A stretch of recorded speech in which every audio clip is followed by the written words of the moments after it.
Our story opens in the abyss, a desolate wasteland of canyons and jagged peaks.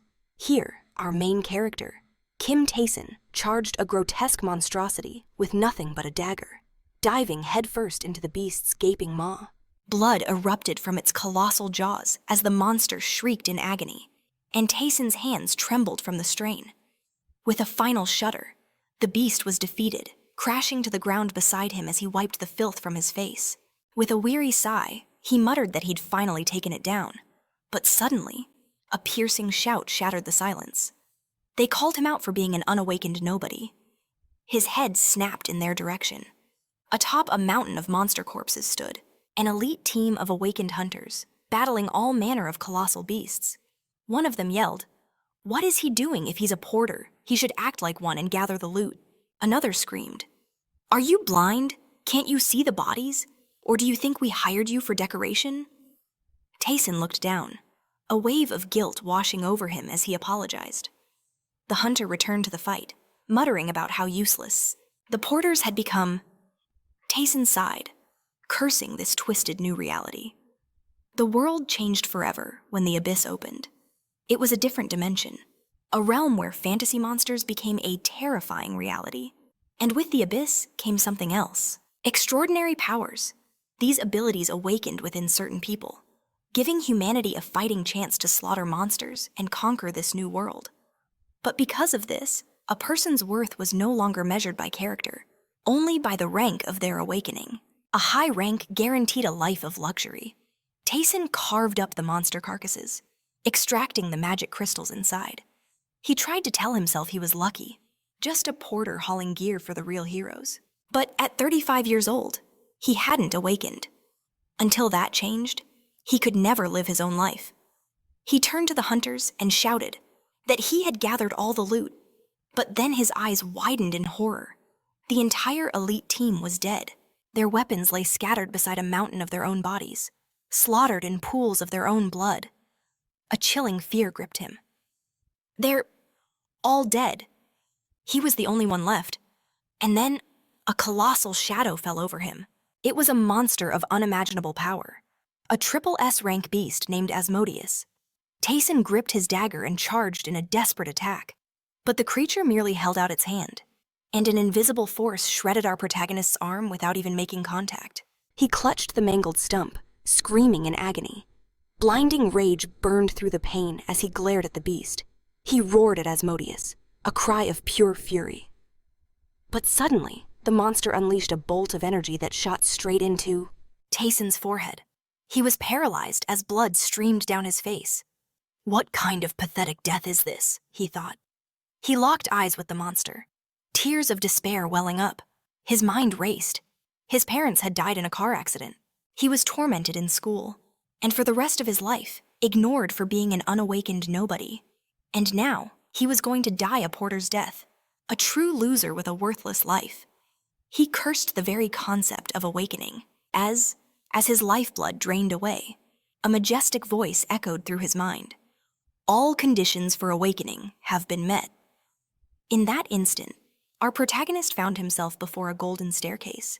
At the top, a great deity stood, radiating power. He stared, completely baffled by the impossible scene. The divine being simply observed him as Taesun spun around in confusion. What is this place? Am I dead? He remembered kneeling before Asmodeus, accepting his fate. Did the monster stop? He wondered. The deity descended the stairs, a knowing smile on its face. Are you surprised that a being like Asmodeus would halt its attack? Taesun turned, fear in his eyes. Who are you? The deity chuckled. Who knows? Some call me a king, but do not concern yourself with that. I am here to grant you power. Taesun's mind reeled. A king? What power? What is he talking about? Did he stop Asmodeus? The deity then conjured an image of countless planets and galaxies. The spectacle floated before Taesun's eyes, leaving him speechless. The being then spoke. However, it would be best for you to assume a miracle like this will not happen a second time. Wait, Taesun screamed. Why me? What is going on? The deity simply laughed, its voice echoing. Be patient. The day will come. When all will be made clear, we shall meet again. Suddenly, the entire space around him began to glow with blinding light. He was completely lost, unsure of what was happening. Then, a colossal beast descended from above, flying straight towards them. The deity spoke one final word. "This is your key." As Taesun's hand closed around it, the world dissolved into pure, sparkling light. After the blinding flash, there was only darkness. Then, he started to hear voices cutting through the void. Someone sneered. "This loser is still sleeping. He must be crazy to ignore us. Then we'll just have to wake him up." Taesun's eyes fluttered open, just in time to see a hand swinging towards his face. "Good morning?" a voice mocked, as a fist connected. The searing pain on his cheek jolted him awake. The protagonist struggled to piece together his surroundings, trying to make sense of the chaos. Hansu just laughed, sneering that a good smack is the only way he listens. Suddenly, a jolt of recognition hit Ten. How was that high school bully here? His two lackeys cackled beside him. Hansu struck him again, demanding to know why he was so quiet. Ten's mind raced. Just moments ago, he was in the abyss. As he desperately tried to remember, a single word echoed in his mind. Power. And then, a system window materialized. A stats screen flickered into existence before his very eyes. It showed his age as 19 years old, and listed his skill, F-Rank Predator. A status window. He had returned 16 years into the past. If this was real, then that meant... Ten burst into hysterical laughter. Hansu, still gripping his collar, was utterly bewildered by this sudden change. "What's wrong with this lunatic?" he yelled. "Has he completely lost his mind?" The others just kept on laughing. Hansu hurled insults at him, shouting that he was asking for a beating. But in that exact moment, Ten's fist blurred through the air. The impact sent Hansu flying several meters. His classmates stared, completely stunned by this unexpected turn of events. A wave of panic washed over them. A slow smile spread across the protagonist's face. This meant he was also awakened. Hansu's lackeys stared at Ten, who casually wiped his face. One of them ignited a flame in his hand and charged forward. "You're insane!" he screamed, hurling insults. "Who the hell do you think you are?" But Ten effortlessly dodged the clumsy fire attack. A sharp uppercut to the chin sent him sprawling. The other bully launched a barrage of ice shards. But the protagonist met him with a brutal kick to the gut for 35 years in his past life as an Awakened. He had dedicated himself to everything from grueling physical training to memorizing every detail about the abyss and its monsters. He'd mastered countless skills and fighting styles. There was no way he would lose to a bunch of thugs who didn't even know. The most fundamental basics of combat. They staggered to their feet and charged again, but Ten sent them flying with a single, powerful kick. The two students lay on the concrete, dazed and confused. Ten let out a weary laugh. "Of course," he muttered. "I'll need to train this body all over again." He stretched his arms and turned around. Hansu was already staggering back to his feet. "Since when?" he growled. "Were you an Awakened?" His body began to transform. His skin hardened into solid rock. "Now, you're dead." A system window appeared, identifying the skill, Stone Skin, a powerful C-rank ability. It reinforces the body with rock-like growths. Hansu aimed a stone fist straight at Ten. He swung wildly, but the protagonist evaded each heavy blow. Then, Ten noticed Hansu's real aim, an attack from above. A single drop of sweat rolled down his face. He braced himself for the impact. The strike shattered the ground, sending dust and debris flying. Hansu stood, convinced he had won. But then, Ten appeared right behind him.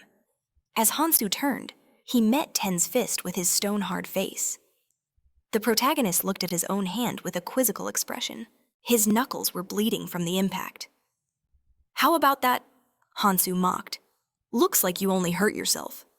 A brutal punch to the solar plexus sent Ten flying backward. He crashed through the concrete, slamming into a pile of rubble.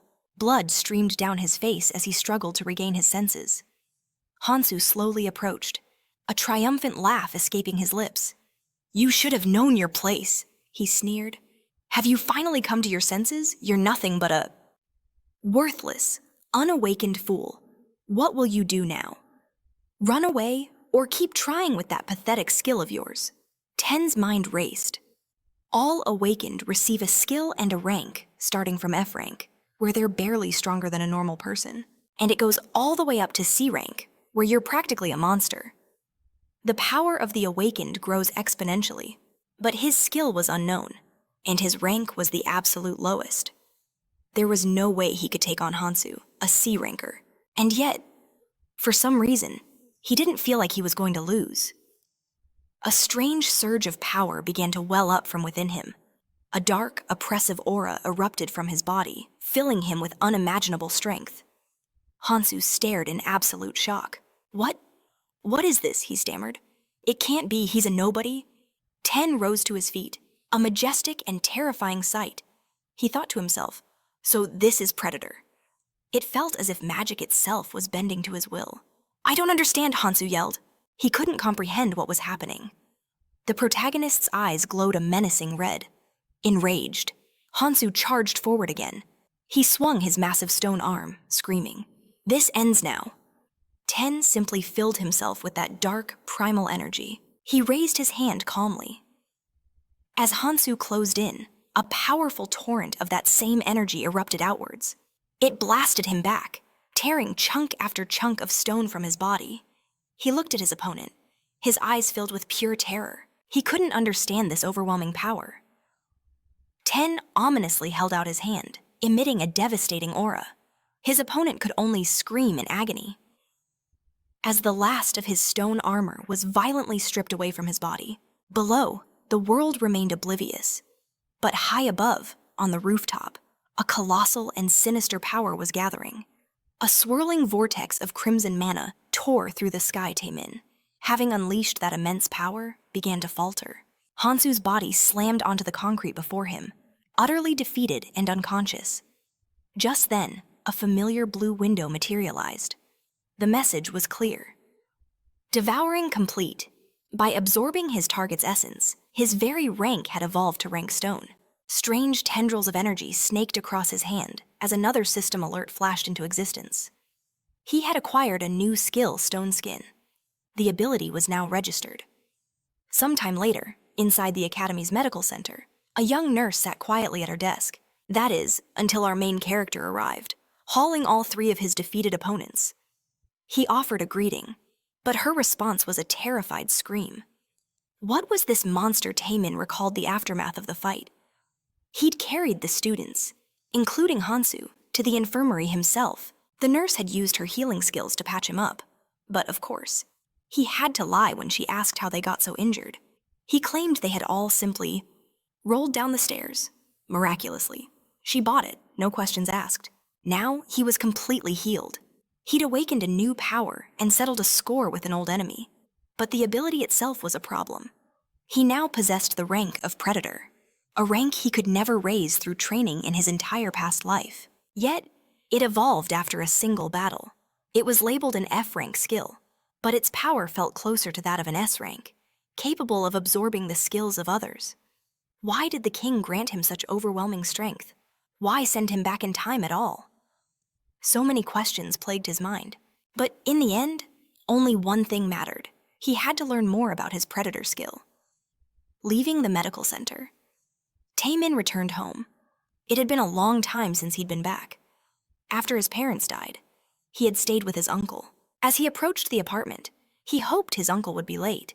That would give him time to research similar skills online. But the moment he stepped inside, he knew something was terribly wrong. The scene that unfolded before his eyes was a nightmare. 3 thugs were looming over his uncle, Hang Jang, who was frantically counting out a pile of money, his face pale with fear. "Taemin, what are you doing here?" He was just as confused. "Why aren't you at work?" Then, his gaze fell upon the scattered bills, and a bitter memory surfaced. He remembered this pathetic fool. In his past life, his uncle had tried to make friends with local gangsters. He'd stolen all the money from their home and gotten into deep trouble. The thugs looked up, momentarily confused by his arrival. "Who's this kid?" one of them grunted, as his uncle tried to justify himself. To think, Taemin thought, that this would happen today of all days, the leader asked with a smirk, intrigued. Who might this be? It turned out it was his cousin. The thug stepped toward him menacingly. If you don't want to get hurt, kid, you'll turn around and get lost. We'll take what we need and leave. The thug then condescendingly patted the main character's head. An unawakened like you should stay out of this. Taemin looked at him, and a cold smile crept onto his face. This is a great excuse, he said. I was just itching to test something out. The thug was confused. Test what? But before he could react, a powerful fist slammed into his head, dropping him to the floor. The other two thugs stared in shock before scrambling into their fighting stances. This outcome was completely unexpected. Taemin prepared his fist to strike again, but the downed thug screamed in panic for him to stop, desperately trying to activate his skill. He yelled for his predator to activate, but nothing happened. Instead, a system window popped up in front of Taemin. The message read, "Predator function is unavailable." The thug stared, bewildered, as Taemin began to panic. His skill hadn't activated. The thug's anger surged. You crazy fool, he roared, landing a heavy punch straight to Taemin's face. The blow sent our protagonist stumbling to the floor. Just die, the thug screamed, as another of the gangsters activated his own skill. He was an awakened. Thrusting his hands forward, he released C-rank chains. At the same time, another thug activated a C-rank ability. He unleashed a cloud of poison from his mouth, while the leader summoned hissing vines from his hands, which caused bleeding. Taemin stood up and saw the deadly combination of awakened skills hurtling toward him. A single bead of sweat rolled down his face. All the attacks collided, thundering with a terrifying noise. The bandits watched, waiting to see the aftermath. How dare an unawakened pretend to have powers? The leader scoffed. He doesn't know his place at all. But suddenly, his arrogant expression vanished. He was stunned. A system window had appeared before Taemin. Use of skills was detected. Chain, poison, and bleeding skills were confirmed. Taemin's body was filled with this energy. Another window popped up. Due to the mystical power, resistance was received. Taemin's hand turned to solid stone. Wait, he thought. It didn't work before, but now it neutralized their skills. The bandit was terrified. What the hell is going on? Taemin activated his stone hand and struck the bandit with all his might, his eyes blazing with cold rage. The blow sent several of the thug's teeth flying. He gasped. He's terribly strong. With the last bandit dispatched, two truths crystallized in his mind. First, the status window is visible only to the awakened. It reveals information, but not everything. Even with ample mana, his predator skill refused to activate. Clearly, its activation required something more than what was written, something beyond just mana.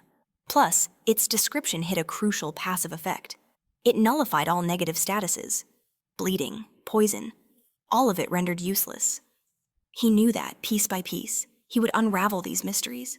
But a more immediate problem presented itself. Hang. His cousin collapsed before him, crying out with raw emotion.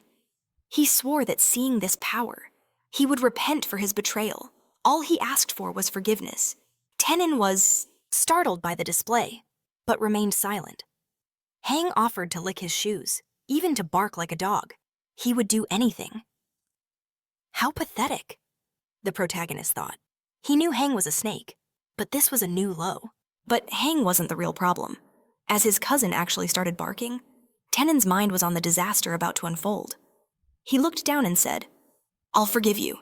Hang's head snapped up in disbelief. Really? In exchange? Taemin continued. You're coming with me. Hang had no idea what his cousin's true purpose was. A short while later, they arrived at a sign, marking a forbidden zone for authorized personnel only. Beyond it, a team leader stood with his subordinates. They were facing a gate, and a worker nervously asked, Is this a gate breakthrough? Hordes of monsters clawed from within.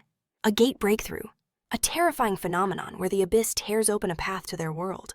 If left unchecked, it would escalate into a full-blown dungeon disaster. The leader scoffed confidently. It's been 10 years since the last disaster. A gate appears, monsters crawl out, nothing new. A subordinate warned him. Sir, With that many monsters, a disaster is only moments away, another yelled. Shouldn't we evacuate the nearby areas? But the leader was utterly dismissive. There's no need. My skill, a B-rank barrier, is more than enough. He smirked at his men with complete arrogance. Besides, these grunts are only C-rank. That means the strongest monster inside is a C-rank as well. Just then, the monsters slammed against the barrier, causing a spiderweb of cracks to appear. They roared with primal fury, straining against their prison. The leader remained unshaken. In other words, even if an unexpected crisis occurs, and the barrier shatters, suddenly, the entire defense exploded. "Leader!" his men screamed, warning of the danger. He turned to see a one-eyed beast lunging right at him. With a swift kick and a devastating punch, he obliterated it. As B-rank hunters, he declared, we can easily contain this outbreak. At that moment, Hang and Tenon arrived on the scene. Hang shouted, "Shouldn't it be fine? You said it would be." "You were right," Tenon replied calmly. "The gate's mana was originally at the C-rank level, and the responding hunters were B-rank. A monster of that caliber should have been no obstacle." Hang pointed triumphantly. "See, I knew it. Only if this was actually a C-rank gate." Tenon finished. Hang's jaw dropped. Before them lay a mountain of monster corpses. The B-rank leader sat amidst the carnage, completely stunned. This is impossible, he thought. How could these low-rank beasts shatter my B-rank barrier? Unless the mana pouring from that gate is a higher rank than my own. Suddenly, a worker screamed, "There's something else inside." They all looked up. Monster after monster was still pouring out from the fractured gate. The horde was endless and deep within the gate's abyss. A colossal shadow stirred. The team stared in absolute terror. The behemoth let out a deafening roar, shattering what little remained of the barrier. The leader's face went pale. He couldn't believe his eyes. The floodgates were open. A tide of monsters swarmed out, and the team descended into panic. Leading the charge was an A-rank giant ogre. Cold sweat dripped down the leader's face. This isn't C-rank. It's an A-rank gate." A massive explosion rocked the ground beside them. Hang screamed, "You were right, but this is insane. How did you know all this?" "Because," Tenon thought, "I've already lived through this once before." "There's no one here," Hang cried out. "No monsters. They didn't even evacuate," Tenon said. He simply trusted his intuition. Hang was aghast. "How can you trust it so easily?" Tenon's reply was cold. "Because my intuition told me to," Hang shrieked, convinced he was being lied to, praying this wasn't some cruel deception. But as they neared the disaster zone, the horrifying truth unfolded before their eyes. A wave of screaming people was running for their lives. And right behind them, a legion of armed monsters gave chase. The woman at the front screamed, "Run for your lives! The gate!" Model. The gate shattered. Panic erupted as screams tore through the air, cries for help lost in the chaos. Hang watched the pandemonium unfold, his own heart seizing with terror. Tenon's voice cut through the noise, asking if he remembered his instructions. It was time to begin. He demanded to know what he would do now. In that critical moment, Tenon declared he would handle this abomination himself. He would be there, activating his stone body skill. His form hardened into living granite. He charged forward to meet the monstrous horde. Meanwhile, within the city's tallest skyscraper, at the association headquarters. "Go!" Twick stared out a massive panoramic window. He watched the city burn. Just as he had predicted, he noted, the situation was spiraling out of control. What they thought was a C-rank gate breach was actually an A-rank catastrophe. Sending reinforcements was impossible. Every other team was tied up. They were either deep within dungeons or exploring the abyss. The only hope for this crisis was the city's sole A-rank awakened. Hansu stood just behind him. "Go!" Twick whirled around, his voice ringing with desperation, declaring that Hansu was their only hope. He begged for his help. Blade of Madness. An A-rank awakened with an insanely powerful skill. Yet Hansu just stood there, a crazed look in his eyes, tears streaming down his face. He roared for the heroes on the ground to hold on just a little longer. He was on his way to save them all. His bizarre specialty, 8th grade syndrome, elsewhere. The protagonist was already locked in combat. He smashed every monster that dared to approach him. With his stone fist, he moved with lethal speed, seeking the most insidious angle of attack. The monsters fell one by one. They piled up into mountains of corpses. He then activated his predator skill, a power that completely annihilated the creatures into particles of light. He realized Predator hadn't worked earlier due to his fatigue. A system window appeared, displaying the critical information. Fatigue 52%. He calculated that if it passed 70%, most of his skills would deactivate completely. Most skills consumed mana, but that wasn't the only resource to manage. Fatigue was a constant threat, rising with every skill used, every move made. The higher his fatigue, the weaker his skills became, and the heavier his body felt, as if it were turning to lead. He lamented having to juggle so many variables. But then, a brilliant idea struck him. He could absorb the monsters' corpses. This would restore his mana without actually spending any another system window, confirmed his theory. Target's life activity has ceased. Mana consumption will be nullified. The hunt was a success, and his mana reserves were full once more. He smirked, realizing this was a perfect strategy. His skill had even leveled up to D rank, boosting his predator ability and stone skin. The more he fought, the more he used predator, the stronger he would become. At this pace, reaching C rank was just the beginning. Even S rank, or perhaps he could become the world's very first SS rank hunter. After clearing the area of monsters, he declared the job done and turned to find his cousin. But as he turned, he saw a monster soaring through the air, right alongside the city's so-called hero, Hansu. Hansu was locked in a fierce battle with a high-ranking monster, screaming about how the foul beast would pay for the souls of the innocent. Through tears, he proclaimed that this warrior of justice would deliver his judgment. The protagonist watched, completely baffled. That massive monster swung at Hansu with a deafening roar. Hansu merely readied his weapon and unleashed 1,000 divine blows upon his foe. A cataclysmic explosion rocked the area, sending out a powerful shockwave of wind and force that swept through the streets. Taesun, watching from nearby, was utterly stunned by the spectacle. He thought to himself that Hansu had just defeated an A-rank monster with ease.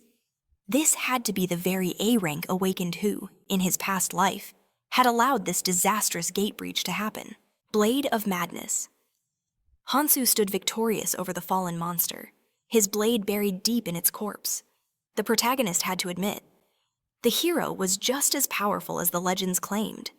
Hansu shot him a theatrical wink and a grin, declaring that the foolish monster had fallen to his sword of justice. Taesun thought he was an absolute moron, but why was he here? This wasn't how his regression was supposed to go. In the original timeline, Hansu was fighting an ogre in a completely different part of the city. Hansu folded his hands in prayer, murmuring a silent plea for the residents of the city. He hoped their souls would find peace. Suddenly, a new system window flashed before the protagonist's eyes, signaling the activation of a skill. He focused on the strange notification, but his attention was violently ripped away as a figure appeared behind Hansu. A blade pierced straight through the hero's chest. Hansu screamed, his mind unable to process what was happening as his own blood began to flow. His attacker began to gloat, sneering that he'd finally found a worthy hero. The entire city was now shrouded in dust and the smoke of countless explosions. At that very moment, Hang stood in a quiet, secluded alleyway, staring down at a sick young woman. He looked at her, his mind racing. Was this truly the right thing to do? So many people were going to die today.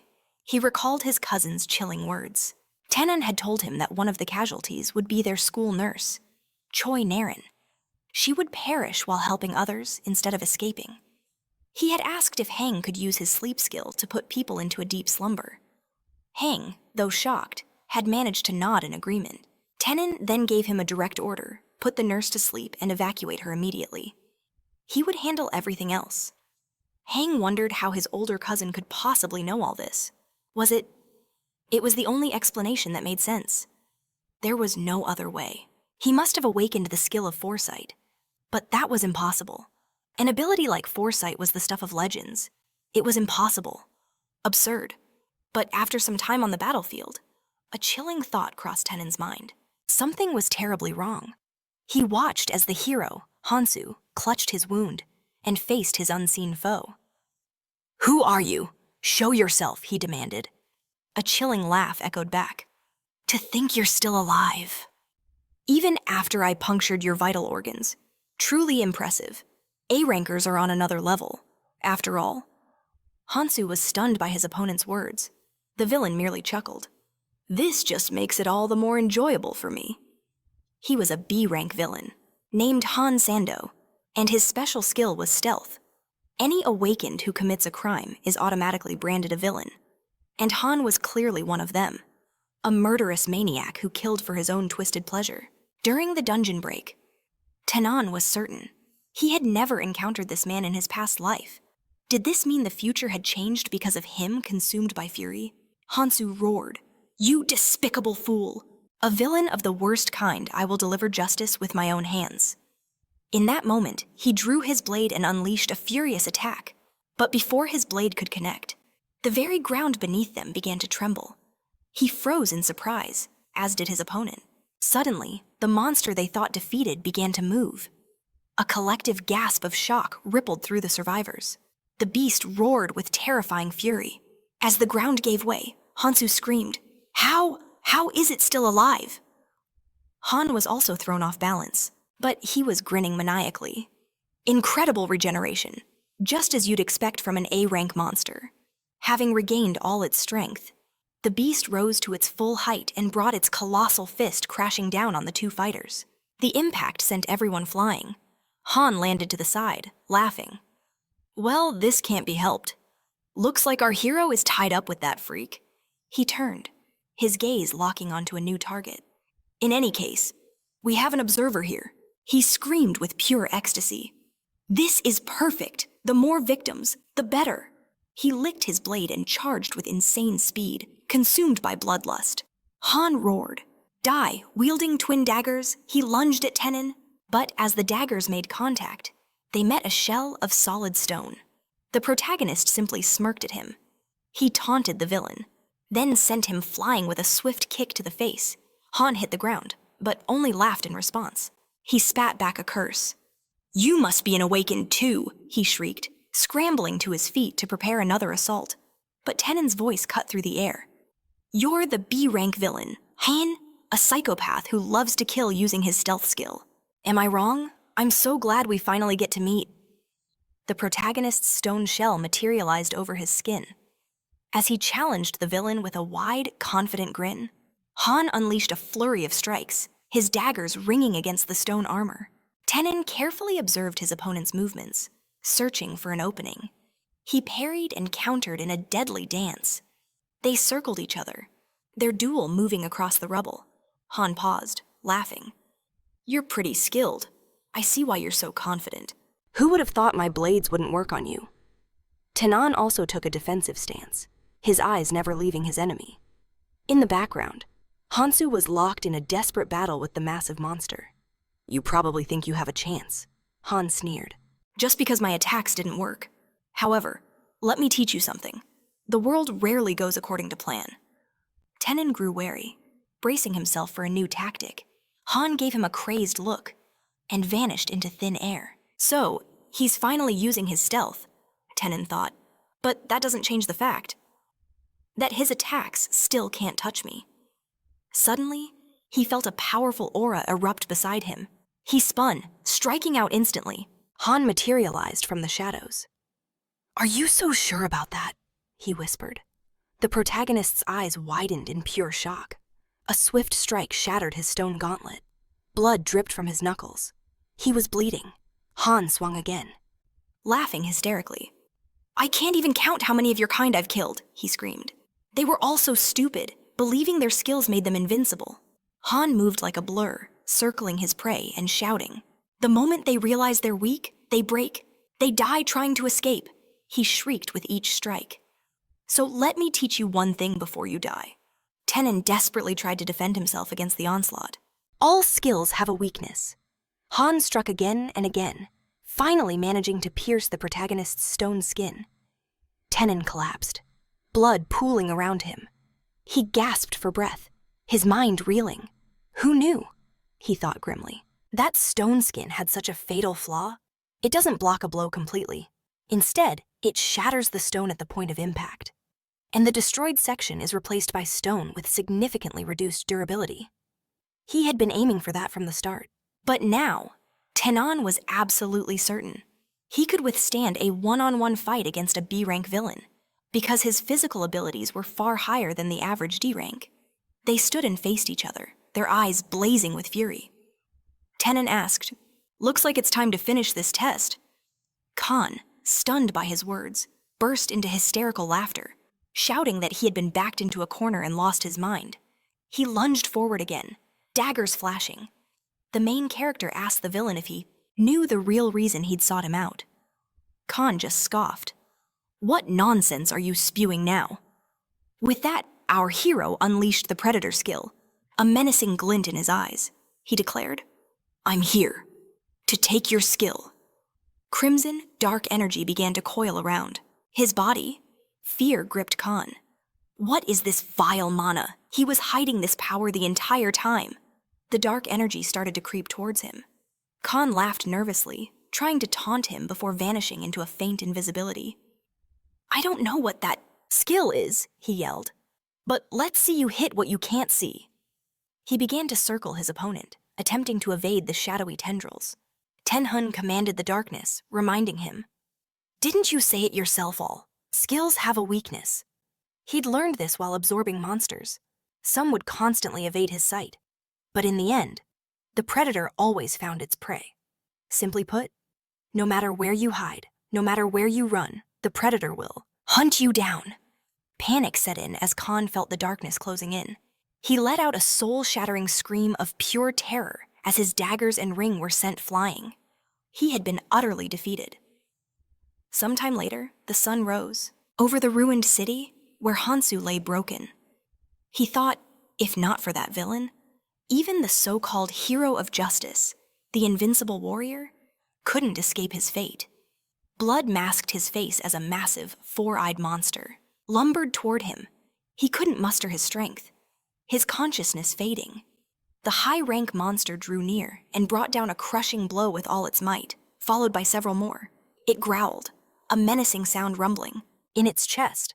But then, it noticed. The body was gone. Taesun now stood behind it. "Why the dramatic pose?" he quipped. It wasn't surprising. Of course, he'd gone invisible and rescued the hero from the jaws of death. Holding him by the scruff, he muttered, "This is much easier." After a while, Taesun and Hang stood before their apartment door, where his frantic parents were waiting. They cried out in surprise and relief. "I'm finally back!" Hang yelled joyfully. Taesun just watched them with a guilty expression. "Is everything all right?" they asked, tears streaming down their faces. We thought the monsters got you." Hang laughed, reassuring them. "Nothing like that happened. We were with my cousin." But his parents pointed inside, exclaiming that while they might be safe, the apartment was a disaster. It looked as if a hurricane had torn through the entire place. Hang began to stammer guiltily. "Nothing happened, I swear." He shot his cousin a desperate plea for help. Taesun just chuckled awkwardly and admitted, "Well, that's hard to say to sometime." Later, breaking news alerts buzzed on every phone and TV. According to an official government statement, the immediate threat of a breakthrough has been completely neutralized. However, considering the possibility of another, the government has ordered all nearby schools to close for 1 week. Survivors have begun their recovery, and the public can finally breathe a little easier. Meanwhile, at the hospital, the squad leader was with his team, insisting, "I'm not a C rank, I'm A rank." The school nurse, also safe, was frantically telling security personnel that one moment she was falling asleep, and the next, she woke up here. Hansu, also hospitalized, was swarmed by cameras and microphones. "My fellow citizens, you've been deceived," he cried out. "I was not the one who defeated the giant ogre. The real hero is someone else." But the news anchors reported that, since the ogre's corpse was never found, and the identity of the villain remained unknown, Citizens were growing anxious that the current security measures were insufficient. As the next news segment began, Taesun unlocked his phone. Perfect, he thought with relief. No mention of me. Now, it was time to proceed to the next phase. He stood on abandoned tracks before a dark, ominous tunnel. A system window materialized before him, displaying his stats and skills. He now possessed 3 D-rank stealth, which conceals his body for a cost of 5 mana. Acquiring stealth was a huge stroke of luck, but at his current level, using all 3 skills at once was impossible. Using them carelessly would drain his mana instantly, spike his fatigue, and end in a pathetic failure. A better solution, he mused, would be potions. Elixirs created to restore mana or fight fatigue. But those were incredibly expensive. First, he'd need to earn some cash. And to hunt, you need an official permit. He ventured into the abandoned tunnel, discovering a gaping hole deep inside, glowing with an eerie purple light. He started to squeeze into the fissure. In this world, he thought, even using skills without a permit is considered a crime. With his little cousin now in on the secret, he had only one choice to protect the unexplored dungeon through the gap. He plunged into a realm swarming with monsters. Their hisses echoed around him. How could a pathetic mortal find this place? How did he get in? They cackled, their voices dripping with malice. Let's paralyze him and prepare for a feast. Taesun was unfazed. They can speak, he noted. Highly evolved monsters. Then, a system window materialized. These were the bank spider sisters. He mused aloud. Just a bank of spiders won't be enough to raise my rank. I'd have to slaughter hundreds of them. This enraged the brood. How dare you, one shrieked, skittering forward. You insignificant little human. You don't even grasp the danger you're in. One of the spiders swelled its venom sacs, spitting a massive glob of webbing toward the protagonist. We'll devour you alive. Their laughter echoed as the web closed in. But Taesun, he simply smiled. He could feel power surging through him. It was time. He activated his predator skill. A system notification chimed. Thanks to mystical power, resistance has been enabled.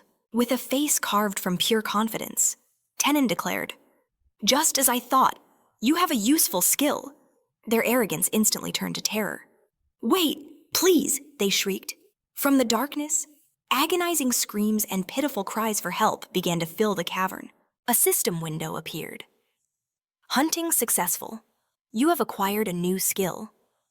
Paralysis. Skill has been registered. Sometime later, at the new South Korean Players Association, 2 guards stood like statues before the grand entrance. Inside, 3 figures occupied a room. 2 were seated at a table. Facing the third, Go-Tyuk, the deputy manager, and personnel officer for the association, analyzed the 2 before him. They were 2 of the association's finest players. A player is an awakened being, permitted to use their skills to explore the abyss, clear dungeons, and more. In South Korea, there are currently 5 major player centers.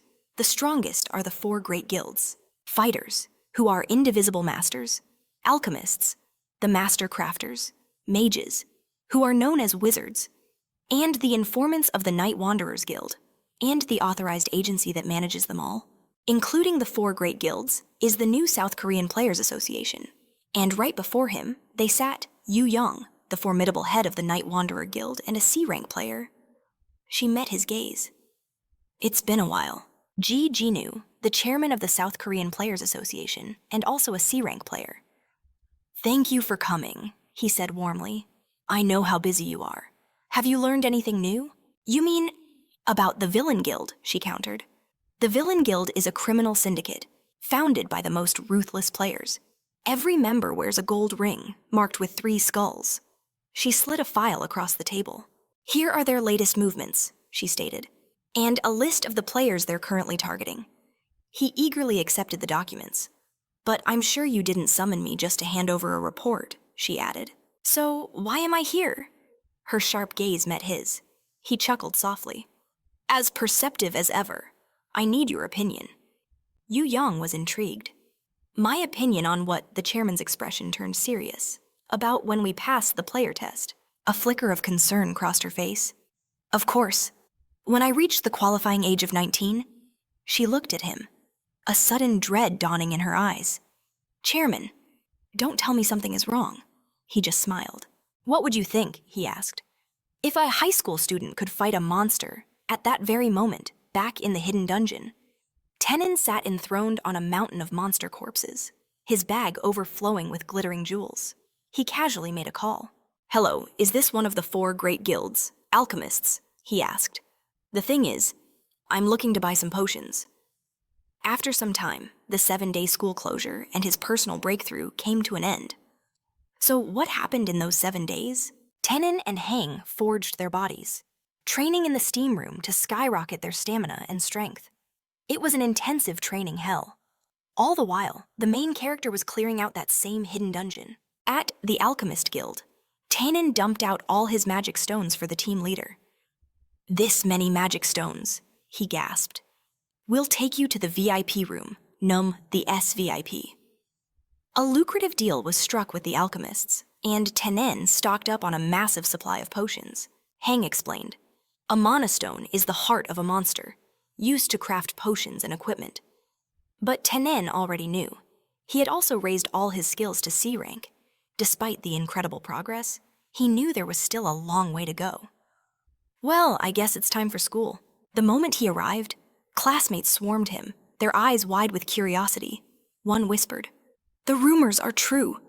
They say he single-handedly wiped out Hyun's entire gang. So, has he awakened?"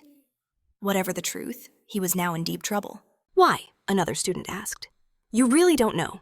Just then, down the hall, 3 other students were making their way through the corridor. Taenun's eyes snapped in their direction. His classroom was a disaster zone, with chairs and desks thrown everywhere. The other students scrambled away, terror in their eyes, desperate not to get caught in the crossfire as Lee Jang-jae entered the classroom. He swaggered to the front and sat before his rival, kicking his feet up on the desk. Whispers filled the room. This man never let things go. It's been a while, Lee said, his face brimming with a dangerous confidence. Taeyeon's thoughts raced. This was an awakened S-Rank, the infamous leader of the Daeon Middle School gang, and the 3rd-generation heir to the Chaebol Daeon Group, the mega-corporation sponsoring their school. Most importantly, he was the one who sicked Baek Hansu on him, all because he was unawakened. Why did you call for me? Taeyeon asked, a quiet laugh escaping his lips. He lifted his gaze, his voice dripping with menace. Cut the crap! And get lost! Lee's lackeys were stunned by his audacity. One of them started running his mouth, shouting, How dare you! Before Lee silenced him with a swift punch. Can't you see I'm in the middle of a conversation? Lee asked, standing over the goon who was now on the floor, blood pouring from his nose. The main character watched the scene unfold with sharp focus. Lee turned back, a twisted smile on his face. I know you're feeling yourself after beating Baek Hansu, but is it smart to provoke an opponent like this? He ignited his fiery aura, his glare intensifying. The air around him began to scorch, the heat becoming unbearable. This was it. The overwhelming magical power of an awakened S-Rank, a level of strength that was simply off the charts. You should pay attention when someone's talking to you, Lee warned. Taeyeon kept a hand hidden in his pocket, wondering what it would truly be like to face a predator of this caliber. Suddenly, Lim Yua joined their tense standoff. Calm down, Lee, she said coolly. Remember, moderation in all things. Her message was clear leave now. She approached his goons, freezing their hands solid with her ice magic, causing them to scream in agony. The main character recognized her instantly. You, stay out of this, she told him. He smirked nervously.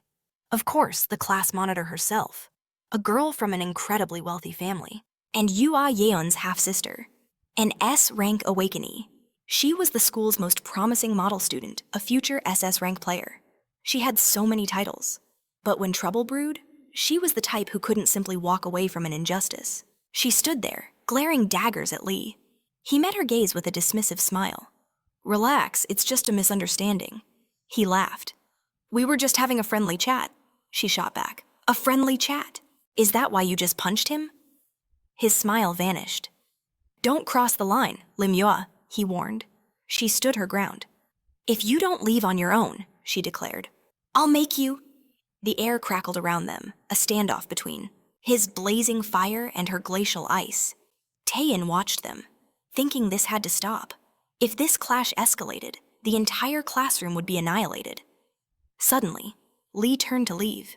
"Fine, I'll let it go this time," he said, as if giving up. "I'm not about to fight you over nothing." But then, his hand ignited again. He spun around, a crucial piece of information on his lips. "Did you really think I'd just walk away?" He lunged, a massive fireball forming in his palm. She instantly prepared her ice magic to counter. But then an urgent, piercing signal blared from the school's loudspeakers. The main character had been waiting for this. A voice announced, "This is the broadcasting department. The Players Association will be holding a special lecture in the main hall. All students must gather there immediately. From this moment, all authority is transferred to the Players Association." Fire still blazing in his hand, Lee growled, "The Players Association." He lowered his head, locking eyes with Lim, who was still poised to attack. A sly grin spread across his face. "Looks like you're saved by the bell. Consider yourselves lucky," he sneered. He stormed out of the classroom, his lackeys scrambling to follow him. Lim watched him go before turning to the main character. "Are you all right?" she asked. "You don't need to thank me." She then turned back around, only to find his chair empty. She was baffled. Where did he go? Taesun was already at the doorway. "What are you waiting for?" he asked casually. "Didn't you hear the announcement? I'm heading to the hall first." She was stunned by his incredible speed. How did she not even notice him move? Was he always this fast? A short while later, in the Grand Assembly Hall, students stood in neat rows. A massive crowd gathered before the podium. They murmured amongst themselves, wondering what a special lecture from the Players Association could be about. Could it be related to the recent gate break? A man, Go Tae-woo, stepped onto the podium, tapped the mic, and greeted them all. "I am the Deputy Director of Personnel for the Players Association," he announced. "There are 2 reasons. I have gathered you all here today. First, to apologize for the delayed response to the gate breach, and to conduct safety training." The Players Association had arrived, not just for them, but for the very future of the new Korea. They were here to announce a seismic shift in the player examination system. Just then, a student named Lee called out the main character's name. As Taesun stood, Lim So-an watched him, realizing she needed to learn more about this boy. Meanwhile, Taesun waited in line, thinking the endless ordeal was finally over. Everyone was gathered in the main hall as the students stood there, filled with righteous indignation. The players' exam. What did that have to do with them? It was supposed to be for 19-year-olds? They couldn't even participate this year. But Go Tae-wok silenced them, saying this concerned them more than they knew. That was why he was here. Not long ago, an unforeseen crisis had erupted during a gate breach. With a terrifying surge in monsters and dungeons, their esteemed player association now admitted they were desperately short of manpower. So, starting this year, they would officially allow high school students to receive recommendations. All the mots. High schoolers erupted in shocked whispers and shouts. Why only them? Go Tae-wok explained that the recommendation for each school would be based on aptitude, grades, and behavior. They would select candidates based on cold, hard data. But Taesun knew. This was a lie, an exam it was, and high schoolers could take it. That much was true. But the selection was already happening. This was Go Tae-wok's unique skill at work, the Gaesumtun observer. It was an incredible ability to quantify the total power of anyone he looked at, even peering into their status window with enough concentration. He stood at the podium with absolute confidence. He mused to himself that the talent here was on another level compared to other schools. These kids would become incredible players. But among them, 2 stood out, shining brighter than all the rest. Lee, with the number 1,924 blazing above his head, and Lim So-an, with an astonishing 2,335. He already had a list from the Night Wanderers Guild, but to see numbers like these on an unpolished, Awakened, he knew he'd be writing 2 more letters of recommendation the moment he returned to the association. Lee then shot his hand into the air, posing a question. Go Tae-wok turned to him, a flicker of confusion in his eyes. He asked what this meant about recommendations. Surely, there were some who didn't qualify at all. Unsuitable candidates. Go Taewok smirked. The exam was a trial to see if an Awakened had the right to become a player. So, he believed. There was no reason for the Unawakened to even be listening. His sharp gaze fell on our main character. A player is more than just their raw strength. Of course, their awakening rank, their ability to handle any situation, their vast knowledge of the abyss. All these hurdles must be cleared to earn that sacred right. Lee mockingly added that the very first hurdle is awakening itself. If unawakened people listen, won't they just suffer? A wave of jeers spread through the students, all aimed at the unawakened. Taesun saw right through it. This whole speech, it was a test. Lee was trying to bait him into revealing if he was awakened. He gloated, daring him to prove it. Lim So-an turned and snapped at Lee to stop. But Taesun, with a face like stone, asked her what she was doing. Did he ask for her help? She recoiled in shock and turned away, telling herself it wasn't her problem. Lee sneered, saying he hoped Taesun would be thrown out of here immediately. Go Taewok finally intervened, stating that he understood the student's point, but attending the lecture was their own choice. Lee turned back. To Taesun. Aren't you ashamed? He spat. You'll never get a recommendation as an unawakened one, right? Or are you just so pathetic you don't care about the player exams at all? Taesun just smiled. Was that even possible if someone couldn't prove they were awakened? They had no chance. But he didn't have to prove a thing, because the deputy director was already scanning every student with his powerful skill. At that very moment, go! Taewok's eyes landed on 3 students who radiated immense power. He was astounded. That kid, Lee Se-han, just a thug, but what potential? And this one, Taesun. The report said he wasn't awakened, his potential unknown. He tried to focus his gaze of an observer on him, but then a system window flashed before his eyes. Information cannot be confirmed. Impossible. He was completely stunned. Taesun then spoke, his voice clear. You're right. I was very stupid. Lee turned, thrown off by his words. He asked what good it was for an unawakened loser to listen to this anyway. It only hurts your pride, he mocked. What are you even talking about? Taesun replied calmly. That's why I'm leaving. He then raised his hand and showed him his middle finger. Lee glared, his face contorting with rage. You stayed and listened to this whole lecture. You idiot, annoying me until the very end. Go Taewok watched, completely baffled. A cold sweat dripped down Teok's brow as panic set in. His observer's gaze was useless. Not even the association president or guild leader Yuang could block his skill. This had never happened before. How could this mere brat? Just then, Taesun began to walk away, leaving the stunned hall behind him. Go! Taewok stared, his eyes wide with disbelief. He couldn't confirm the boy's information. He tried again, pushing his skill to its limit. And then he saw it. The number 5096, the number floated above Taesun's head, and Taewok's world shattered. Later, as the school grounds emptied, sunlight streamed into the silent corridors. Taesun sat alone in the library, casually flipping through a stack of books. He figured he'd use the downtime to search for KeyCorp. Suddenly, 3 students approached his table. He slowly looked up, knowing there was no point in staying hidden any longer. He waited for them to speak. Jin Jua is looking for you, their leader said. Come with us. Taesun simply smiled, turning a page in his book. And what if I don't want to? He asked. The student's face tightened, but he forced a smirk. Don't you work at your aunt's restaurant? Taesun's eyes narrowed. How did you know that? The thug leaned in. He told us to mention it. You don't have parents, do you? Your aunt is already struggling. You wouldn't want to make things even harder for her, would you? He scoffed. Don't worry, we'll make you come one way or another. A deafening explosion ripped through the library. The doors blew off their hinges, and shelves toppled in a cascade of books. Taesun held the student by his throat, blood trickling from the thug's mouth. He gagged, clutching at the main character's hand. The other 2 were already unconscious on the floor. Taesun held his opponent aloft and spoke with chilling calm. Don't make me ask twice. That fool, Lee Jin Jua. Where is he? A short while later, in the vast, empty gymnasium, sunlight poured onto the polished floor. 3 figures stood in the center: Lee, his loyal guard, and Taesun, Sehundo, Lee's A-rank bodyguard, spoke first. "This is incredible!"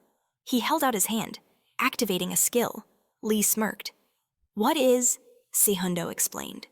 "Since we arrived, I've used my status reduction skill multiple times, but it has absolutely no effect. To have this level of resistance, he must be at least an A-rank awakened." A powerful, dark energy began to radiate from Taesun. Lee laughed. "So, you're an awakened after all." "In that case, let's talk like equals." Taesun remained utterly silent, his face a mask of stone. "Harsh," Lee noted, "but I don't intend to harm you. I just wanted to learn more. After I graduate, I'm going to create a guild to succeed the Taesun group, but a genius like me can't do it all alone. You know what I need? I need real talent.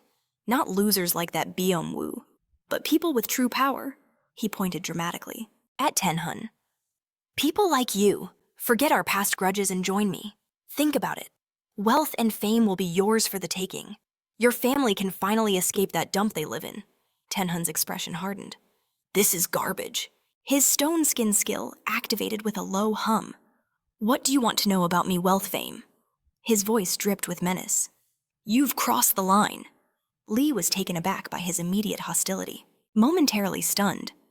Then, he let out a sharp laugh, his face twisting with rage. "It's true what they say," he seethed. "Psychos just need to be taught their place." His bodyguard calmly sat and activated his skill, Create Space, a barrier skill, sealing the area. No magical energy could escape, and no one from the outside would sense a thing. The entire gymnasium was enveloped in a shimmering dome. The bodyguard stood and clapped his hands. "This way, the rest of the school won't be disturbed by your little inspection." But before he could even finish, they exploded into motion. Taesun's stone fist met Lee's blazing fist in a cataclysmic impact. The resulting shockwave tore through the air as their fists remained locked in a contest of power. Chunks of stone shattered from Taesun's arm. Lee leaped back just as a secondary explosion erupted between them. Taesun spat a mouthful of blood, staggering from the blow. His opponent just laughed, wreathed in roaring flames. "Do you understand now?" The bodyguard watched the storm of explosions with a detached calm. "A pity for that kid," he thought. He's an A-rank awakened with a powerful body-strengthening skill. His fighting instincts and willpower are off the charts. It's hard to believe he's just a high schooler. He's probably never met a real challenge. But this battle is definitely worth watching. The two continued their fierce clash, trading devastating blows. Lee found an opening, slamming a fiery fist into Taesun's chest. This is what they call the fruit of talent. The bodyguard observed the brutal exchange. He has no hope of winning, he mused. He should just learn his lesson and give up. But then, something unexpected happened. But something was different. Taesun showed no sign of despair, instead advancing as if growing stronger with every step. He unleashed the first blow, a devastating strike that sent his opponent flying backwards across the floor. Soul cried out in disbelief. "This can't be! He sent my master flying. How is this possible?" Lee shattered the ground beneath him, a furious inferno of rage building within. "You fool!" he roared. "How dare you touch this body?" But he couldn't move. The bodyguard stared in shock. "He's paralyzed. My skill shouldn't be limited by armor. Just who is this man? What has he done?" Taesun smiled, savoring his tactical victory. Finally, it worked. He had acquired a total of 3 skills from the Predator System's stone skin: invisibility and paralysis. However, he never intended to use them all from the beginning. Paralysis alone couldn't easily overcome an SS ranker's resistance. Invisibility would be instantly broken by a wide area fire attack. And Predator. That was a last resort, not to be used lightly. Therefore, Taesun's true goal was to accumulate paralysis debuffs on his enemy. In close combat, a status-reducing skill has a far greater effect when amplified by direct hits, rather than used from afar. In other words, by layering the paralysis effect with continuous strikes, He could overwhelm his opponent's powerful resistance. Even with a C rank's defense, after repeated applications of the skill, the paralysis finally took hold. He stood over his defeated enemy, his gaze absolute. The bodyguard could only stare, mouth agape. This is incredible. He defeated my master in a direct confrontation. This was completely beyond anyone's expectations. But this battle was far from over. Lee grunted. I admit it. I underestimated you. Taesun was surprised by this reaction. But then, Lee produced a gleaming crystal. Otherwise, I would never have been beaten by trash like you. He crushed the precious shard, unleashing a torrent of unrestrained power. Behind him, a colossal monster of fire and smoke materialized, a transformation his opponent never saw coming. Now, Lee's distorted voice boomed, you'll face a worthy opponent. Taesun immediately began to retreat as the massive creature lunged. He dodged a sweeping blow from a giant stone fist, leaping towards his foe. But the monster opened its gaping maw and unleashed a hellish torrent of flame. The moment stone and fire collided, a cataclysmic explosion erupted. The blast tore the stone armor from Taesun's hand, sending him hurtling through the air. He had not expected this level of power. The great beast watched its prey fall. The bodyguard realized the horrifying truth. This is Master's true skill, the unleashed form of the C-rank Flameheart. In his normal human form, revealing its true power would be impossible. But he used a magic enhancement stone. A magic stone? The refined heart of a monster. A product that temporarily grants a massive boost in magical power. If this was the case, his master could now fully unleash the terrifying might of his C-rank abilities. But there was one fatal problem. Master, stop! You must stop now, he screamed. Are you trying to kill yourself? That much magic power is too much for your body to handle. Your blood vessels will burst from the overflow. But Lee, drunk on his newfound power, refused to listen. He released a devastating shockwave, blasting his own bodyguard away. Silence, he roared. You're just a guard. How dare you give me orders? This man humiliated me, and you tell me to stop. Taesun pushed himself to his feet, meeting the crazed eyes of his opponent. Lee looked completely unhinged. No one tells me what to do, he shrieked, unleashing a storm of explosions and fireballs. A hysterical laugh echoed. Now die. Soul watched the chaos, his mind racing in panic. Master has gone completely insane. How can I calm him down? He rushed towards the crater where the protagonist had landed. Are you alive in there? Stop fighting and just run away. I'll stop him somehow. Just get out of here. He reached into the smoke-filled hole, only for a fist to connect with his face, sending him flying backward. Taesun emerged from the smoke, his voice cold. Run away. You were the ones who started this fight. Though I'll admit, a C rank is on a whole different level. At that moment, a system window appeared. Fatigue, mana, and stamina restored. In that case, Taesun declared, I'll get serious too. He activated the Predator skill, and his eyes began to burn with a terrifying crimson rage. Sometime later, inside the South Korean Players Association building, Ji sat at his desk. Goteok stood before him. Ji slammed his fists down, screaming in disbelief. How is that possible? 1,900, 2,300. Is this data accurate? He confirmed the report. Lee's score is 1,900. Lemaine is at 2,300. Both are confirmed as awakened C ranks. The surrounding office workers buzzed with shock. That can't be right, one of them whispered, staring at a tablet. Even for a C rank, a score of 1,900 is unheard of. To be on par with an A rank hunter without any training. Isn't that the level of a true saint? Someone in the crowd roared with laughter, shouting that their new Korea finally had a saint rank hunter.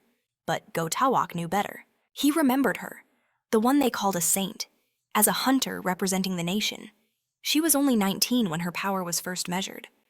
She was a prodigy, a monster whose total stats already soared past 2,500.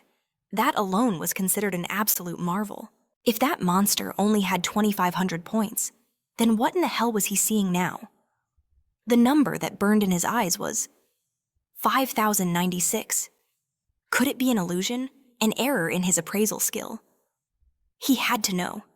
Turning on his heel, he left with his men. He had to uncover the truth himself. At that same moment inside the gym, Taesun was reeling. He stood in absolute shock. "This can't be real," he muttered. "How did I do this? And who am I?" Taesun had unleashed his predator skill, consuming the fire monster, tearing it to shreds from the inside. Lee collapsed into a panic, his voice cracking. "Why? How could a worthless fool like him defeat me? I am the heir, I am a saint." He screamed the hero's name one last time as the predator's darkness swallowed him whole. Taesun's voice cut through the chaos, cold as ice. "Your rank, your family. What do they matter when faced with the power of a king?" He sent a vortex of dark energy spiraling towards Lee, who could only scream. The predator's aura surged, catching him and consuming him completely. A cataclysmic explosion erupted. The blast shattered the bodyguard's protective barrier as the building crumbled, consumed by roaring flames. Lee lay unconscious on the floor. His loyal guard, Soul, desperately tried to reach him, sweat pouring down his face. His body trembled from utter exhaustion. Taesun stood over his fallen enemy. "You survived that, I'm impressed." The bodyguard knelt before his master, his face a mask of blood. The protagonist thought to himself that the A-rank hunter, that bodyguard, he never expected him to survive that blast, even with Predator holding back. But it didn't matter. He had already taken his skill. Soul gasped for air, demanding, "What have you done? My master is the heir to the mighty Taesun group. How will you possibly handle the aftermath?" Taesun simply asked, "Can you not see who started this fight? Do you think I'll stay silent? And besides, do I look like a man who scares easily?" He lifted his head, a dangerous smile playing on his lips. "Don't worry, I'm not going to kill him." Soul was stunned into silence. "In return," Taesun declared, "I expect payment. For his life." The protagonist's voice echoed. "Payment for his life. Let's see. He is the heir of the Taesun group, after all." He put a hand to his face, smiling wickedly. "Shouldn't that be worth a cool 1 billion?" The building began to completely collapse in flames as students and staff fled in terror. Panic set in as they couldn't understand what happened. One of the adults shouted for everyone to move back. "What's going on?" The students whispered fearfully. It was a demon attack, a monster. They were utterly terrified, but Limang stood among them, realizing the truth. This wasn't a monster. That feeling of intense flame magic, it was definitely Lee's power. But who? Who could possibly be his opponent? She pictured him lunging at the main character. That's how their relationship had always seemed to her.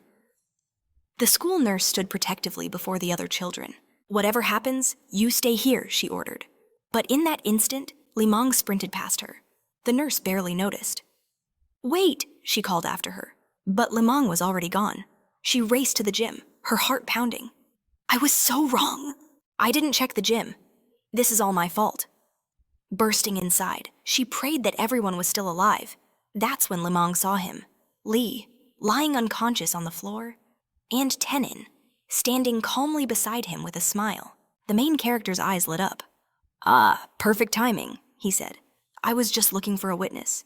Well, not a witness. More like someone who could help me move him.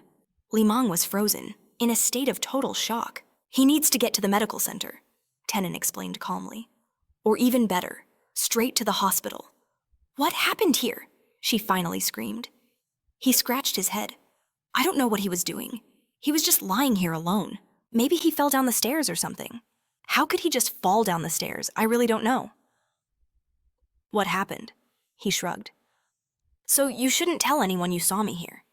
He started to leave, but Limang screamed, "Stop, explain what happened properly." But when she looked in his direction, he was gone. She was completely stunned.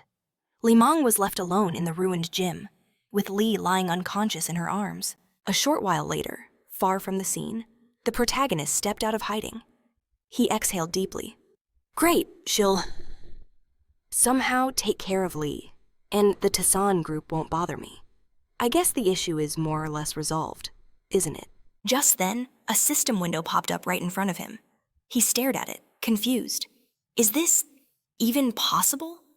One of the criteria was a scar, equivalent to the power of 5 monks' hearts. It even boosts the abilities of his party members. He scoffed. A scar isn't that for celebrities. How did a trait like this even appear when he absorbed Lee's power? Did his luck turn sour? He realized that besides the skill, he had also received something called not a flaming heart, but a monk's heart. It was a party-wide buff. Lee had a similar skill, but this was on another level. Skills that affect an entire party are incredibly rare, no matter the rank. With his other skills, he could create powerful combinations. The monk's heart was far superior. A smile crept across his face. His luck was definitely turning around. Just then, 3 cars screeched to a halt, their headlights pinning him in place. He had no idea what was happening. Horns blared as Go Taewook and his team stepped out. "We've finally found the student," he announced, his voice sharp. "I have a few questions for you." Their interrogation was about to begin. A chill ran down Tenen's spine. Why was this man here? Right now. Go Taewook's voice dripped with menace. "What exactly did you do in that gym elsewhere, in a castle-like mansion?" A man of immense power sat on a throne. 3 vicious black hounds snarled at his feet. He set down his glass and spoke, his voice dangerously low. "So, this is the outcome." His only son was in the hospital, but as if that wasn't enough, he'd paid for his life with a compensation of 1 billion. Can Soul solve this problem quickly? The man named Soul knelt before him, trembling. He apologized profusely, promising to carry out any order. "Do what you think is right," the powerful man commanded. Soul was stunned. Did he hear that correctly? The man chuckled, a cold, humorless sound. "You're quite impudent," he said, amused. "That's what makes this fun." He pointed a finger. "No matter how much they paid, we will receive compensation as well." He snapped his fingers, and several figures entered the room. A bodyguard panicked, shouting, "But sir, the opponent is just a young boy. This is ruthless." The company director's aura flared. "Enough!" he boomed, his voice like thunder. "I will not have a dog barking in my presence." He smiled, wreathed in flames. This was the S-Rank hunter, Lee Jansu, the CEO of the T Group. "Back on the road. Go." Taewook pressed his question. "What were you doing at the gym?" The protagonist's mind raced. How did he track him here? Was he talking about the explosion?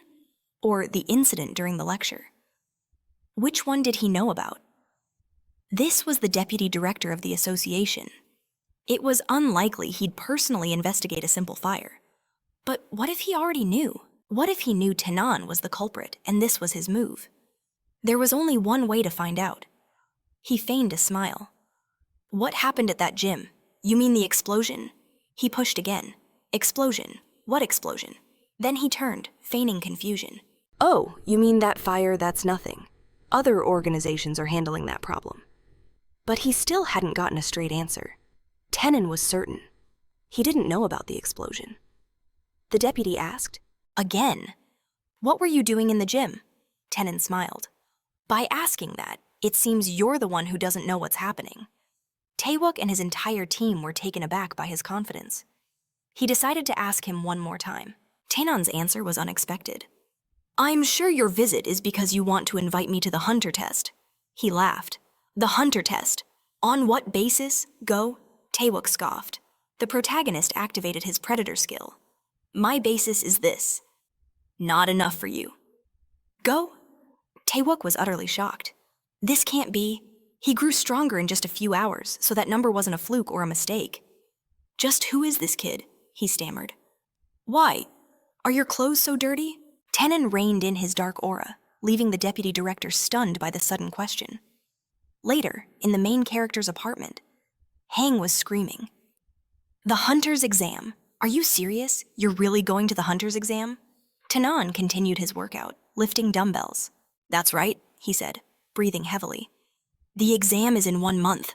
Hang exploded with excitement. "You are a king, a god, a general, and an emperor. My dear cousin." Tenon sighed. "Are you done?" He figured that as for the gym, the Tan group would handle the mess. Go Taewook's suspicions would probably fade away. With the exam a month away, he could finally focus on his training and avoid any more trouble. But suddenly, his phone buzzed violently, an incoming call flashing on the screen. At that same moment, 2 assassins stood near his house. One held an association hunter by the throat. "Tell me," he hissed, "why is the association guarding some high school kid's house?" The hunter choked, struggling to break free. The assassin in white clicked his tongue. "This is pissing me off." His partner, dressed in black, crouched down. "He's probably one of the prospects for the upcoming hunter test. This is how they protect their rising stars." These were the 2 assassins, the white brother and the black brother. The older one, in black, was an A-rank demon with skills in stealth and body enhancement.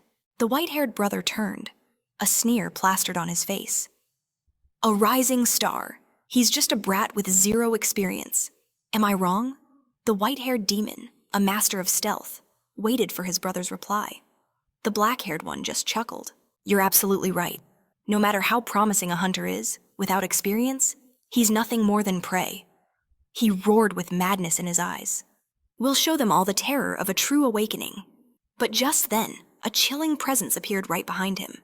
In a flash, he released the association hunter, whipping around to deliver a brutal slap across his brother's face, lifting him by the throat. The black-haired brother stared in disbelief. "You freak!" he shrieked, lunging forward with a dagger. "Who are you?" The protagonist casually tossed the unconscious brother aside, meeting the attack head-on. With a sickening crack of his stone knee, he shattered the attacker's face.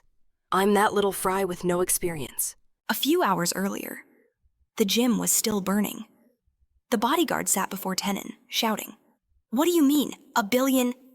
Even if I keep my mouth shut, I'm not the only one who can decide this." The main character simply held out his hand. "And who doesn't know that I'm not the kind of man who blames his subordinates? Just do your part. Do your best to reach an agreement. And if you even think of betraying me..." He reached for the bodyguard, circuits of power flaring to life. The bodyguard's eyes widened in terror at the skill activating before him. Taesun pressed his hand forward. "So, have you made your decision?"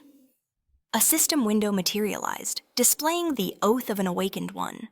It was a contract forged from pure magical power. Violate it, and an eternal, random penalty would be enforced. The conditions were absolute.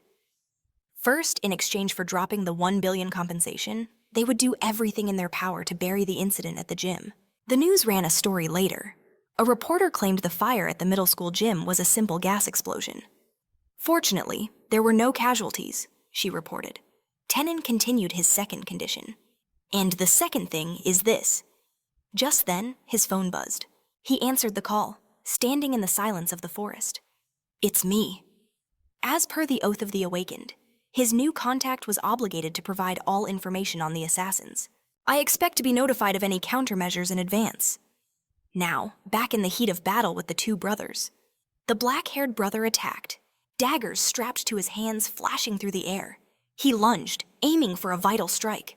But the protagonist's movements were like the wind. He'd already deciphered his enemy's tactics. He focused his power for a devastating counter. But it missed. The assassin circled behind him, striking at his back, only to hit empty air. "So, the infamous black and white brothers," Taesun mused. "They say your specialty is stealth attacks, using invisibility, just as I thought." Nothing special. In a blur of motion, he spun around, slamming a kick into his opponent's face and driving him to the ground. He activated a skill, his voice cold. "In the end, this is the limit of your power." Meanwhile, on a city road, inside a sleek car, sat Yu Yun. "I heard the selection for the hunter exam is complete," she said. "It's supposed to gather all the most promising talents from across the country. So, Chairman, who are you waiting for? Surely it's Shin Beck from Busan." At that moment, she was on the phone with him. The chairman laughed. "Who knows? He's certainly great. But to be honest, the one I'm truly looking forward to is your little brother," she scoffed. "My brother isn't that young, and what can he possibly achieve in this family?" Still as sharp-tongued as ever, he chuckled. "So, who has caught your eye?" "That boy." "Shin," she answered. "But haven't you heard the more interesting rumor?" He leaned in. "What kind of interesting rumor?" "Besides the other S ranks," she began. I heard there was one prospect who received a personal visit. From Vice Principal Gotok himself. The chairman's voice sharpened. Are you certain you didn't mishear? It's quite the story, isn't it? She replied. Imagine the skill level of an awakened that he had to personally check and confirm. At that exact moment, Taesun stared at his hand, then at the defeated brothers. He frowned in frustration. Why is this happening again? A system window appeared before his eyes. It read, physical capabilities lacking due to overload. Use of predator skill is impossible. Sometime later, in a dark city alley, the white and black brothers were tied up, back to back. In front of them were association workers. Behind them stood Taesun and Gotok. One of the hunters scoffed. Wasn't it bad enough that the black and white brothers were harassing association hunters? And now they've sunk to preying on high school students. Another added. Don't you think these demons are just getting more pathetic? Go. Tok ignored them, thanking the student for the information. Do you have any idea who was behind this attack? The protagonist paused for a moment, then turned. I don't have much to go on. He lied. But is it possible the list of participants was leaked? Inside his head, a different thought took root. I'm going to need to call for backup. Taesun realized that accusing the company now would be a fool's errand. Instead of solving anything, he would have only walked straight into a viper's nest. His true priority wasn't the TNN group, but the crippling weakness of his own body. The overload meant using his predator skill was impossible. This was the core of his problem. Due to his lack of physical power, his legendary skills were utterly useless, sealed within a fragile vessel. He had to focus on increasing his core abilities. But how? Raising his awakening level by using predator on a monster still required predator. Using it on other awakeners also required predator. It was a frustrating paradox. He mulled it over. It seemed there was only one path forward. Later, at a massive sports complex in the city, Yura stood at the entrance, greeting potential members. She handed out leaflets with a bright smile. Welcome to the best training center in New Korea, she announced. I am your guide to Blackhead. How may I help you? Taesun and his cousin, Hang, stood before her. Hang scoffed, unable to hide his disdain. Blackhead, you need serious cash and power to even register here. Why are we even trying? Taesun simply asked. Why else would we be here? Yura sized them up. Were they just high school kids? She awkwardly began to explain. Well, this is a top-tier training facility. But Taesun cut her off, handing her a card. Registration for 2 people, please. She was confused, but then her eyes fell upon the card. It was solid gold, with the letters SVP etched on it. The sight left her completely stunned. Taesun asked calmly, Will this be enough? She stared at the card, her mind racing. This was one of the largest guild's SVIP alchemist card. Where did a kid like him get this? Was he related to a high-ranking hunter? Or perhaps the owner? If she processed this payment and something was wrong, she'd be in serious trouble. What should she do? Just then, another trainer approached them. He struck a dramatic pose and let out a booming laugh. It seems the young lady is in quite the dilemma, he shouted. Everyone turned to face the newcomer, a look of confusion on their faces. He smirked, his voice dripping with arrogance. This isn't a place you can enter just by flashing some money. Yura's eyes widened in recognition. Mr. Kangoo, she gasped. He was a B-rank trainer, not a hunter, but he was known as the strongest in Blackhead Kangoo, the rookie killer. His skill was muscle strengthening, a special technique he developed himself. Hang yelled out, Is that really the strongest Mr. Kangoo? What a cool name. Taesun, however, was unimpressed. What kind of name is that? Is he insane? Kangoo continued to flex, puffing out his chest. That's right, I am the rookie killer. The strongest Mr. Kangoo, come and meet me. The other coaches exchanged awkward glances. He's picking on them again, one muttered. They felt a pang of pity for the newcomers. Kangoo flexed his biceps. See, everyone trembles at the mere mention of my name. If you dare to enter, I'll personally show you why. Taesun finally spoke. What? Are you babbling about, you weakling? He couldn't understand what all the fuss was about. Hang started to panic, trying to silence his cousin. A vein pulsed on the trainer's forehead. "How dare you? You think you're stronger than me, is that it?" He proposed a high-stakes wager. "Let's bet on it. The loser pays the winner's membership fee for 1 whole year." He laughed maniacally. "You don't know what you've gotten yourself into, kid. Let's do this." A moment later, they were transported into a programmed digital space. The coach sneered. "Time to prove your words in a real fight." They sat on massive chairs, with helmets covering their heads. Inside the virtual world, a massive crowd of fans and observers had gathered. Hang was among them, his jaw on the floor. "What is this place? Is this an abyss?" he screamed. One of the spectators scoffed. "It's a virtual training program, a virtual porter." Hang heard him and repeated the words, confused. "Virtual porter," the spectator explained. "It's a competitive training simulation. The goal is to carry the maximum weight, defeat the most B-class monsters, and reach the destination in the shortest time possible." The virtual reality was a perfect one-to-one replica of the real world. Yura watched nervously. "When it comes to a battle for supremacy here, this is the most common method.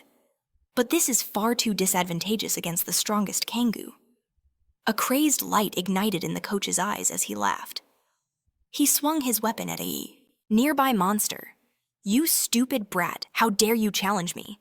His skill, muscle increase, was his ticket to victory. He landed a devastating blow, shattering the monster into 1,000 digital fragments.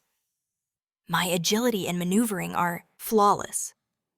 A skill set perfect for a virtual porter," he roared. "And the weight I can lift is on a completely different level." He tore through the monsters in his path with contemptuous ease. "I'll crush you, even if you are just a first grader." But then, he froze. The monsters around him had suddenly exploded into nothingness, but he hadn't touched them. At that very moment, Taesun wasn't wasting a single second. He had a strategy, and he was executing it perfectly.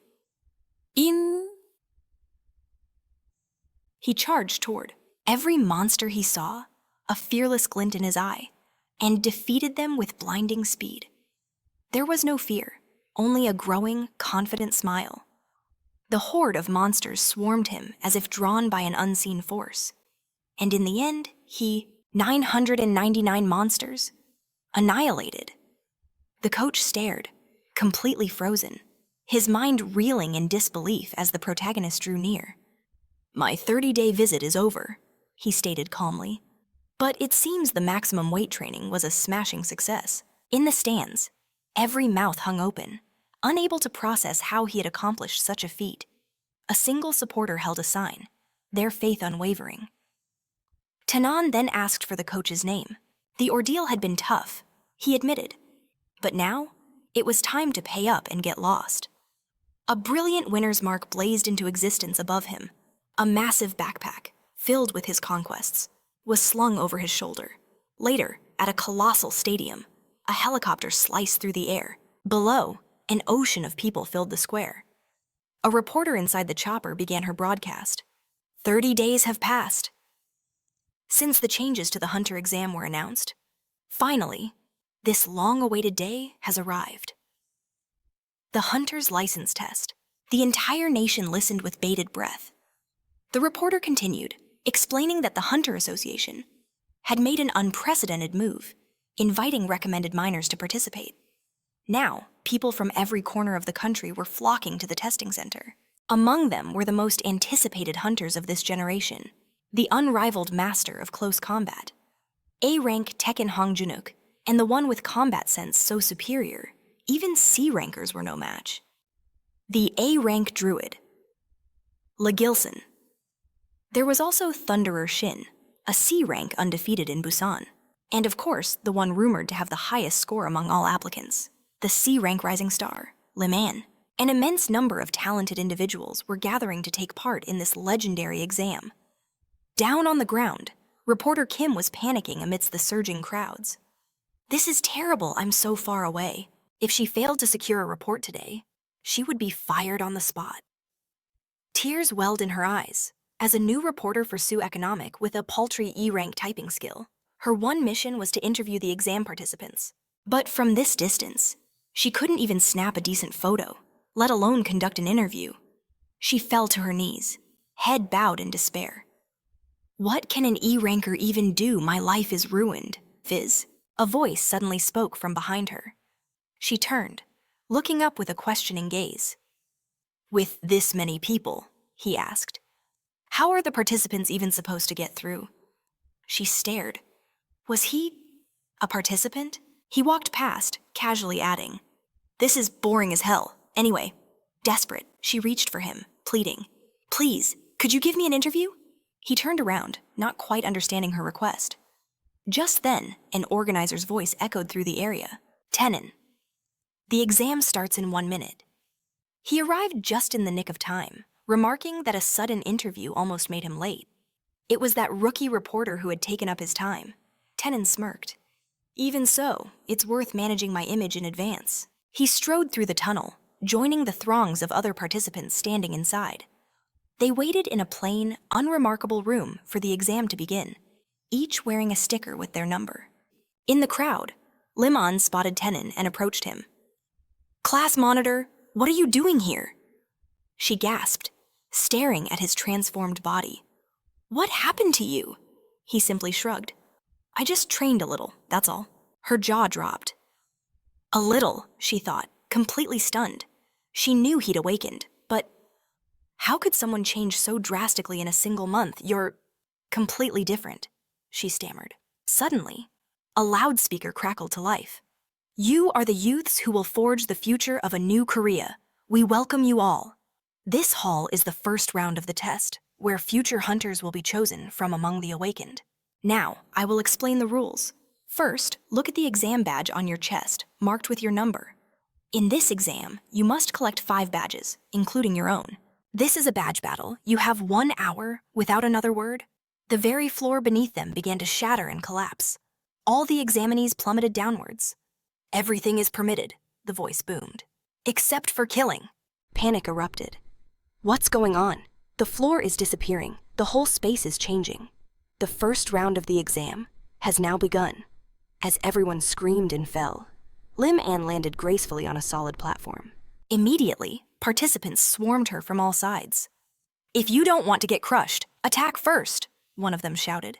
In response, she unleashed her power. A blizzard of razor-sharp ice crystals erupted around her. The devastating attack sent most of her assailants flying. Meanwhile, behind a bank of screens, a group of observers watched the fight. She's a true future star, one commented. Her skills are impeccable, another added. The rest of the test takers are unremarkable, however. This year's group has, without a doubt, surpassed all previous ones, but the one I am truly waiting to see. That participant from Busan. It's been 20 minutes since the test began, and he hasn't taken a single effective strike. No one can even get close to him. His abilities are truly astounding. Lim Han and him. Who's the stronger one? Go Taeuk stood behind them, silently watching the screen. He understood their focus on points, but he saw something far more fascinating. He knew, with absolute certainty, that the protagonist would dominate this test. Let them all witness his true power, his overwhelming strength. He watched the boy's every move, his every clash. Go! Taeuk's eyes widened in shock. What is this? He roared. Awaken a rank, Hung is using his skill. Iron Skin and Awaken S-Rank, Taesun is using Stone Skin. Had he completely misjudged this kid's abilities? He couldn't process it. He was being tested by a fresh A-rank, who hadn't dodged a single blow. Sweat began to pour down Hung's face. For an entire minute, his opponent had simply absorbed every attack. At that moment, Taesun charged forward with a ferocious assault, but Hung met him with a perfectly timed fist, a solid hit. It was almost as if he deliberately ran straight into the punch. Hung screamed. You absolute idiot! Are you trying to challenge me head-on? Stone Skin is the perfect counter to my Iron Skin. It was madness to fight him directly, and even worse, he was throwing punches that were designed to miss. Taesun sighed. You talk way too much. The other man stared back, completely stunned.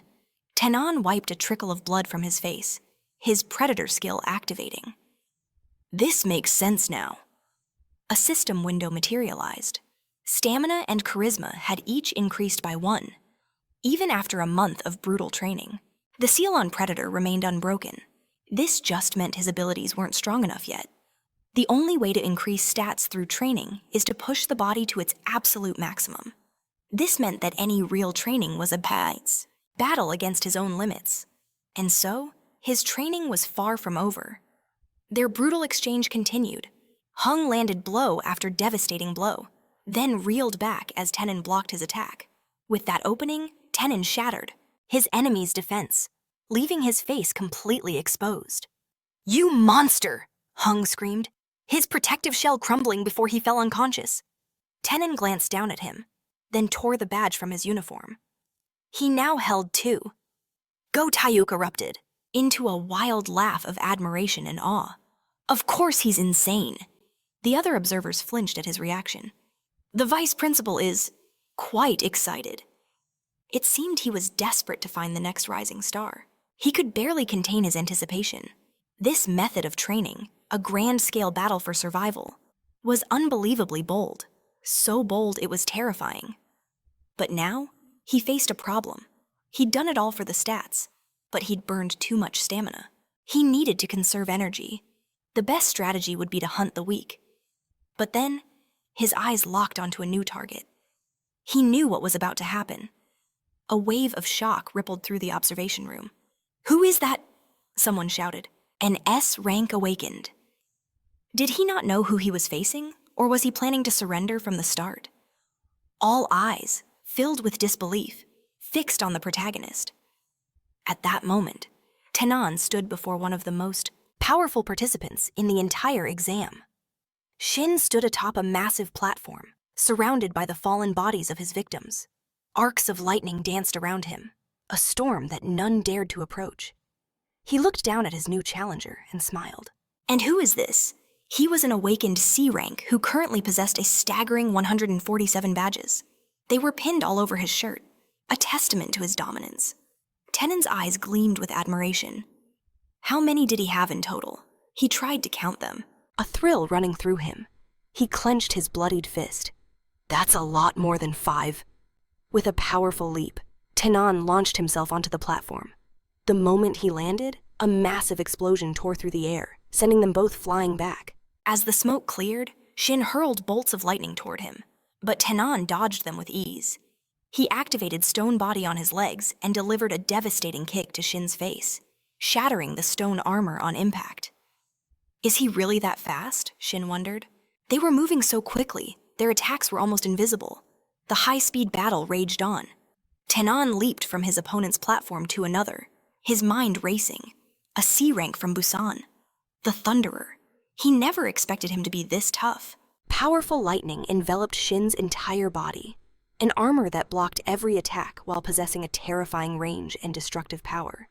It was perfect for both close-quarters combat and long-distance assaults. In a situation where he still couldn't use Predator, how could he possibly break through? Shin grinned. What's wrong? You're not attacking. Maybe you'd rather run. Without waiting for an answer, he leaped onto Taesun's platform, gathering a massive charge of lightning. In his hand, Taesun saw it just in time and managed to evade the blast. Unfazed, Shin immediately lunged to strike again. They began a deadly chase, leaping from platform to platform. Shin laughed, his voice echoing. Where do you think you're going? Why is he running with both hands? Shin unleashed a torrent of lightning, far more potent than anything before it. The protagonist felt the sheer power of that blast, arrogant. Shin grinned and roared for him to just fight back. If he did, escape would be impossible. Taesun focused every ounce of his being, all his attention, on creating the stone body. With a defiant shout, he smashed a massive boulder into his foe. But Shin's electric discharge shattered the rock instantly as he hurled insults. Then, with a snap of his fingers, a blinding light erupted around the protagonist. Caught completely off guard, he shielded his eyes from the intense glow. Seizing the moment, Shin didn't waste a second. He leaped back, charging his hand with crackling energy and hurling it toward his opponent.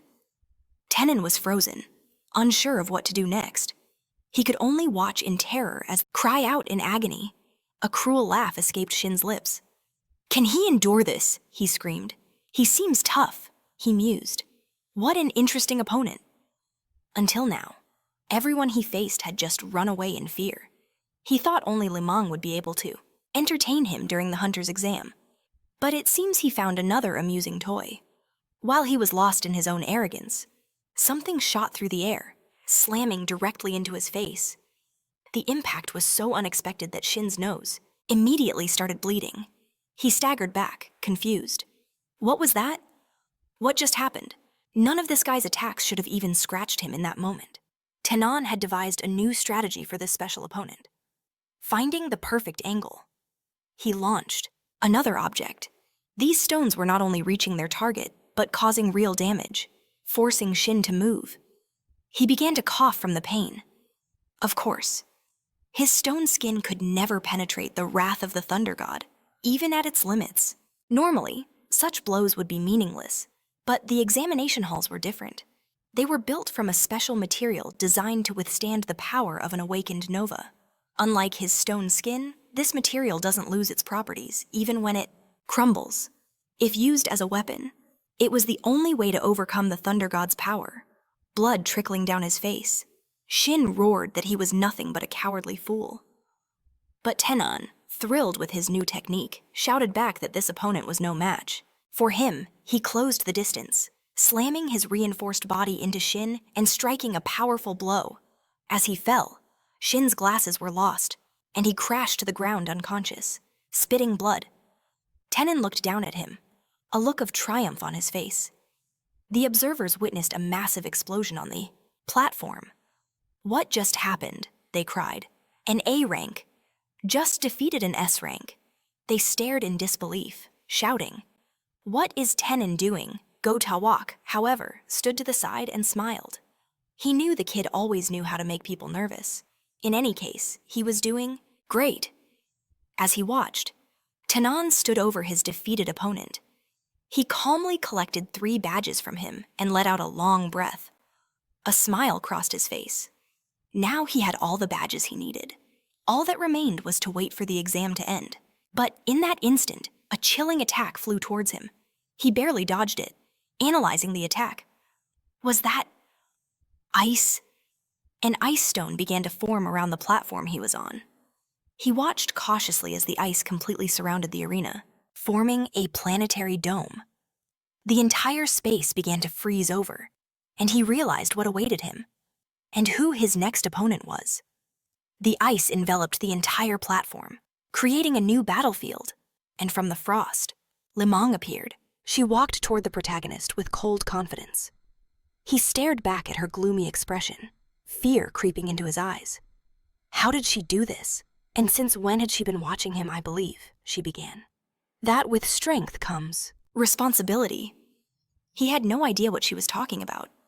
She continued, strength without responsibility is just violence.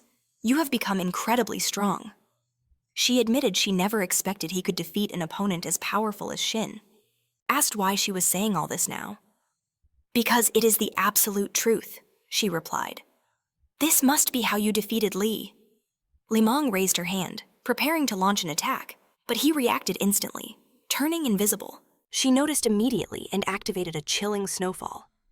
He reappeared from his invisibility, shouting in frustration. This snow! It was like a bomb. Invisibility was now completely useless in this battle. She found him in an instant and landed a brutal kick to his face. As he began to fall, she screamed at him, her voice filled with anger. I trusted you back in the gym. She then unleashed a barrage of razor-sharp ice shards at him, yelling, I am not like Lee. I won't act recklessly for selfish reasons. One of the shards found its mark, cutting his face, gathering icy energy around her hand. She screamed, but I finally realized it when I saw you fight. In the end, with both Lee and Binsu, it was all you. It was all your doing. A massive pillar of ice erupted from under Taesun, launching him into the air.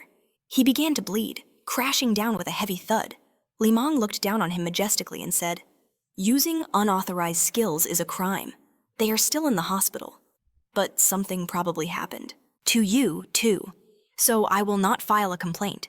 However, you must withdraw from this exam. You are not qualified to be worthy of the title Hunter. Taesun willed his shattered body to move, but every muscle screamed in protest. Seeing him stir, she sneered. He still has strength left, and watched him with cold disbelief. But he rose to his feet, challenging the unstoppable tyrant. Strength, responsibility, qualifications. In the end, you just want an excuse to let me go. He stood firm, a portrait of blood, bruises, and snow. A defiant smile spread across his face. Stop being a coward. Her eyes widened in shock, but she had to agree with him. So, she hissed, that is your answer. Then I will hold nothing back. With her ice magic, she manifested a colossal staff, fury blazing in her eyes. I will end this now. He knew his stone skin, broken hundreds of times, was useless now. Even if he used stealth, she'd erase him. With her wide area attacks, the monk's heart, which boosted his abilities, had already been pushed to its limit. It wasn't enough to turn the tide. The predator's skill remained sealed, and he lacked the stamina to inflict paralysis. Not in a direct clash like he'd done to Lee. In this desperate moment, there was only one path left. He gathered his last reserves and charged. She readied her immense weapon, preparing for the final strike. He watched her every move, her every twitch. Then, the massive ice construct for the observers began to glow ominously. A blinding explosion of power, scattering ice and shattering platforms. The observers screamed in panic. What's happening? What was that? The fog. We can't see anything. Go Hyuk whispered the main character's name in terror, utterly bewildered by the chaos. The observers froze, staring in disbelief. What is this? The very stage where the battle took place was almost completely shattered. A gaping hole was torn through its center, and at the edge of the collapse, two figures lay together. Taesun was on top of Lim Ion, pinning her hands. He had chosen the ultimate gambit, a tactic of pure shock. He had kissed her in that critical moment. She was completely unprepared, letting out a moan of stunned confusion, just moments before. As the main character charged, Lim Ion had swung her colossal sledgehammer at him. It crashed down right where he should have been. She peered through the dust, trying to confirm her kill. That's when Taesun leaped. In that final, desperate second, his true objective was never a kiss. It was paralysis. He caught her mid-air, and through the kiss, he was able to transmit the paralytic agent directly. The success rate of the status effect skill skyrocketed at close range, especially when delivered from the inside out. He had mixed his own blood with the paralysis toxin and forced her to ingest it. Against the monstrous resistance of a C-class hunter, it was an insane gamble. But the result was undeniable. He stood, wiping blood from his lips. She lay motionless, unable to move a single muscle. As the reality of what happened sank in, her face flushed with fury and shame. You, despicable. A system window appeared. Paralysis success. Target resistance failed. Opponent's mind has suffered a fatal shock. Charisma has increased by 3 units. He smirked. A perfect success. The main character glanced around and noticed the loudspeaker crackling to life. The first stage of the examination is now concluded. Staff will now carefully transport all participants. Examinees are to remain in place until our personnel arrive. The announcement echoed again. With the first test officially over, the aftermath began. The injured were immediately tended to by the MEO brigade. Even though Lim Ion suffered from paralysis, lost her badge, and was unable to fight, she still passed the first stage. As for Taesun, he had collected badges. And though he only had 7, his shocking victory over Shin and Lim Ion had drawn everyone's attention. He became the talk of the exam. He defeated them both. They whisper that he's a C-rank. Is it true? I wonder what his final score was. Taesun slipped past the results board, hiding from the prying eyes. A healing skill would be nice right about now, he muttered. He could barely even walk. Should he try to acquire one later? Suddenly, a familiar voice roared his name. Shin Taesun instantly tensed, ready to activate his defensive skills. His rival lunged forward in a blur of lightning. Taesun barely managed to raise a stone arm to block the attack. He was stunned by the sudden ambush. We're past the first stage, he yelled. You can't just attack me. The same tricks won't work here, Shin roared back as a small explosion erupted between them. The other participants watched the scene unfold. Are they seriously fighting again? It's that guy, Shin. He's getting revenge for his loss. They started to laugh and cheer him on. Hey, if there's one less candidate to worry about, it's a plus for us. Get him, faster than thought. Shin turned on the crowd, unleashing a torrent of lightning as he roared that he didn't care. He told them to shut their mouths as agonizing screams filled the air. He then faced the main character again and yelled that they should fight for real. Taesun just smiled. You're completely insane. He gathered crackling energy once more, screaming about the skill he was given, and that he would teach everyone who was in charge here. He descended into madness, laughing hysterically, but suddenly, an immense pressure slammed down on them all. Shin's body was instantly crushed into the floor, leaving a small crater. No one could comprehend what was happening. Taesun's legs trembled under the weight, but somehow, he was able to withstand the force. All the other participants were pinned to the ground, utterly helpless. That's when Park Sunan appeared, walking toward them.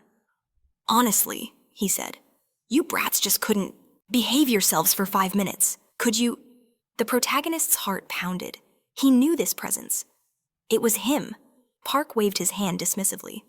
So, which one of you little pests was showing off? Taesun realized this was an S-Rank hunter, one of the top hunters from the New Korea Association, the man destined to become an SS-Rank. Park's eyes locked onto the protagonist in surprise. What's this? You're still standing. He channeled his aura, intensifying the pressure on Taesun alone, forcing him to bend closer and closer to the ground. This man, Taesun thought, was a true demon. He had heard that the skills of awakened S-Rank hunters felt different, but he never imagined it would be this overwhelming. Park loomed over him. Well now, look at this. Can you really withstand this, he mused. Something that even veteran hunters can't bear. He amplified his magic again, pressing Taesun toward the floor. But suddenly, the association staff rushed in, shouting for him to stop. What do you think you're doing? He was annoyed, interrupted during such an interesting moment. The staff screamed. What are you doing to children who just finished their recovery? Are you trying to get them disqualified before the second test even begins? Park remained silent. The staff swarmed him, grabbing his arms. I had no intention of disqualifying anyone, he said calmly. I was simply enforcing discipline. That's complete nonsense, an employee shouted. Don't lie about rechecking their skills. Every exam is the same. They won't make it if you do this. One more time, and I'll report you to the association president. Park just smiled and looked at the protagonist. What's your name? He asked. Taesun stared back, confused. Before, after a moment, he stated his name. The powerful hunter thought to himself. So, if he's Taesun, that means he's the C rank who defeated both Shin and Limang. Finally, someone interesting has appeared. He patted Taesun's shoulder. Your goal is to become an S-Rank hunter, of course. He turned and walked away. I'll be looking forward to it. Taesun just watched him go, completely bewildered. The staff members ran after Park, yelling that he couldn't just escape and that he had to come with them. Sometime later, the participants gathered in a forest clearing, with no idea what was in store for them. Park stood on a platform, with a row of shimmering portals behind him. He took the microphone. Are you all rested up? He boomed. Then I hereby announce the start of the second round of the hunter license exam. You will enter the testing location through the gates directly in front of you. These weren't just gates, they were portals leading to other dimensions. The participants erupted in a panic. The second stage is inside a dungeon, they shouted. The kind with real monsters. Puck announced that every 5 test takers to pass through a gate will form a team. Let them explore the SSS dungeon together with a hunter who will be appointed as an overseer. While you explore, every action will be evaluated. All necessary items, such as weapons and consumables, are provided by the association. The participants were given various weapons and potions. He continued, It is time to begin. Let everyone proceed through the gate in front of them, Taesun thought. A dungeon for the second round even. Amateurs would have no trouble in a D-rank dungeon like this, especially if paired with experienced hunters. He just had to get onto a good team. Unless this was the Apocalypse Double Dungeon. That's right, it was a C-rank double dungeon. The location for the second round. The world's first double dungeon, discovered inside a D-rank gate, a place where countless people, including the first group of testers, were slaughtered. The aftermath led to monsters, escaping into our world from undiscovered dungeons. It would be best if I could prevent this disaster in advance. But no one would believe my baseless words. Even if the truth came out, I would be the first one to fall under suspicion. It was a hopeless situation. For now, it seems I must focus on what's in front of me, as long as I'm not in that first exploration team. For him, just surviving this was a victory. With a faint smile, he stepped calmly into the portal. On the other side, he appeared before his new squad, but his smile vanished instantly. Standing there was the second supervisor and his fated team. The supervisor declared their party of 5 was finally complete.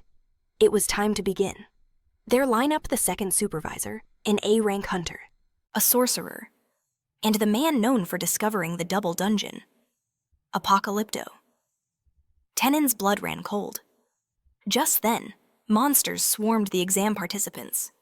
The hunters unleashed their skills, a whirlwind of power and death. In a brutal display, they crushed their foes. After the brief skirmish, the supervisor approached, clapping his hands. "Bravo! Absolutely magnificent!" he exclaimed.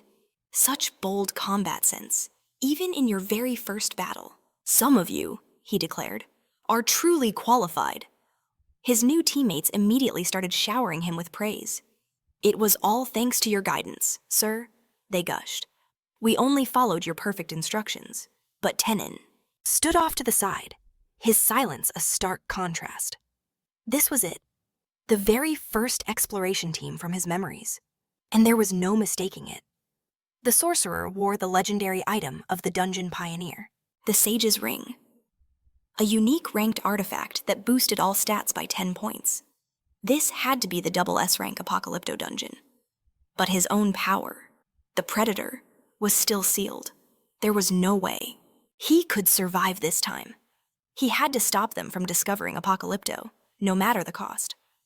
Suddenly, his team noticed a change. The dungeon path was shifting before their eyes. "The road! It forked!" someone cried out. The team looked to the supervisor, asking, "What do we do now?" The sorcerer just laughed. "This happens all the time in dungeons," he said coolly. "We have the advantage in numbers." But before he could finish his sentence, the main character, Tenen, shot past them like an arrow. The team erupted in panic. "Hey, don't go in there alone. It's too dangerous." "Get back here right now," the supervisor roared. But Tenen just yelled back, a confident smile on his face. "It's fine. This way is better. I won't let them make the wrong choice again. Not this time."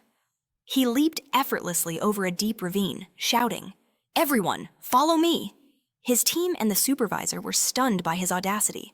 I have to forge a different path for them, a path that doesn't lead to ruin. He plunged into a dark pit, yelling, "This way, follow me. I won't let it open.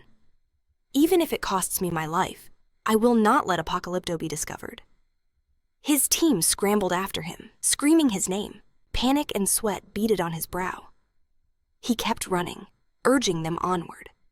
And then, he skidded to a halt before a massive portal, pulsating within the dungeon's ruins. The team caught up, gasping. "What is that?" "Another portal, but we're already inside." "A dungeon!" Tenen's eyes widened in horror. "No, I tried to avoid the main path, but I still found it. The double dungeon, Apocalypto." Despite all his efforts, fate had led him right back to this cursed place. One of his teammates stepped forward. "I'm gonna go touch it," he said recklessly. Tenen whipped around, his voice raw with panic. "No! Everyone, stay back!" His team was completely bewildered. "What's wrong with you?" they yelled back. "What's going on?" He screamed. "Can't you see? We're already inside a dungeon gate. Why would there be another one? This is unnatural. A situation. This strange has to be reported immediately." He turned to the supervisor.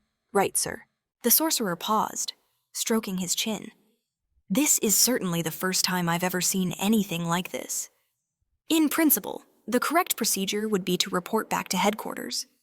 A wave of relief washed over the main character. Taesun let out a breath he didn't realize he was holding. But the supervisor wasn't finished. However, I suggest we explore it first.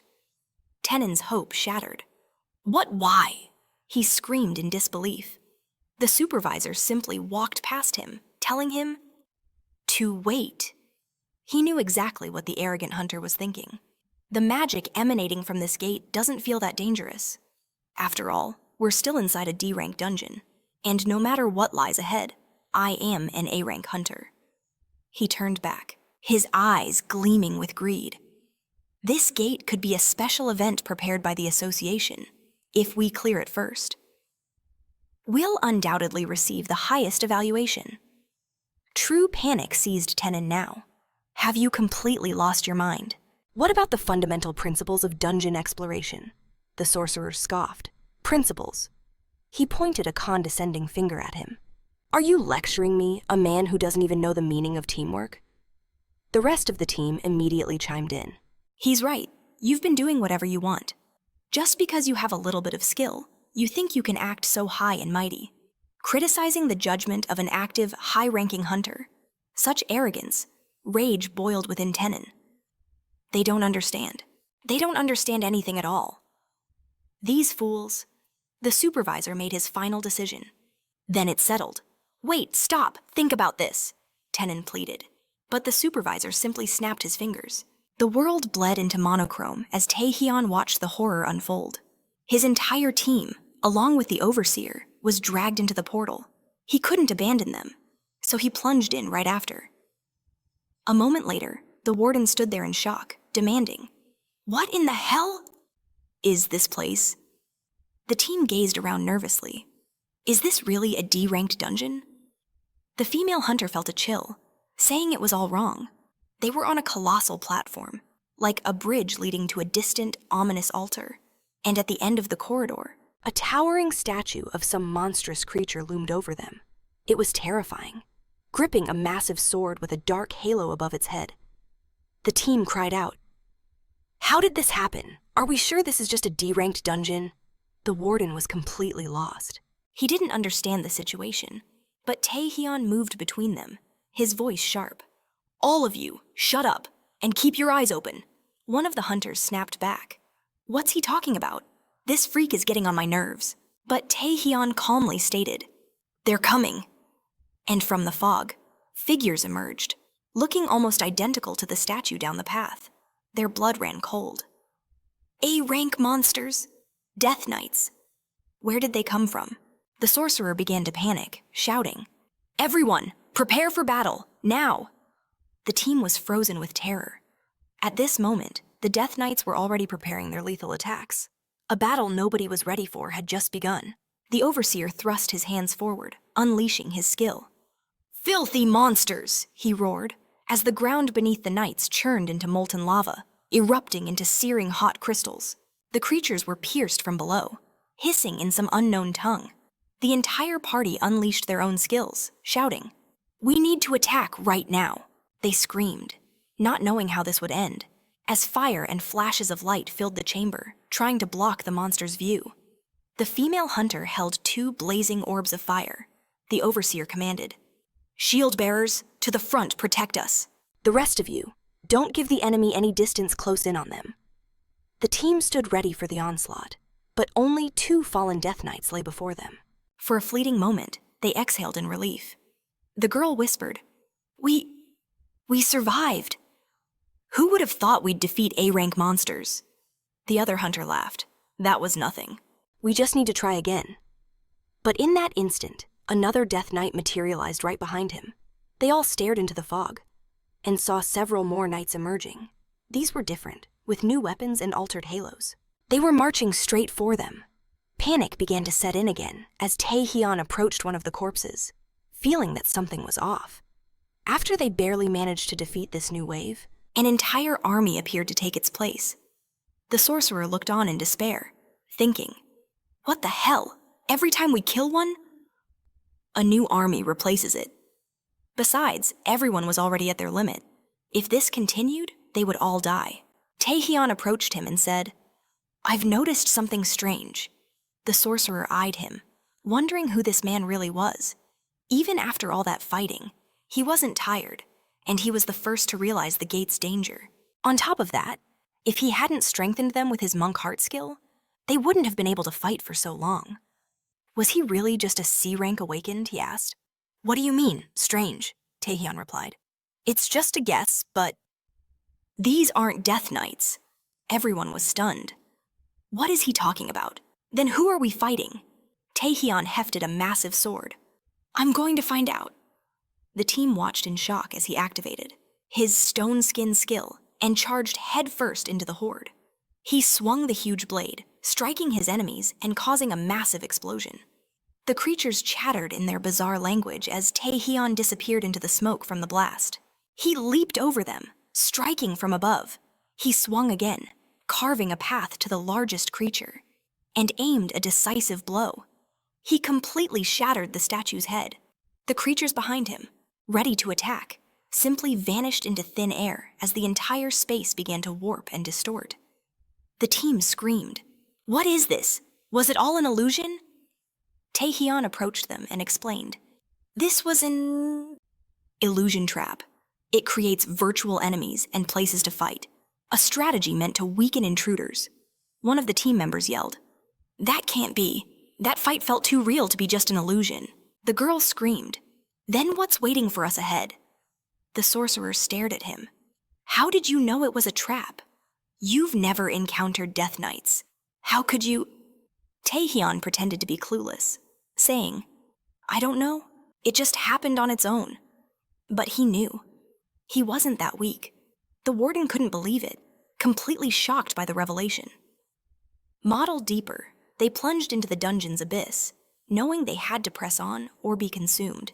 The warden's light shattered the illusion, but the reality that awaited them was far more grim. Upon discovering the apocalypse, the very fabric of the dungeon warped into a nightmare, and the wounds from the phantom battle became agonizingly real. There was no waiting for salvation. Their only glimmer of hope was to find the gate that promised escape. After what felt like an eternity, they found it a colossal gate that stood silently before them. A tense silence fell over them. "Is it just a door?" someone whispered, while another cried out, "This feels too dangerous." The warden's face was grim. "I'm not sure," he admitted. "But if we stay here, we die anyway." With that, he stepped forward to push it open.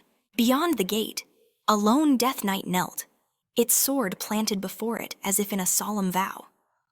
"A Death Knight," one exclaimed. Another scoffed nervously.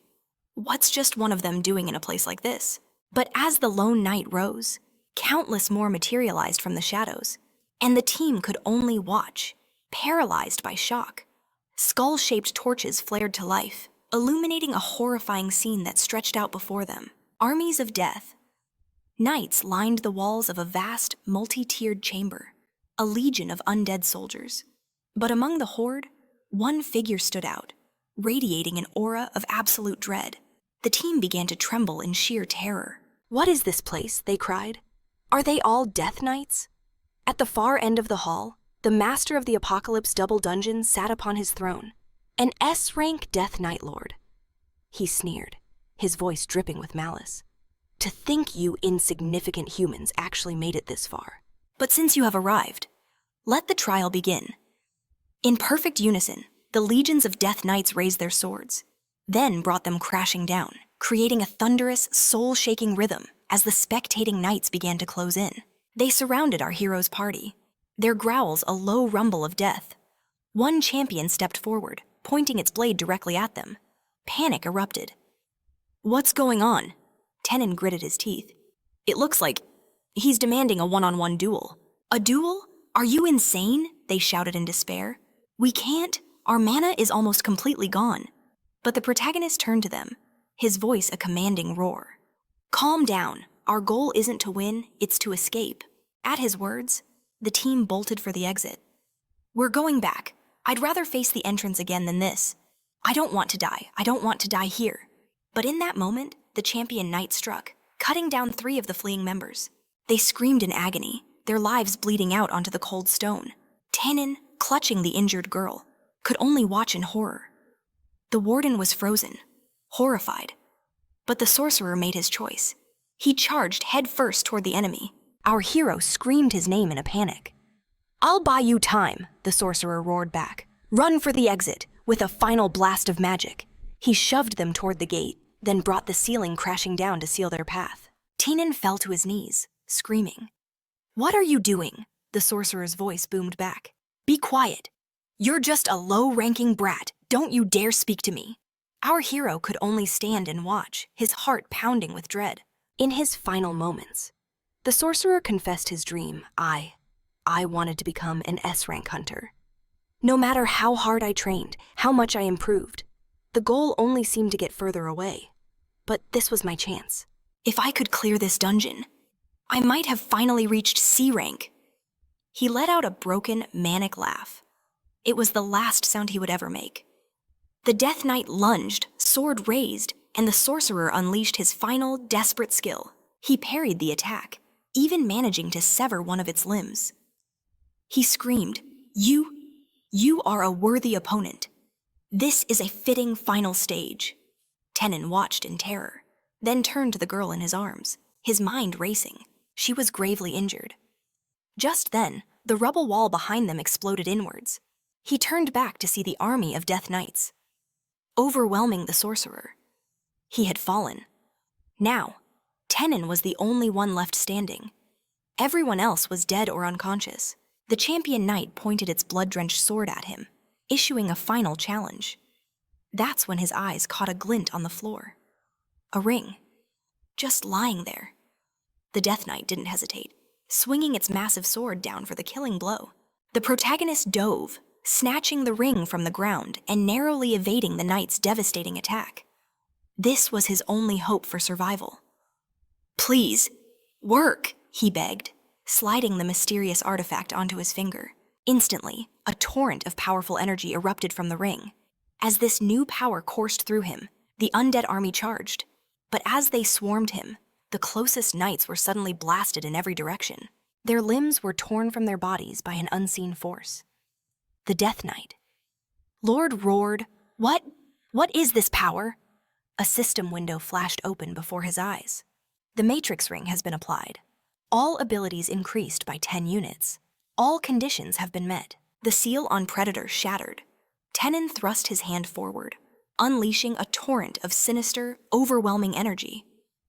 A moment later, a cataclysmic explosion ripped through the chamber as the protagonist activated his skill, scattering the undead army in every direction. But the knights were relentless, charging once more as he aimed his hand. Unleashing Predator, he annihilated knight after knight. He calculated that the time needed for complete absorption was a full 10 seconds. He couldn't rely on Predator alone, so he activated Stone Body's every skill he'd gathered, every ability he'd accumulated. He would unleash everything he had. It was the only way. He would get out of this alive. His very sword hardened into stone, and he carved through the Death Knights, one after another. But suddenly, a massive explosion erupted beside him. A colossal spear had struck. He was thrown back, screaming, "What the hell is this?" Raw terror gripped his heart as he stared up at the Lord of the Death Knights. The imposing figure simply raised a hand, and a storm of spectral weapons materialized above the protagonist. Panic set in. This being was on another level of terrifying. The arsenal rained down upon him, forcing him to run and dodge with every ounce of his being. The chamber roared with the sounds of destruction. Seeing an opening, Taesun charged toward the Death Knight Lord and thrust out his hand. With the Predator's skill activated, he roared, launching his attack. It nearly reached the Lord, but the entity conjured its magic, effortlessly blasting the protagonist backward. "You are quite strong," the Lord admitted, "but nothing more." Another massive explosion shook the room, which was now littered with broken weapons. The Lord stepped onto the protagonist's chest, pinning him with a colossal sword. "I will ask you one last question," he declared majestically. "Who granted you this power?" Taesun screamed in agony as a system window appeared. Resistance to Roar of the Sunken Night King has been activated. Partial resistance successful. Yet he screamed even louder. Another system window flashed with the same message. I knew it, the Lord sneered. Unlike the other insects, you understand my words. So tell me, what is the nature of your power? Tenen's only answer was a gut-wrenching scream. Before he coughed up blood, his mind flashed back to Asmodeus, that monstrous creature with countless arms. In his memory, he saw his entire team, lying in pools of their own blood. The warden was there, too. As the Death Knight Lord loomed over him, a chilling thought echoed. Nothing has changed. What was the true nature of Predator's power? Why could he, a mere human, suddenly understand the language of monsters? He only gained powers and abilities, but understood nothing. Nothing had truly changed since that day. Why? Why did the king give me this power? The Lord took advantage of his despair, his blade moving perilously close to his neck. But in that moment, he heard the king's voice. I did tell you, did I not? Tenen was utterly shocked by this encounter. The king appeared in his mind's eye. I was simply impressed by your will and perseverance. You do not have to change. Just come to me. Back in the dungeon, the Lord scoffed. Do you truly not have the strength to even answer me? You worthless louse! I will end this now.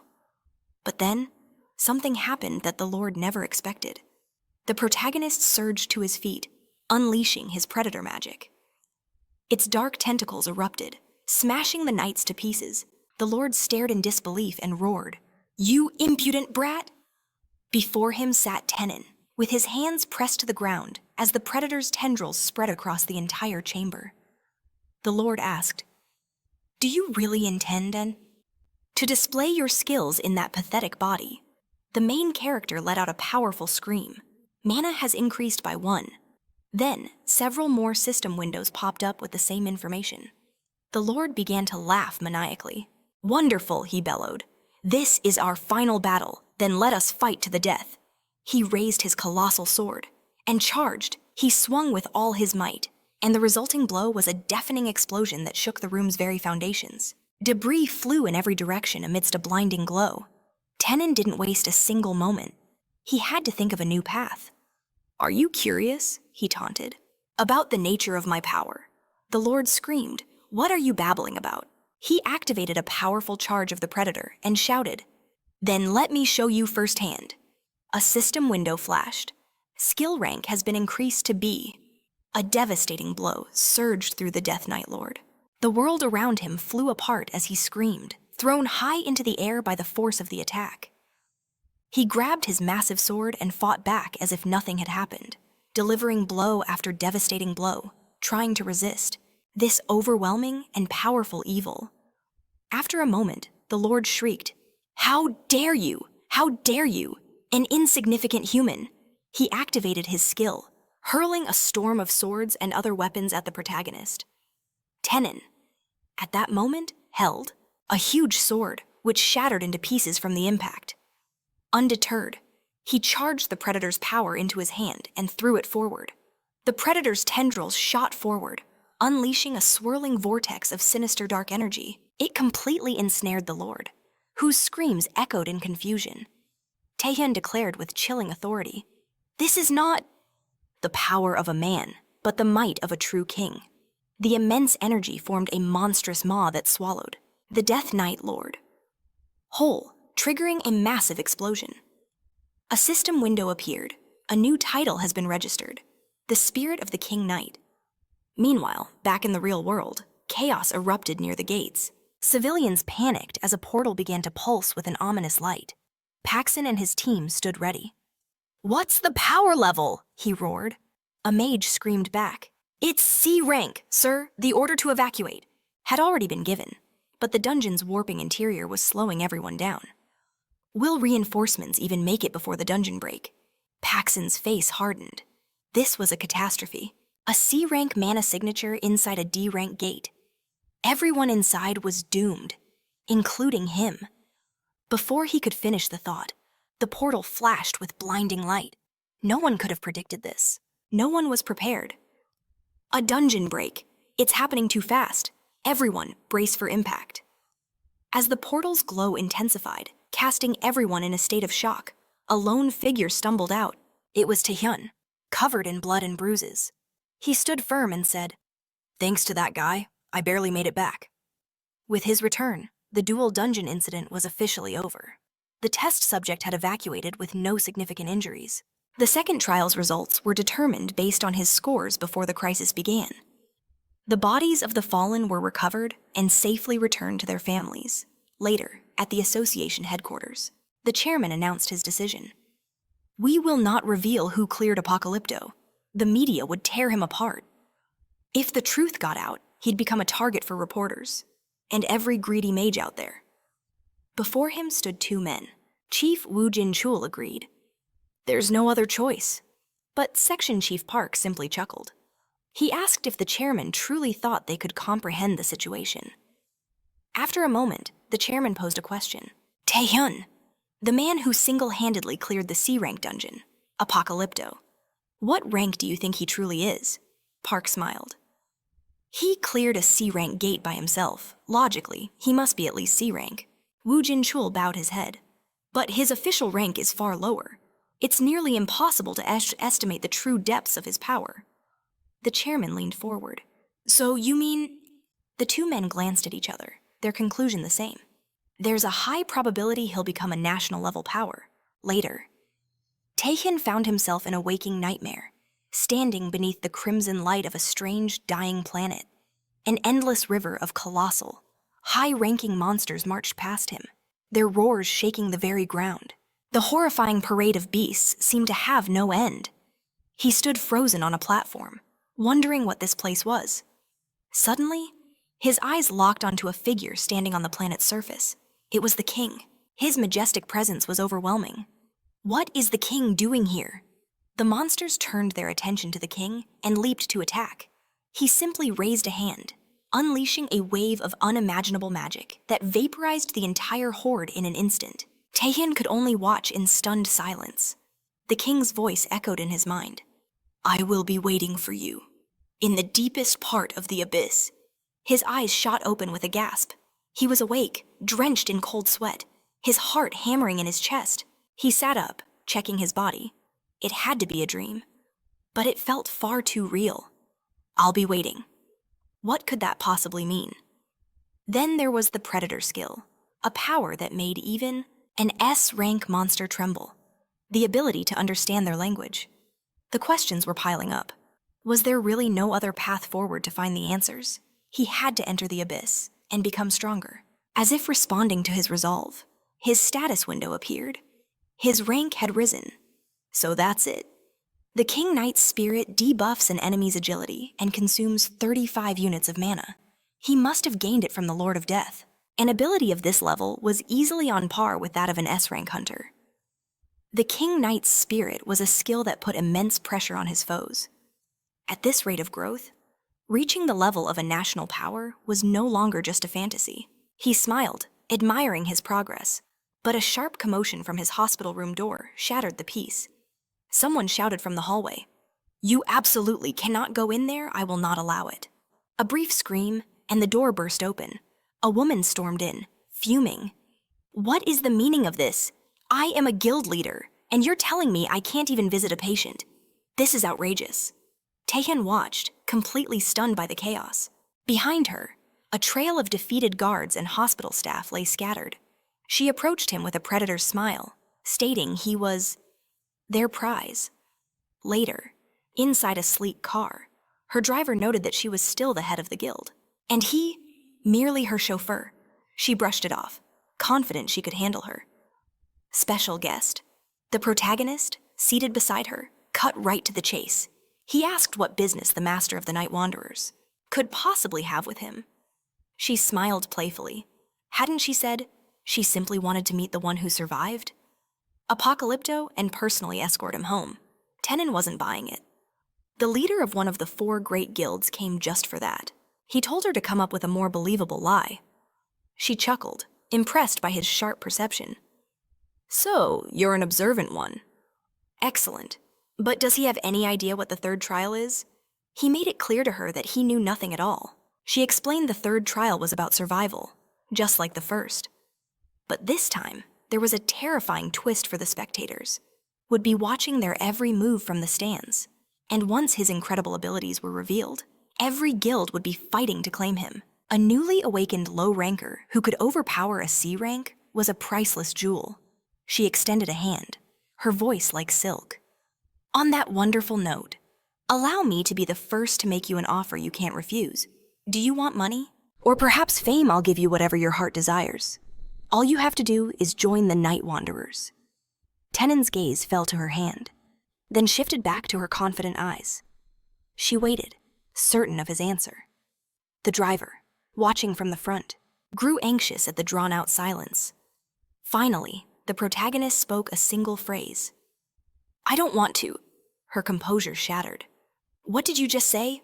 A short while later, near his house, tucked away between the buildings, Taesun thanked them for the ride, saying he would walk the rest of the way from there. Yu Yang was incredulous. What? Why did you not hear my offer? A fee, or anything else you desire. Just name your price, or... Do you already have a deal with another guild? Perhaps I misspoke. He listened to her rant, a flicker of irritation rising within him. He let out a calm breath and stated, There was no mistake, and I have no special reason. She was utterly stunned. He continued, The conditions you offer are exceptional, but I simply don't want to join. And I won't. He turned and started down the stairs, bidding them farewell. But in a flash, she was before him, her hands grabbing his face, her skill activated. Who the hell are you? A mere trainee hunter? Refusing one of the best guilds in the world without a single good reason? That's impossible. It's complete nonsense. Releasing him, her expression turned dangerous.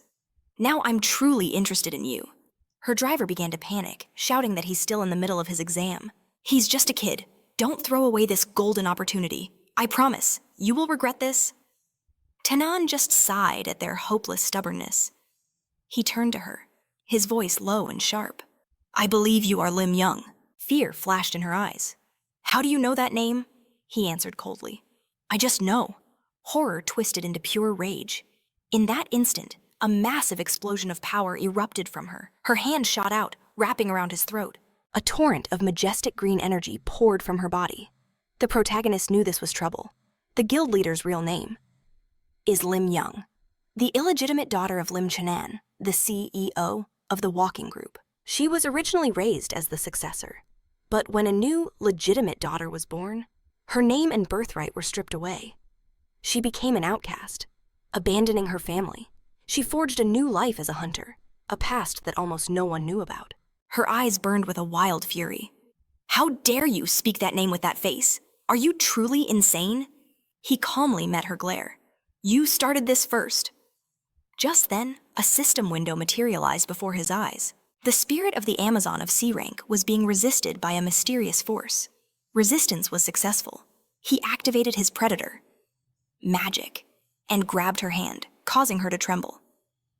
Another system window popped up. The B rank Night King's spirit, Jo. Contract was successful.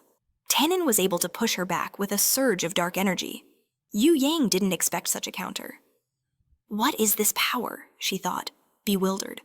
The protagonist realized he couldn't yet withstand the full power of an S rank. Skill. Was she overpowering him? He analyzed his own body, feeling how his predator skill fought back against her overwhelming aura. They both exhaled, the air thick with tension. In the next instant, he closed the distance, pinning her against the wall. He warned her not to cross the line. You are my friend's sister. She became flustered, her rage melting into embarrassment. The driver stood in the distance, completely speechless. Sometime later, a massive crowd had gathered near a colossal stadium. An announcement echoed across the area. The third round of the Hunter examination would take place inside this modern-day Colosseum.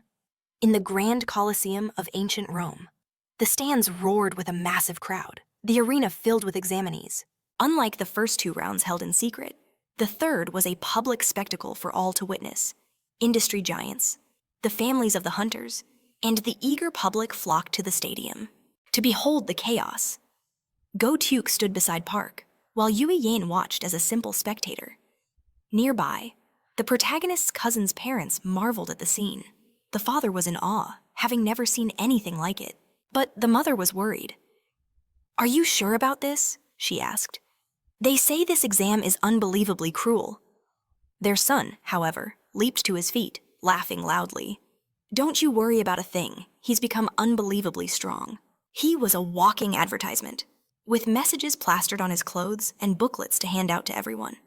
"Once he gets his hands on someone," he bellowed, "it's a one-hit victory." As the protagonist's cousin and fan club president, he and his few loyal members began a roaring chant, certain everything would be fine.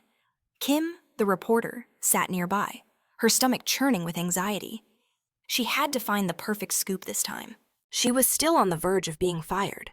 Her last interview with him was canceled because of his low rank, a failure that still haunted her. Was that guy really eliminated already, she wondered. If she failed this interview, she was finished. Pushing her worries aside, she noticed the other participants staring at one person, with sheer admiration.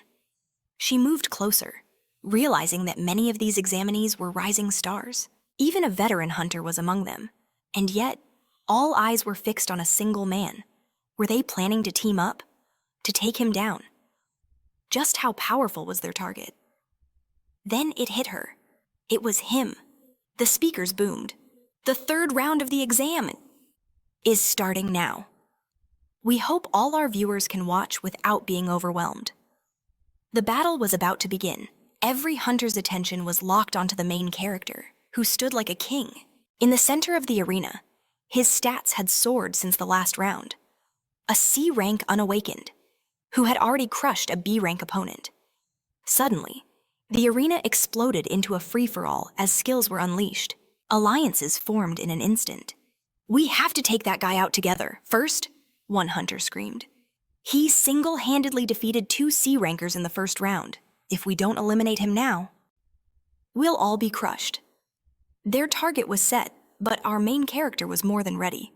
Taesun activated his stone skin and launched himself into a team of hunters who screamed in pure terror. It was almost unbelievable. He sent them flying with a single devastating blow. The very ground beneath him began to fracture. Suddenly, green vines erupted from the cracks, snaking around his body. "What the hell is this?" he muttered.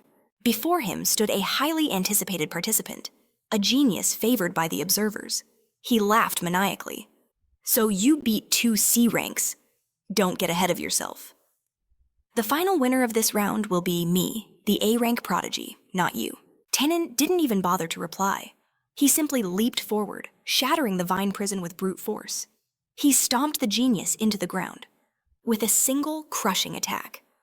The challenger lay unconscious. Taesun rose and declared coldly, "Next." The remaining participants stared in absolute panic. "He's a monster," one cried out. "Attack him all at once. Don't give him a break. If we keep hitting him, he'll eventually get tired." But Taesun just pointed a finger at the mob. The spirit of the Night King does not break. They charged, skills blazing, desperate for a victory. But he unleashed his ultimate ability, flooding the arena with an unimaginable spiritual pressure. All the charging hunters collapsed to the floor, paralyzed. A colossal, demonic aura. The visage of the Demon King loomed over their heads. They were utterly powerless, pinned to the ground by his overwhelming presence. In the stands, the crowd and the association observers watched in absolute horror, stunned by his terrifying power.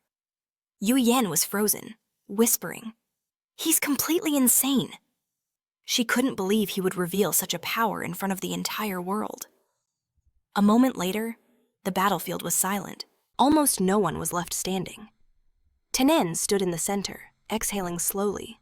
I guess that's the end of the cleanup. But a few stragglers remained. Just then, Limei Yun began to approach him. She struggled to catch her breath as she walked. He asked her calmly, "What will you do? You can still forfeit? Or do you want a repeat of the first round?" A deep blush crept onto her face as she activated her skill. A massive dome of ice, resembling a frozen planet, instantly formed around them, blocking them from all outside view. She summoned her colossal weapon and screamed in fury. "You should be worrying about yourself. This time will be different. With a faint smile, he simply said, "Time will tell." Nearby, the girl's shattered weapon lay across the ice dome. She stumbled past the protagonist, collapsing onto the floor in utter exhaustion. Tenhun let out a breath and said, "That felt about right." She was, without a doubt, his toughest opponent yet. Suddenly, the arena's speakers came to life. "This concludes all trials. The top-ranked candidate for this exam is examinee number 920, Tenon." All the observers erupted in cheers. Later, inside G's office, a certificate, a trophy, and a ceremonial dagger were laid out before him. G explained, "This is a gift for passing the exam with flying colors. Congratulations on becoming an S-Rank, Hunter." He admitted he never expected the third round to have such a decisive winner. Though for someone who conquered the Apocalypto trial, perhaps it was only natural. Tenon humbly accepted his gifts, examining them before replying, "I was just lucky." The older man studied him intently. "Tenon," he began, "do you have any plans to join the Korean Players Association?" The question caught him off guard, leaving him momentarily speechless. G pressed on. "What do you think about working for the new Korea?" Tenon's mind raced. So much had changed. He had awakened, battled S-ranks, and now he stood at the top. It wasn't just the fourth guildmaster. Even G, arguably the strongest man in the nation, wanted to recruit him. He didn't fully grasp the new world yet, but he knew exactly what to say. With a calm smile, he lifted his cup and replied, "I'm afraid I'll have to refuse." G was not expecting that answer, at all. He shot up from his chair, his composure breaking. "Why?" he demanded. Tenon calmly replied that he had no special reason. "Instead of belonging to one of the 4 major guilds or the association," he explained, "I believe it would be more effective for me to operate alone." "I truly regret that I cannot help you." G stood frozen behind his desk, in absolute disbelief. He let out a nervous laugh that he couldn't seem to stop. After a moment, he said, "I never imagined someone would claim it's better to be a solo player than to join a top guild or the association. If you're that confident, then I understand. In that case, how about a different proposal instead of joining?" The protagonist paused, lowering his drink. "A different proposal," he asked. G's smirk returned. "Have you ever considered participating in the Asian Friendship Tournament?" Sometime later, Tenon was back in a dungeon, honing his skills. A horde of monsters charged at him with blood-curdling screeches. He simply activated his predator skill, and in an instant, wiped them all out. It took almost no effort. Looking around at the sea of defeated monsters, he exhaled. "Dungeon cleared," he muttered. "Now, about that tournament." The Asian Friendship Tournament was a massive festival where each country in Asia selected 5 of its best representatives to compete. Their skills would be tested in hunting monsters and demons. However, selection wasn't just about strength. To become a national representative, a hunter had to prove their contribution to the country. A high social value score was mandatory. He recalled G's words. "I believe you're worthy. We're counting on your rapid growth," Tenon thought to himself. Easy for him to say. He'd only just become a hunter. He needed to hunt far stronger foes to even begin to catch up to the social value others had accumulated over years. Even though he had successfully cleared this entire dungeon, he'd only held the hunter title for a month. Forget raising his score, just growing stronger would be a monumental challenge. It would be dangerous. But he knew he had to go there. Meanwhile, in a lavish castle, a wine glass lay shattered on the floor. Father Hugh seized his bodyguard, his hand pulsing with dark energy. He lifted him off the ground by his throat. The man choked, begging his master to calm down. "Calm down!" Father Hugh roared. "My son, the acknowledged heir to my corporation, is lying in a hospital, and the boy who did this became an S-rank hunter, and is being celebrated, and you tell me to calm down." He slammed the man into the floor with such force that the marble cracked beneath him. The bodyguard screamed once before falling silent. Just then, a secretary entered the room. "Master," she announced, "we have guests. From the Villain Guild." Father Hugh clenched his fists. "The Villain Guild?" His voice was filled with rage. Are you telling me those insects who couldn't even handle one kid, after I paid them so much, dare to? Show their faces here, I'll give them... Before he could finish, a sinister, dark energy flooded the room. He froze in terror, his eyes locked on a shadowy gate that had just opened. The vice master of the villain guild stepped through. "I am truly sorry," he said, his voice dripping with false sympathy, "about what happened to your son. I intend to correct this failure. After all, our company's main target wasn't that boy, was it?" Father Hugh stared in horror, sweat pouring down his face, unable to utter a single word. The man smiled. "It is a pleasure to finally meet you," he said. "I am the vice master of the villain guild. My name is Shadow, and my rank is..." Moments later, a portal ripped through reality near the association building. From its shimmering depths, Taesun emerged, and immediately, someone roared his name, startled. He saw a man waving a sign, his voice booming with overwhelming enthusiasm as he announced. He was his escort to the auction house.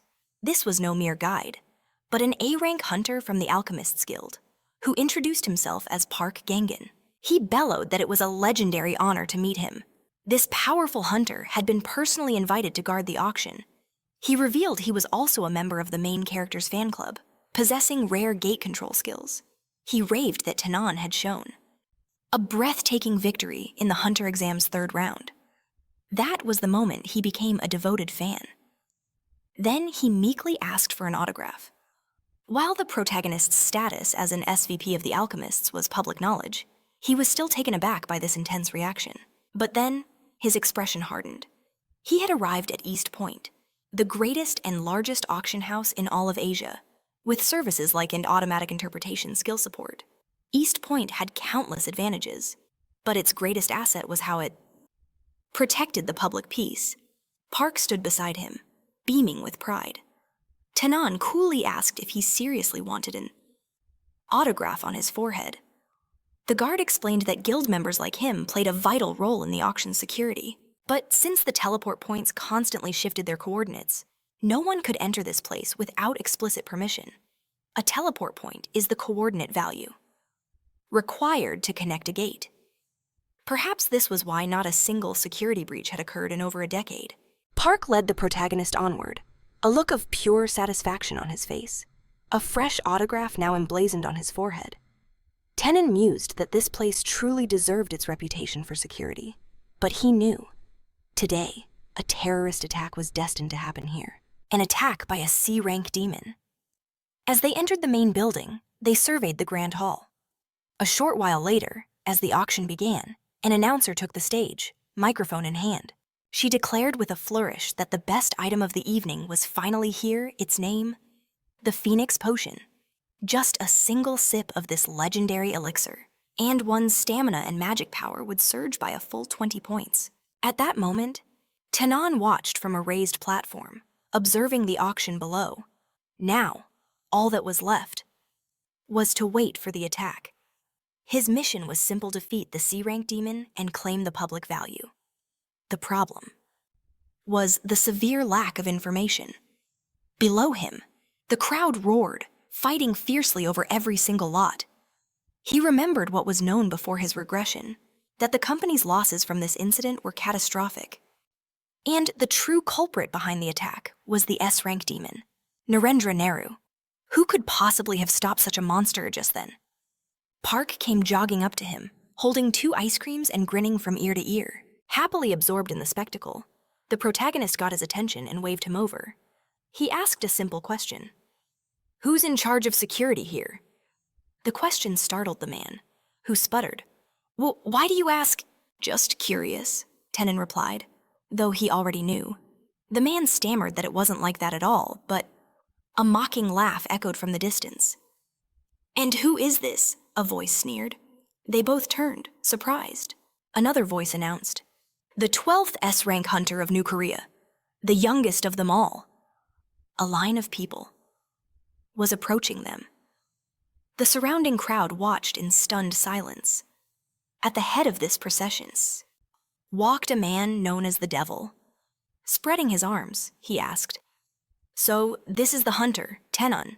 This was Isaka Ro, a Japanese S-Rank, the CEO of the East Point Group. The protagonist narrowed his eyes. Ro, Park gasped, realizing he was an S-Rank from Japan, and the head of security here. He leaned in and whispered urgently, "I'm begging you, please be careful. He's killed his own colleagues for personal gain. It's why they call him the devil among hunters." Ro extended his hand with a predatory smile. "I'd heard a rare genius had appeared in New Korea, but I never expected to meet him here in person." Taesun eyed the hand, noting with suspicion that it was his left. He decided to return the gesture out of courtesy, but the moment their hands touched, he fell into a stupor. He was shocked, a groan escaping his lips. He couldn't understand what was happening. Ro laughed with arrogance, his eyes flashing with a cruel fire. "So you can endure it," he sneered. "You really are an S-Rank." Taesun glared at him as if he were insane, thinking, "What a complete bastard." Just then, he heard sounds of agony from the side and turned. The people who had been standing near him were crushed to the floor, clutching their throats. Unable to breathe, they gasped in pain. He thought, "He's truly acting like a devil." Taesun could endure it, but innocent people were being dragged in and were suffering. Ro laughed. "Perhaps I went too far with my little joke. For a kid who just became an S-Rank." The protagonist turned and stared the man down. He wrenched his hand away and pulled him into a hug. "In honor of our acquaintance," he said. He clearly didn't understand that not all S-Rank hunters were on the same level. Why he was here, he didn't know. But he'd better not try anything stupid. Just turn around and leave quietly. Listening to the threat, our protagonist just bared his teeth in a smirk, wishing him well. "Enjoy the auction," he said, turning to leave with his guards, clearly amused by the situation. Behind him, Taehyun's senses flared. He extended his hand. Beck was holding a nearly melted ice cream, sadly murmuring the name of his master. He realized this strange hunter would make everything far more complicated than he had anticipated. Around that same time, deep underground, a team of hunters from the association was on patrol. Suddenly, another group approached them.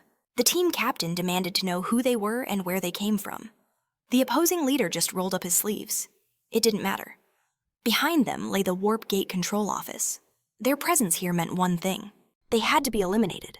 As an A-rank hunter, he could handle this himself. His team readily agreed. A moment later, a colossal monster held his head in its crushing jaws. He tried to scream, but consciousness was already fading. Beside the beast stood an S-class mage of unknown origin. Folding his arms, he admired his handiwork. Soon, one of his subordinates approached, reporting that a new variable had appeared at the auction house. A representative from New Korea, the S-Rank hunter Taehyun, had arrived. They asked for his orders. The mage scoffed. What was a piece of trash like that doing in his domain? As long as he was here, no one could escape God's revelation. Moments later, near the auction house, a cataclysmic explosion ripped through one of the floors. The blast wave thundered through the auction hall itself, sending people flying.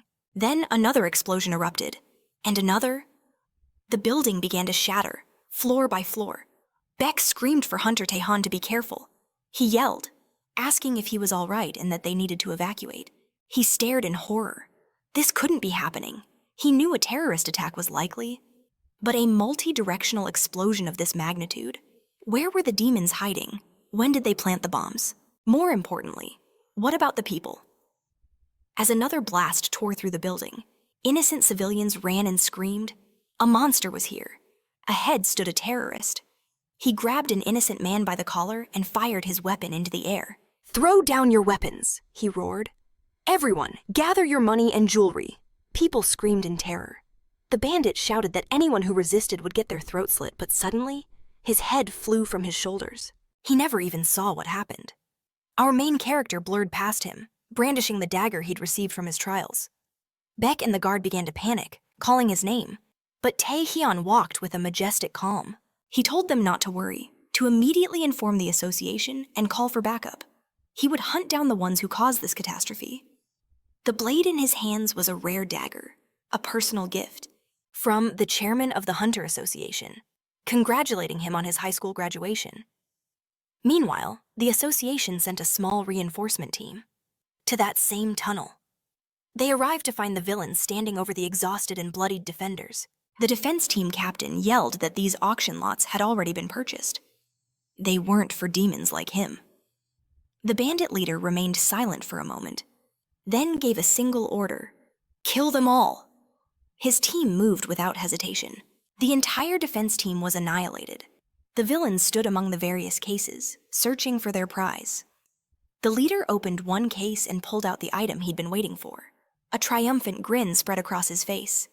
Finally, I've found it. It was the Phoenix Potion, a unique item that permanently increased the user's stamina and magic power by 20 points.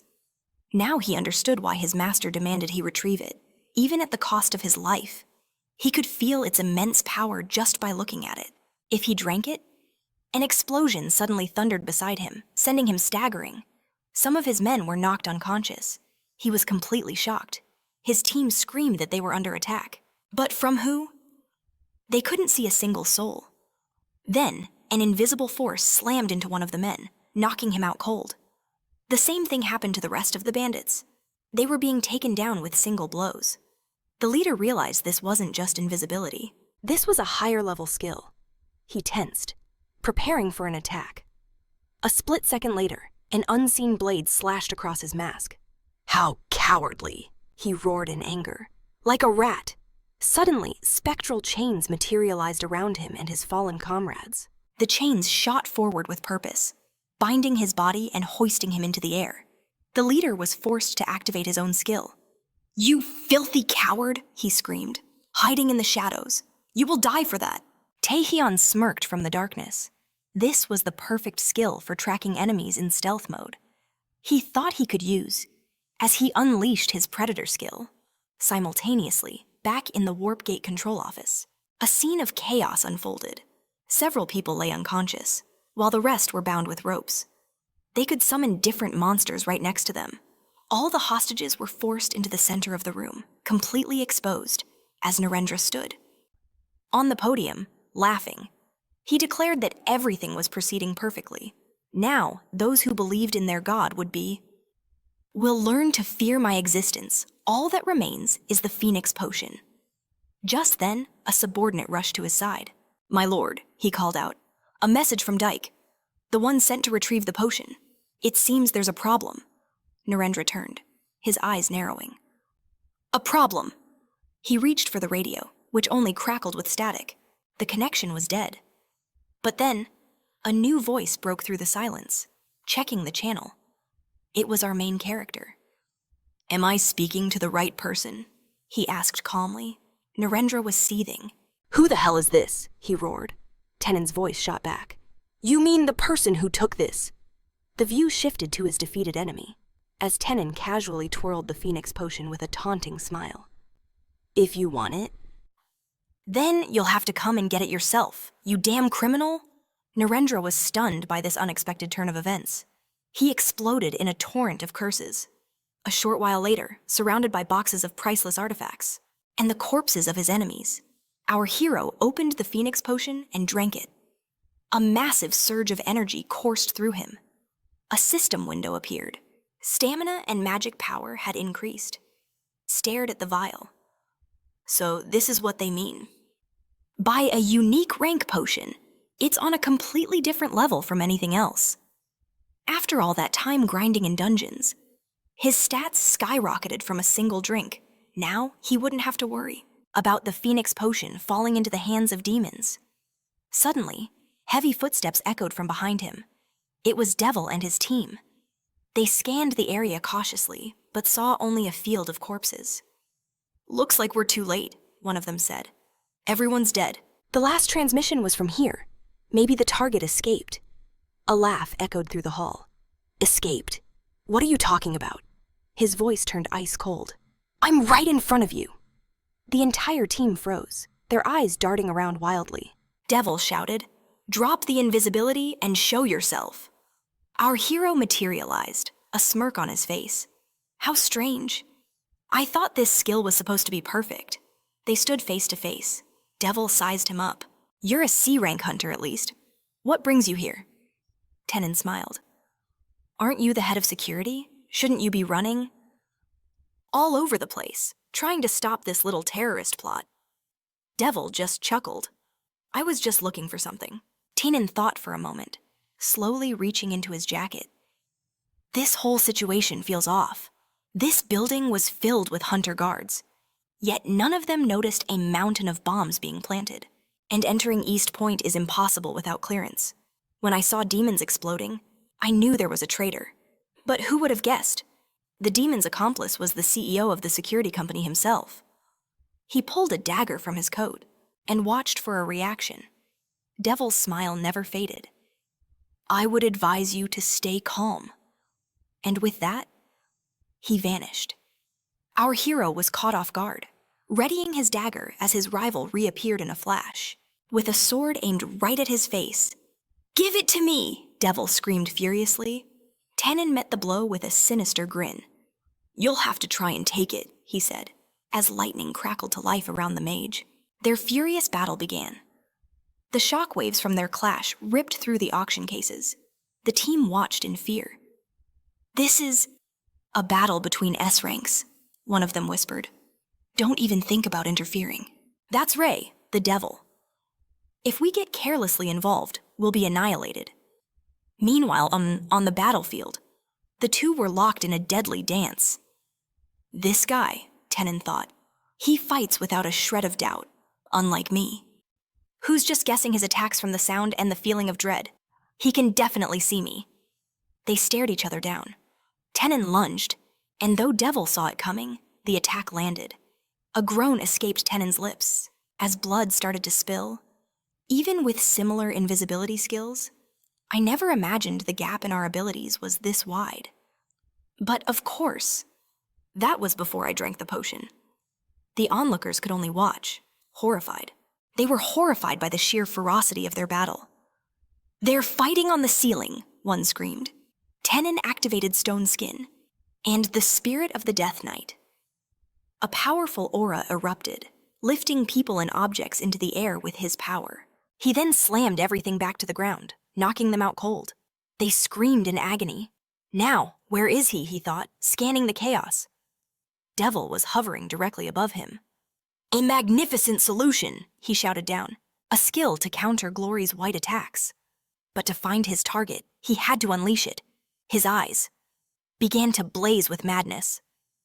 Activating another skill, he launched himself at our hero like a furious meteor. He closed the distance in an instant, smashing into his foe and sending him flying. The arc of his attack left a brilliant scar in the air, cracking the very foundations of the building as debris exploded everywhere. Taesung was slammed violently to the ground. The villain loomed over him, sword pointed at his throat. But then, something he never could have predicted began to unfold. What's happening? He roared in disbelief. What is this? Clasping his hands together, he desperately activated his chain skill. The chains coiled around his weapon as he sneered. You're still just a fool. But inside, the devil was starting to panic. This skill, it wasn't for tracking him down. It was a cage designed to keep him from escaping. Taesung saw his opening and blasted him through several floors with a single, powerful attack. He gathered his strength, preparing to strike again, and then roared. Well, where are you going to run now? He spat curses, his chains lashing out wildly in his rage. You damn freak. But the main character countered, ensnaring him with his own chains and squeezing with crushing force.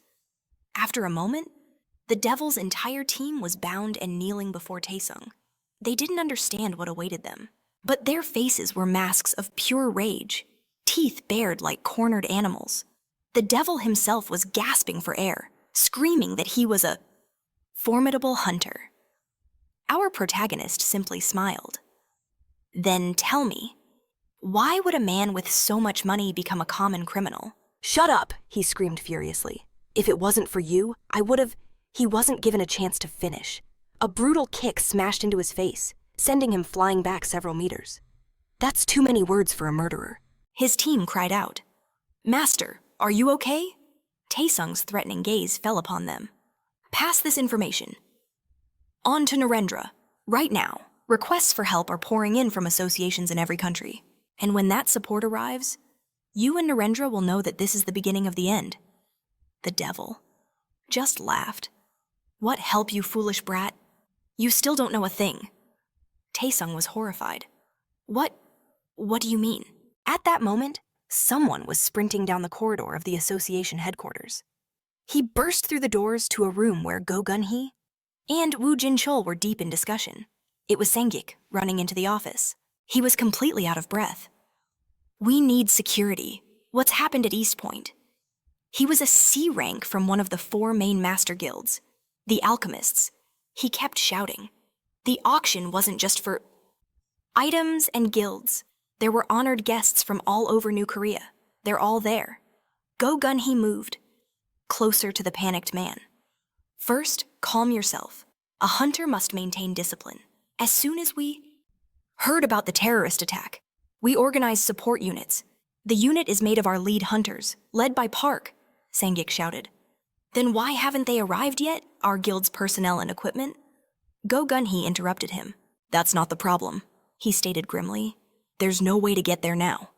What do you mean, no way? Woo Jin-chul walked around him, explaining. When the Devil's forces captured the East Point Warp Gate control office, all the gates were blocked. Sangyik was indignant. Blocked how? The chairman calmed him. Everything will be fine. Then, a fierce smile spread across his face as he declared, there are currently 2 S-rank hunters inside that building, even though Taesung only just reached that rank, and the monsters are controlled by Narendra. I hope those 2 can hold out until we connect a new gate. Of course, I could defeat this Narendra myself. Just then, Yuang stepped into the office. Perhaps, if your opponent was a normal C rank. They were shocked to see her. What are you doing here, around that same time, back in the tunnel? Our hero stood before his defeated opponent. Do you know of a skill known as contract with the devil? He asked. The man repeated, a contract with the devil. Someone else answered. It is Narendra's strongest skill. He can make sacrifices to summon monsters.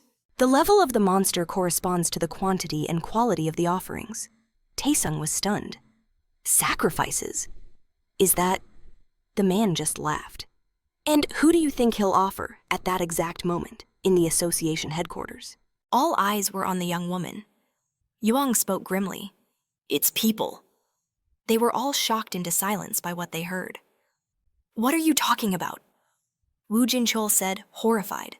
Narendra has hundreds of hostages at his disposal. Sangyik screamed in a panic. On top of that, he's an S rank. His monsters are famous for their monstrous strength. If he sacrifices that many people and summons his demons, the unthinkable will happen.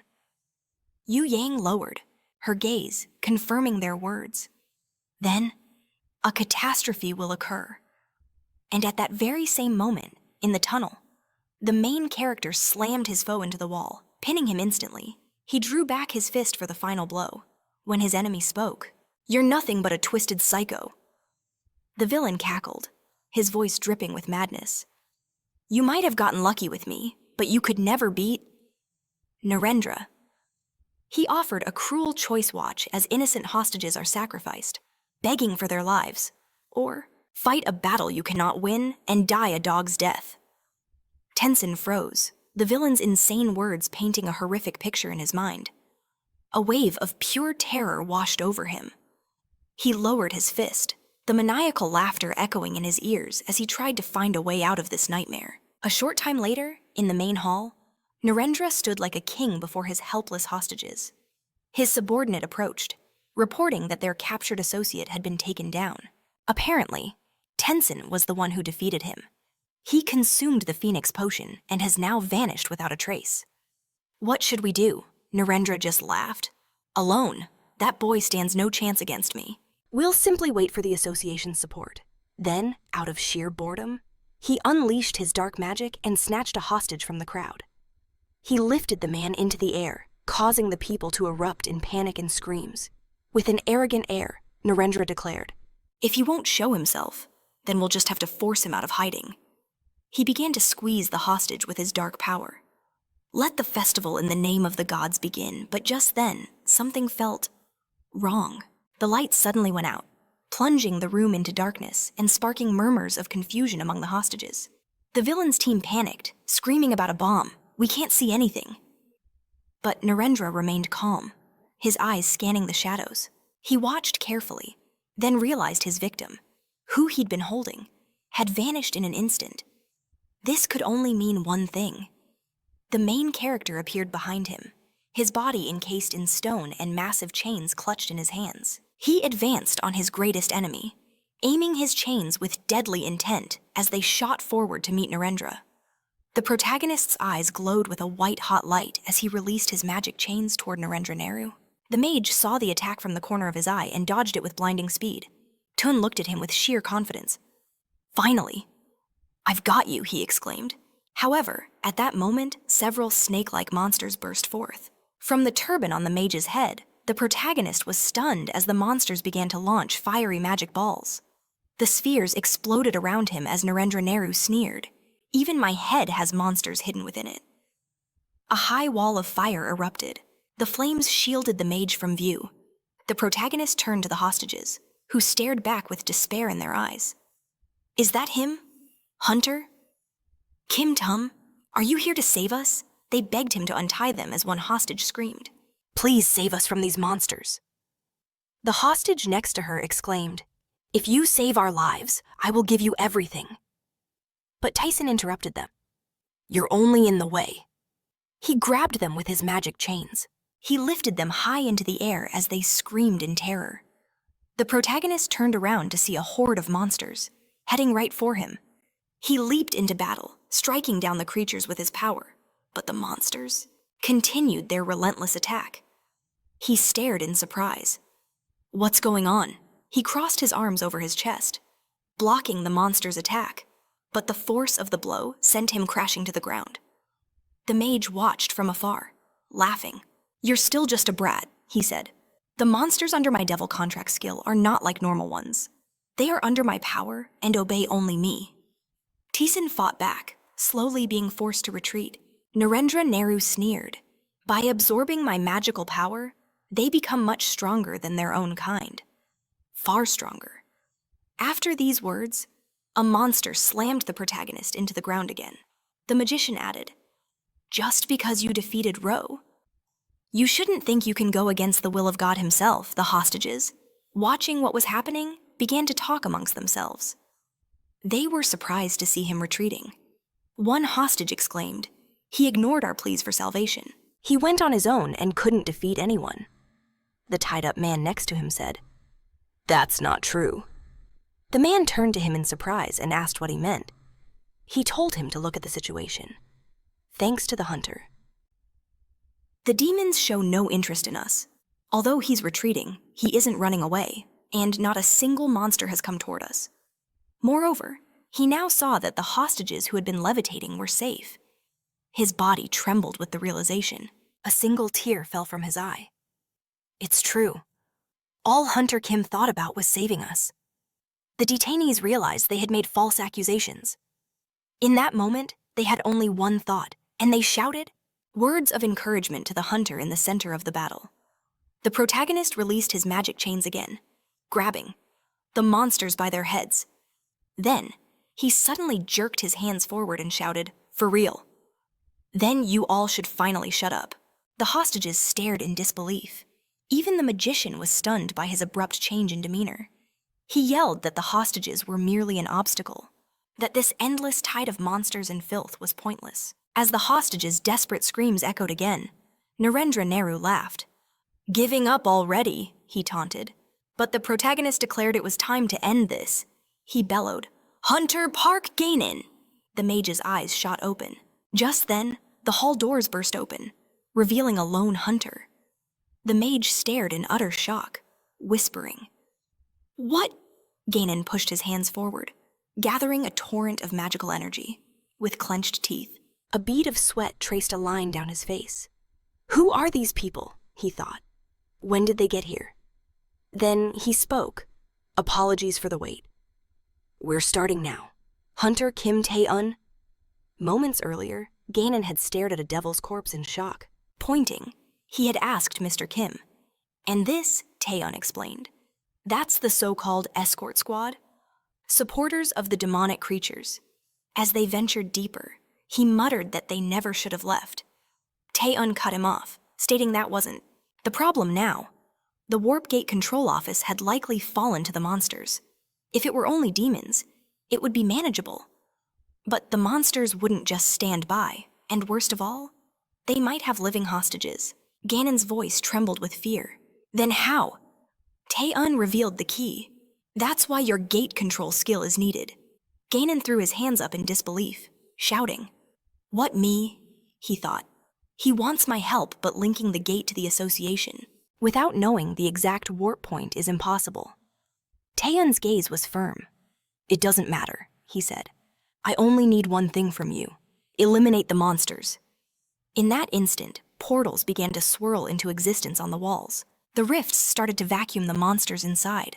Narendra Nehru screamed in outrage. How is this possible? What in the hell is going on?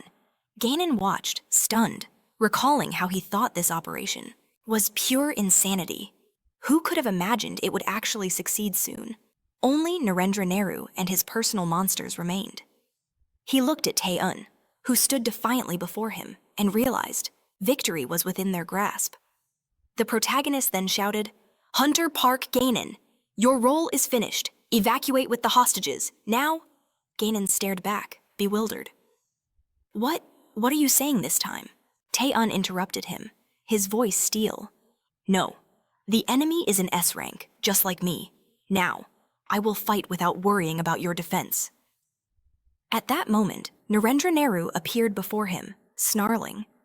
Kim Taesun. The protagonist just smiled. Yeah, I'm right here. You called. Ganon gritted his teeth, then spun towards the hostages.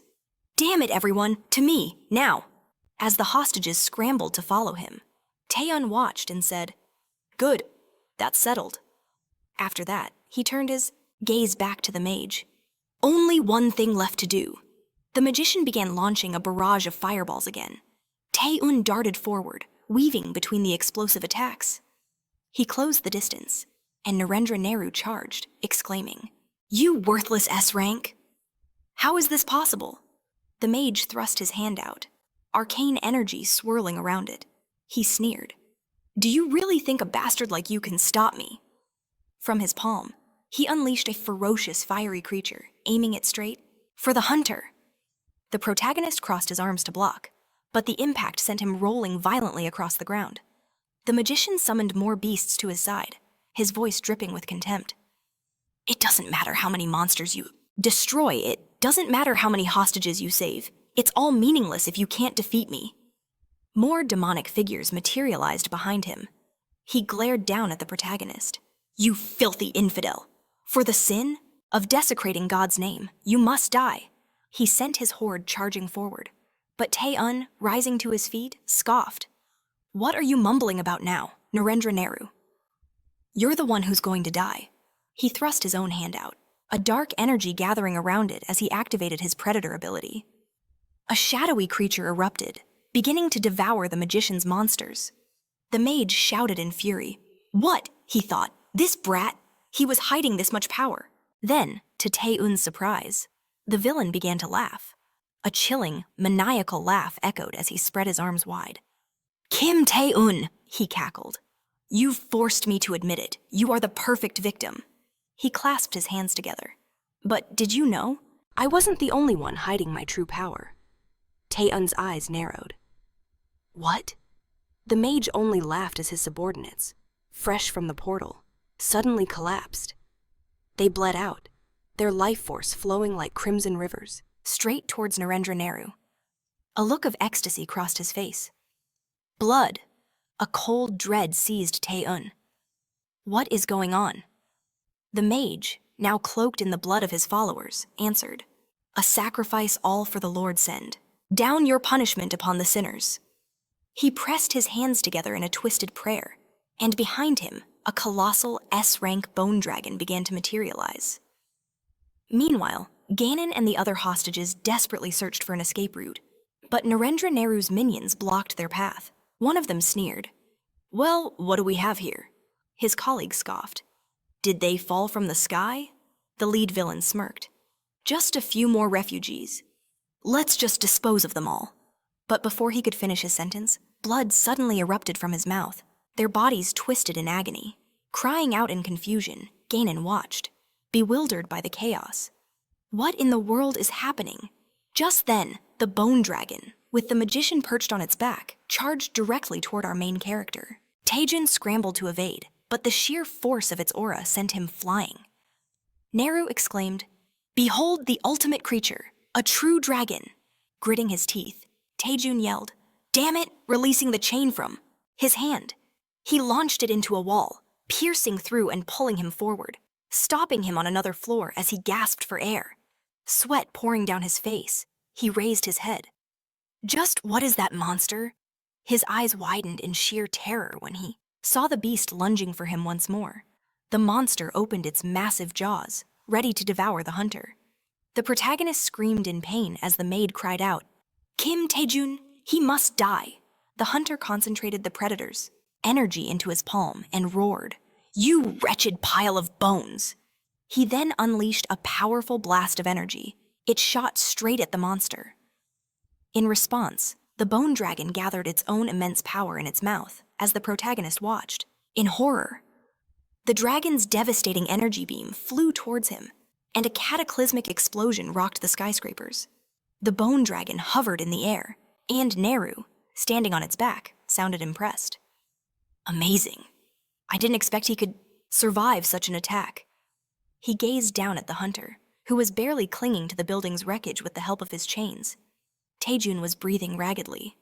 Damn it, he's unbelievably strong. He'd barely managed to block that attack using all his power. He couldn't believe they were both S ranks. However, holding back such an immense force must have taken its toll on Nehru, too. He'd probably reached his limit. If he could just stall for time, he had a good chance of winning. He then looked up at the magician, who only laughed. "You filthy sinner! I can see right through you." The hunter stared in shock as the magician continued. "You know you can't win in a direct fight, so you're trying to buy time. It's not a bad decision, but you should know. Such pathetic tricks won't work on me." He extended his hand, commanding the bone dragon towards a nearby skyscraper. The hunter exclaimed. "What?" The monster was heading straight for the escaped hostages, who were watching from a window in utter horror. With a single, devastating swing of its bone tail, the dragon obliterated the entire floor. At that moment, the dispatcher's voice rang out. "Emergency warp gate connection complete. Coordinates locked East Point communication established." Sangjin stood before the gate, an army of hunters assembled behind him. The dispatcher exclaimed, "But the only country still in contact is New Korea." She nervously clicked through the system windows. No matter how strong Hunter Park Sangjin is, if they enter now, they'll be in mortal danger. But Sangjin just replied, "Nonsense. Just how dangerous can this guy be?" The dispatcher looked on in surprise and then announced their departure. "Heading to East Point now." Sangjin roared at his hunters. "Enter the gate. Destroy every last monster. We must find our comrades." With that, they charged through the portal. At that same time, the wounded hostages were lying on the floor. One of them gritted his teeth and looked at Taejun, who was desperately holding back the bone dragon's assault, shielding them. Ganon exclaimed, in surprise, "Mr. Taejun!" The hunter roared against the immense pressure, redirecting the attack and not letting it pass. Narendra Nehru laughed. "I knew which one you would choose. You can all burn together." Donan shouted at the hunter. "Don't worry about us. If you die, we can't be saved anyway." The protagonist knew Ganon was right. If he couldn't fight the bone dragon alone, his only hope was to wait for Nehru to reach his limit. But no, he wasn't ready to give up yet. Taejun screamed with all his might, holding back the monster with his final reserves. "I have to think of something to save everyone. I have to think." Suddenly, a powerful voice declared, "I can no longer just watch this happen."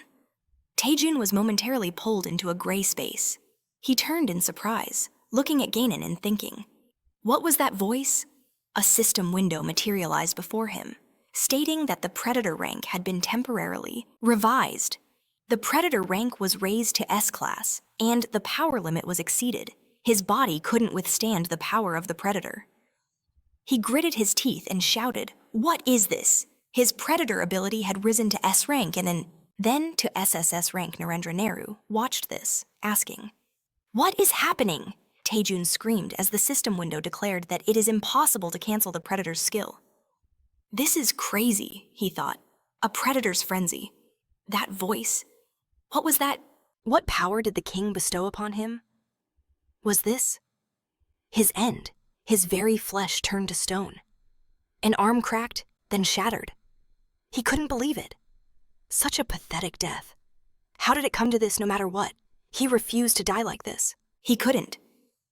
But his body collapsed. Narendra Nehru watched, thinking, did his own skill just destroy him? But what was this overwhelming energy? There was something he didn't understand. The boy couldn't handle the power's backlash, and simply passed out. But why isn't the skill stopping? He roared. How dare this sinner? That was it. If he would defy God until destroyed by his own hand. The stone dragon concentrated another blast of magic in its mouth, but the magician suddenly threw his hand out in shock. What was this? He watched as the hunter rose to his feet, his predator aura blazing to life. Ability had exploded to a colossal scale. Magical beasts materialized behind the buildings, dwarfing the very skyscrapers themselves. The mage stared up in utter confusion. What is this? Suddenly, Tum asked, Are you talking to God? Don't make me laugh. The protagonist's hair blazed crimson as a chilling smile crept across his face. Narendra Nehru stuttered in pure terror. Who are you? You're not Kim Tum. Where did this power come from? The hunter's arm regenerated in an instant. He said, That's none of your business, because you're already dead. With a flick of his wrist, he sent his power forward. The mage could only ask in fear. What is this? A wave of devastating energy surged toward him. Moments later, a system window appeared, displaying new information, a new skill, contract with the devil. Looking around, the protagonist wondered where he was. He was just fighting Narendra Nehru. Now his body was shackled in magical chains. What's going on? He screamed, as enchanted stones rained down upon him. Blood erupted from his mouth. Stone skin paralysis. What the hell is happening? The Lord Death. Night appeared before him, and he screamed in terror. Why weren't his skills working? Suddenly, a voice echoed in his mind. Your skills. He looked forward in shock. Since when was any of this your power? The hunter asked. What? The voice replied. If you've forgotten, then spit out everything you've swallowed. Colossal jaws lunged toward him, gritting his teeth. He felt a tremor rack his entire body. Suddenly, he shot up, his eyes wide with horror. He was on a bed, scrambling onto the carpet. He wondered, was that all a dream, staring at his hands? He was stunned to find his right arm, the one he lost in the battle, was perfectly restored. Sangun entered the room, holding a bag of taiyaki. Taking a bite, he said, Oh, you're finally awake. The protagonist stared at him in surprise. Is this the hunter Park Sangun? Sangun offered him the fish-shaped pastry. Sometime later, they sat at a table on which taiyaki, meatballs, and tteokbokki were spread out. Sangun explained that the association and the alchemist had set up this apartment for him after the terrorist incident. Thanks to his efforts, Rio was also arrested. The official story was that he was deceived by demons. The attack was catastrophic, but miraculously, many people survived. Everyone came to see him, from his family to the president of the association. He threw his hands up dramatically and said, Everyone was screaming, crying, terrified. You know the drill. Well, according to the preliminary tests, he had no physical health problems. He pointed at him with the skewer he'd just been eating from and said that he was staying over, worried that demons or reporters might try to sneak in. Leaning on his knees, Tum looked at his palm and said, I think I lost my mind during the fight with Narendra Nehru. What happened after that? Sangun replied. Of course you did.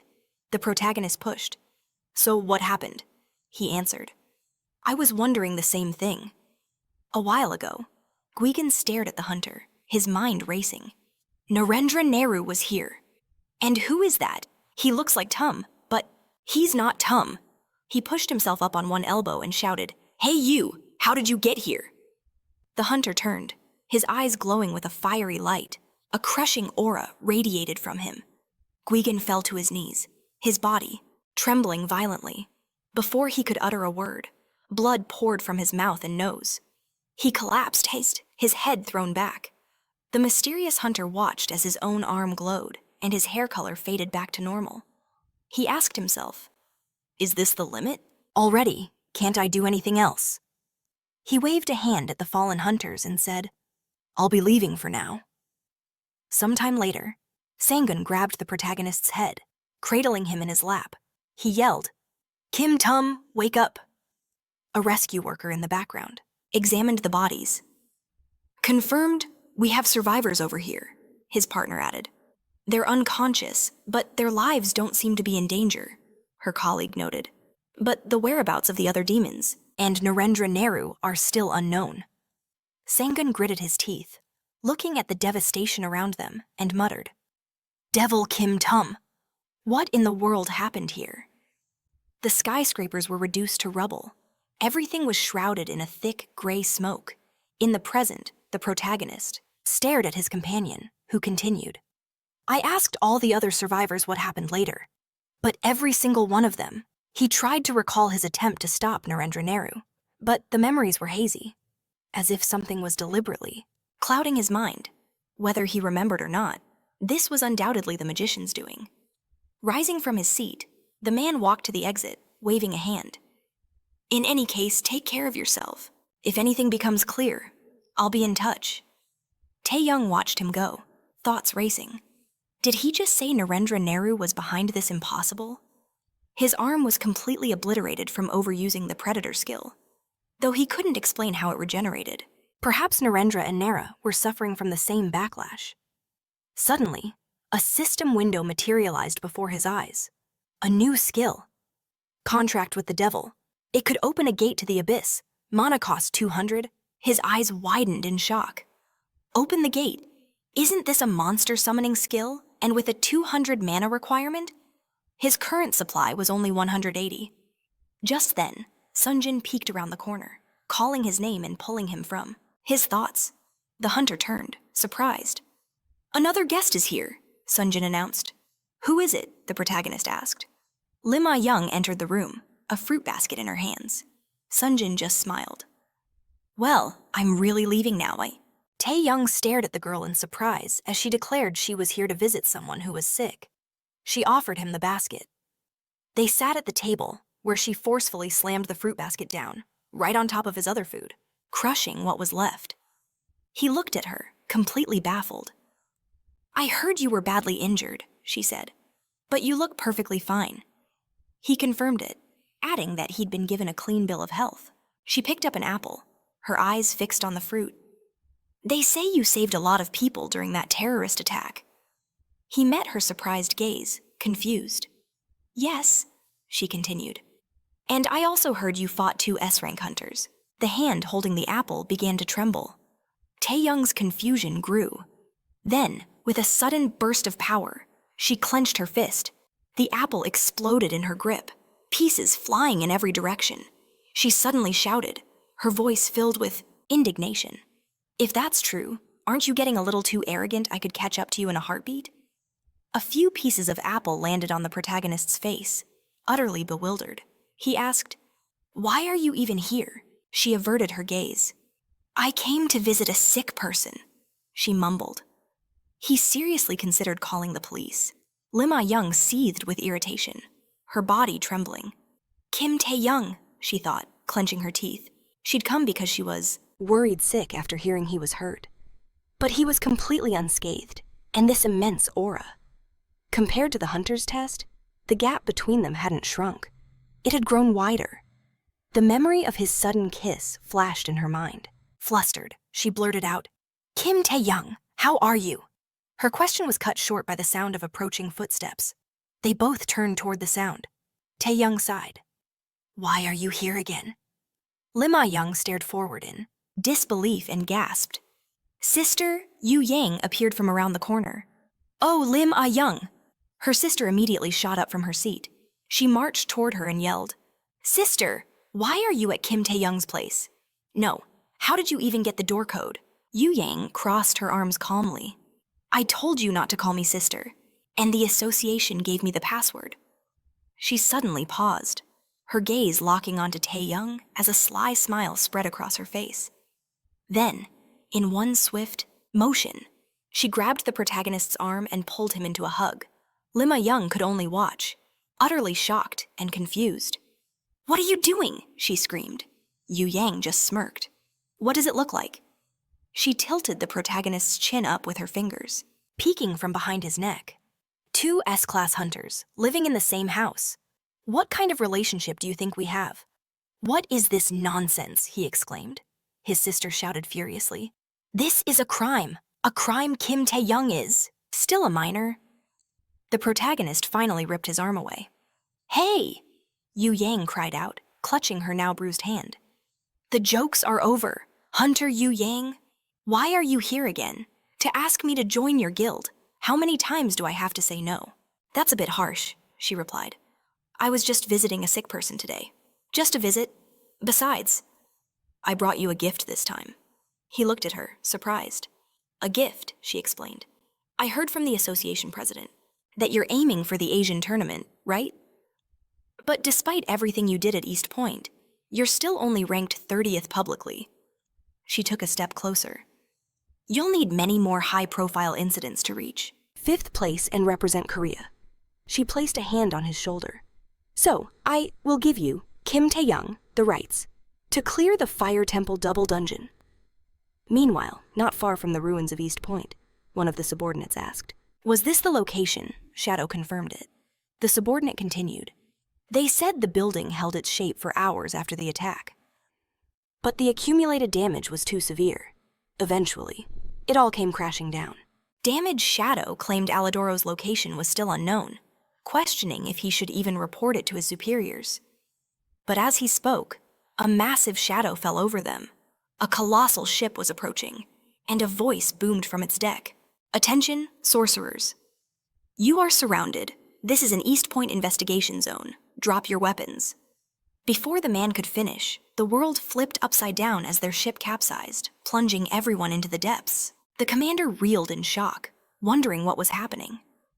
Shadow, however, was focused on something else entirely. His interest was completely captured by the man named Kim Tae-hyun. Lifting a finger, he summoned a sphere of pure magic. Sometime later, at the Nightwalker Guild's headquarters, the crowd roared with excitement. Kim Tae-hyun was joining the mission, the hero of East Point. The brightest rising star of New Korea, but Yui Yan, standing beside our protagonist, leaned in and said, Sure, they gave us the right to clear the dungeon, but the distribution of items and raid members? That's our call. He smirked. It was an unexpected gift indeed. Who could have possibly imagined? They would be granted the right to conquer the Fire Temple. It was Korea's second ever dual dungeon, so named, because its entrance raged like a burning inferno. He remembered from his past life, the Nightwalker Guild did successfully clear this dungeon, but they were nearly annihilated in the process. Considering that level of risk, his own social value was about to skyrocket. Yet, with his right arm destroyed, his strength and stamina stats had dropped drastically. This challenge felt almost impossible. But with Yui Yan and everyone here, they couldn't afford to lose.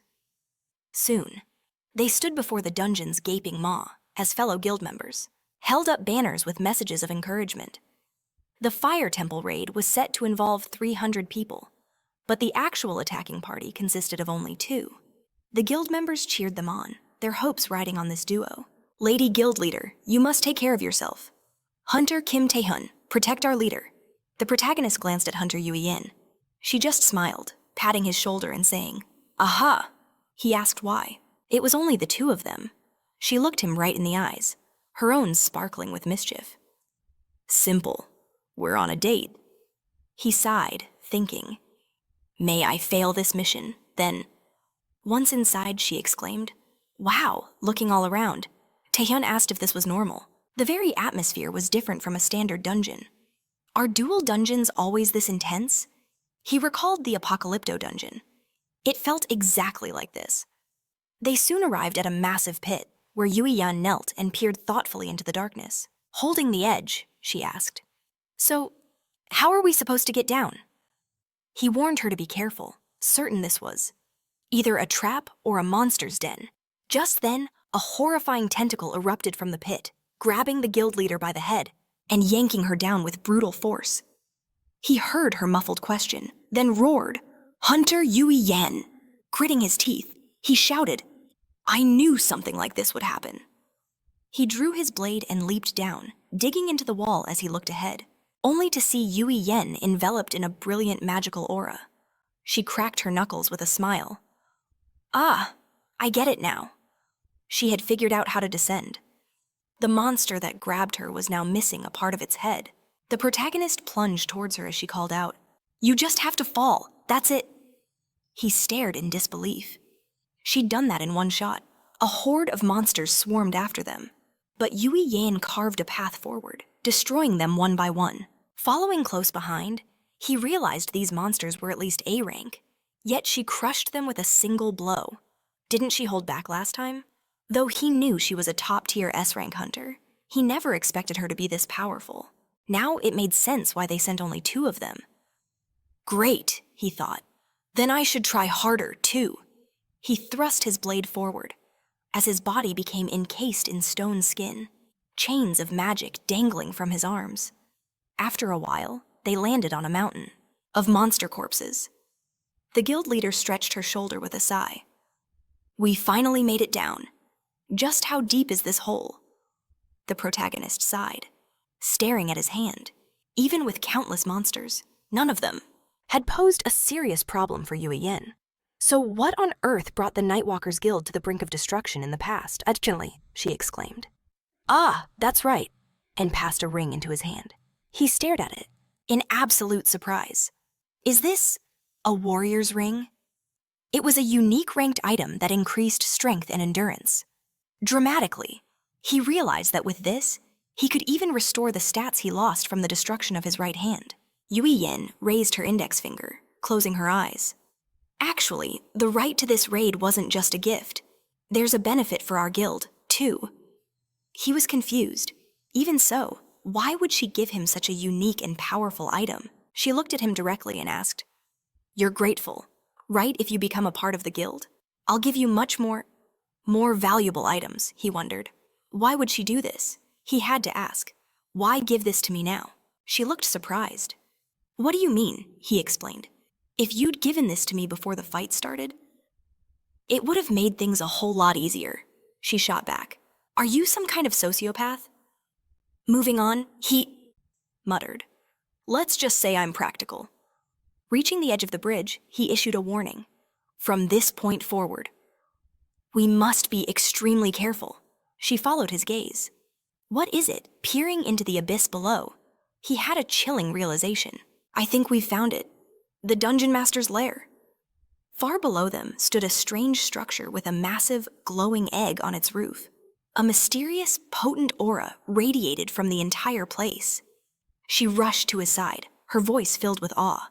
"Is that an egg?" The system displayed only question marks for its name and rank. An egg, he thought. What could possibly be sealed inside, he concluded. This has to be the heart of the double dungeon. But before they could make a move, they needed to gather more information. However, when he glanced to his side, the guild leader was gone. She had vanished from her spot. What the? His eyes shot downwards, and a dreadful thought crossed his mind. Don't tell me. Gimmet Hunter Yu Yuhan. Without a second thought, she had leaped from the bridge. Her fist blazed with power, sending a devastating wave of energy, crashing into the egg. He followed, cursing under his breath. Why does she always act on her own, after landing? He rushed to her side. Hunter Yuhan, are you all right? She just smiled at him. You're asking me that. She flashed a peace sign, pointing over her shoulder at the completely shattered egg. She declared proudly, I took care of it.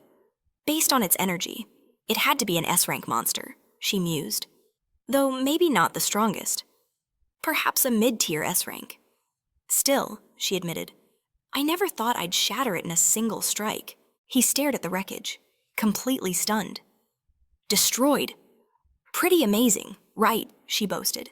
But a sense of dread washed over him. His eyes widened. No, it can't be this simple. Just then, a blinding light erupted from the fractured shell. Yuhan cried out in shock. What in the world is happening? A voice echoed, dripping with ancient scorn. Insignificant mortals. To think you would be the ones to break my seal. The two hunters could only stare in confusion. The guild leader demanded, What is going on? A magnificent creature rose from the egg's remains, its voice booming. Some interesting children have wandered in. However, the power you so foolishly displayed will be reduced to ashes before my azure flames. With that, it unfurled its glorious wings. It was the true master of the dual dungeon. The temple's guardian. A phoenix of azure fire. An S-Rank monster. The main character gasped in awe. A phoenix.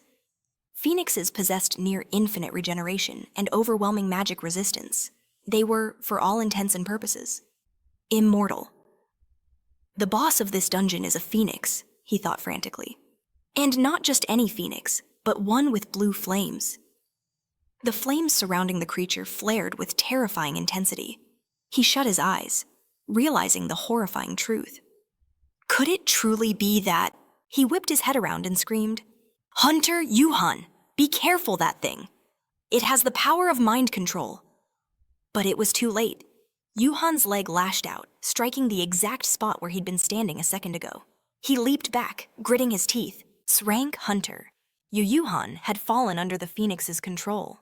What kind of veteran hunter falls for that? He yelled in frustration. Dodging a furious punch, he cursed the situation. What a mess! She's worse than useless now. Another vicious kick came flying at him. But he evaded it just in time. He unleashed his ruler's authority. The immense pressure slammed the guild leader to the ground. He roared, Hunter Yuhan, snap out of it if we fight each other. We're both dead. But she struggled to her feet and began condensing a sphere of pure magical energy in her palm, aiming it forward. From above, the phoenix watched with amusement. It let out a chilling laugh. As expected, humans are truly foolish creatures. The guild leader stood poised on a rocky outcrop. Suddenly, ethereal chains shot from the ground, wrapping around her leg. Then, more chains erupted, binding her entire body. Her body trembled, trapped and powerless. Now I see, the main character said grimly. This is what wiped out the Night Wanderer's raid party. He manifested a massive boulder in his hand. Swinging it back, he said, Hunter Yuhan, this is going to hurt.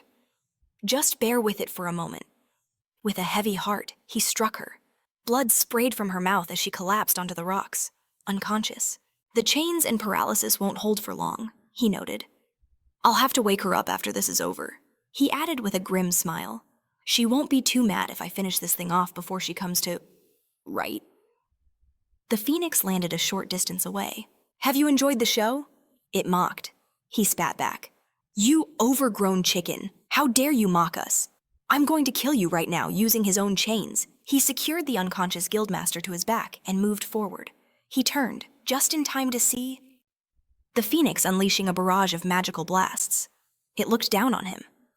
What are you doing, human? Surely you're not planning to fight me like that. He swiftly dodged the attacks. The phoenix seemed surprised. Oh, our hero launched his chained blade forward, a silver streak in the darkness. It pierced directly through the phoenix's ethereal body, but the beast only laughed. Too weak, my body is an incarnation of fire, no matter how many times you cut me. Your attacks will simply burn away. A puny human like you will never defeat this form. Then the phoenix parted its beak and unleashed a devastating torrent of flame. Tan hooked his chain to a rock outcropping, his mind racing. Even for a phoenix, this insane regenerative ability was on another level. On top of that, it could talk. No matter how he looked at it, this was no ordinary monster. Could he be facing a great phoenix? Unlike normal beasts, great ones are mutants. born with overwhelming power to distinguish them from their lesser kin.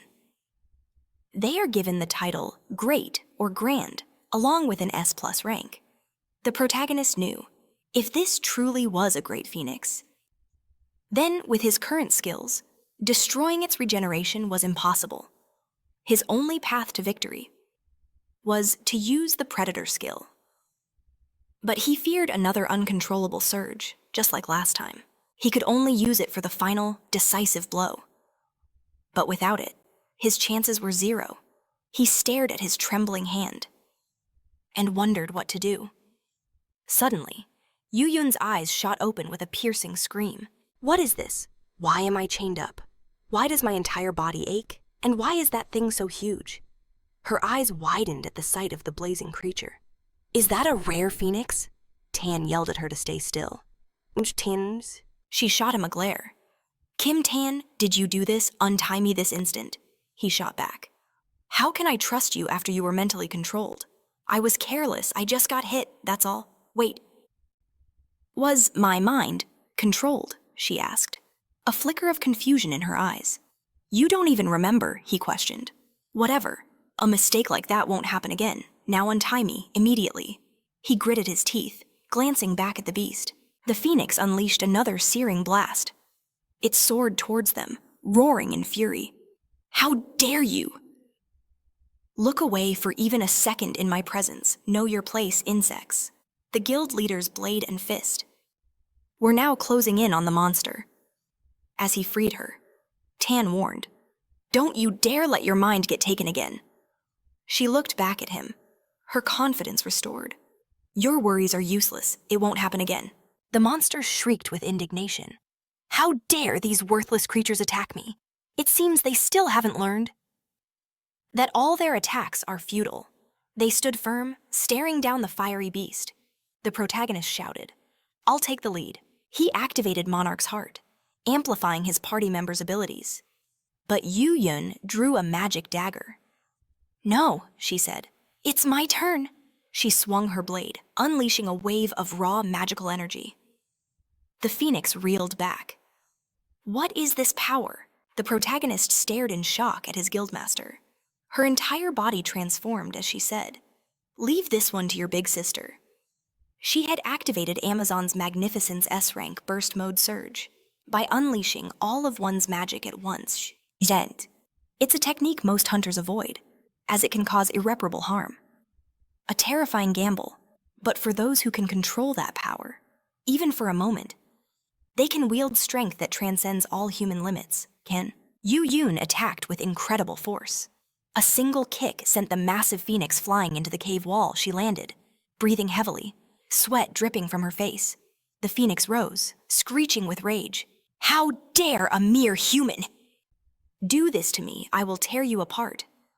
It charged the guild leader at full speed, but suddenly, magical chains erupted from the ground, snaring the beast and squeezing its throat. Tan appeared, explaining, the only way to beat regeneration like that is with a power that completely overwhelms it. He smirked. It's all thanks to my brilliant support, of course. His pride was a little wounded, but he scooped up his companion. Shall I deliver the final blow? Meanwhile, the guild members outside the gate were growing anxious. They're taking too long. Is everything all right? One hunter tried to reassure them. They're both S ranks. It should be fine. The problem is the guild leader.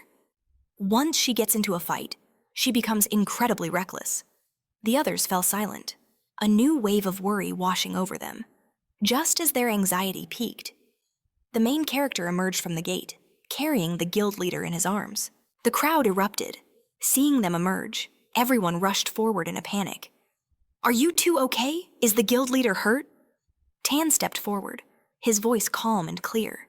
The fire temple has been cleared. Sometime later, Yu Yun sat in a hospital ward, her hands trembling. On her phone was a live news broadcast. Their life or death battle was being spun as a secret dungeon date for two. The comments were exploding. I heard he even visited her in the hospital. Wait, are they really dating now, model? It was the first ever rumor of a romance between S-rank hunters. The article claimed everything became obvious. The moment all other guild members were shut out, the guild leader's face blazed red with fury. "This is," she stammered, embarrassed. She glared at the guild members assembled in her chambers and roared, "What is the meaning of this? The double dungeon raid was classified information, so why did it leak? And with such disgraceful details? This is all their fault, isn't it?" One member argued that clearing a double dungeon is a monumental event, making it nearly impossible to keep under wraps. His partner confessed. He'd only told a few trusted friends, certain they would maintain the secret. Their third colleague couldn't take it anymore, crying out in frustration. He was deeply hurt. He pours his heart and soul into their guild. His loyalty is absolute. Without a shred of deceit, Uyan just laughed, suggesting they all perish together right there. In that instant, the door to her room flew open, revealing the association president himself. He called out, "Hunter Uyan." He heard about her skill surge and rushed over to check on her condition. But one look at the unconscious bodies and the wrecked state of her room told him everything. She was more than just fine. A short while later, they were outside. She took a sip from her drink and scoffed. "Who does he think I am?" She'd undergone brutal training to master her power, in its surged state. Now, she could maintain it for about a minute without any outside help. The president watched her intently. "I see," he said, then leaned in. "So, how did it go? What of Mr. Taehyun's abilities you were so eager to test?" She replied with a hint of embarrassment, that she had completely lost her senses. Taehyun had single-handedly faced the Great Phoenix and slayed it, but she only knew this from his own account.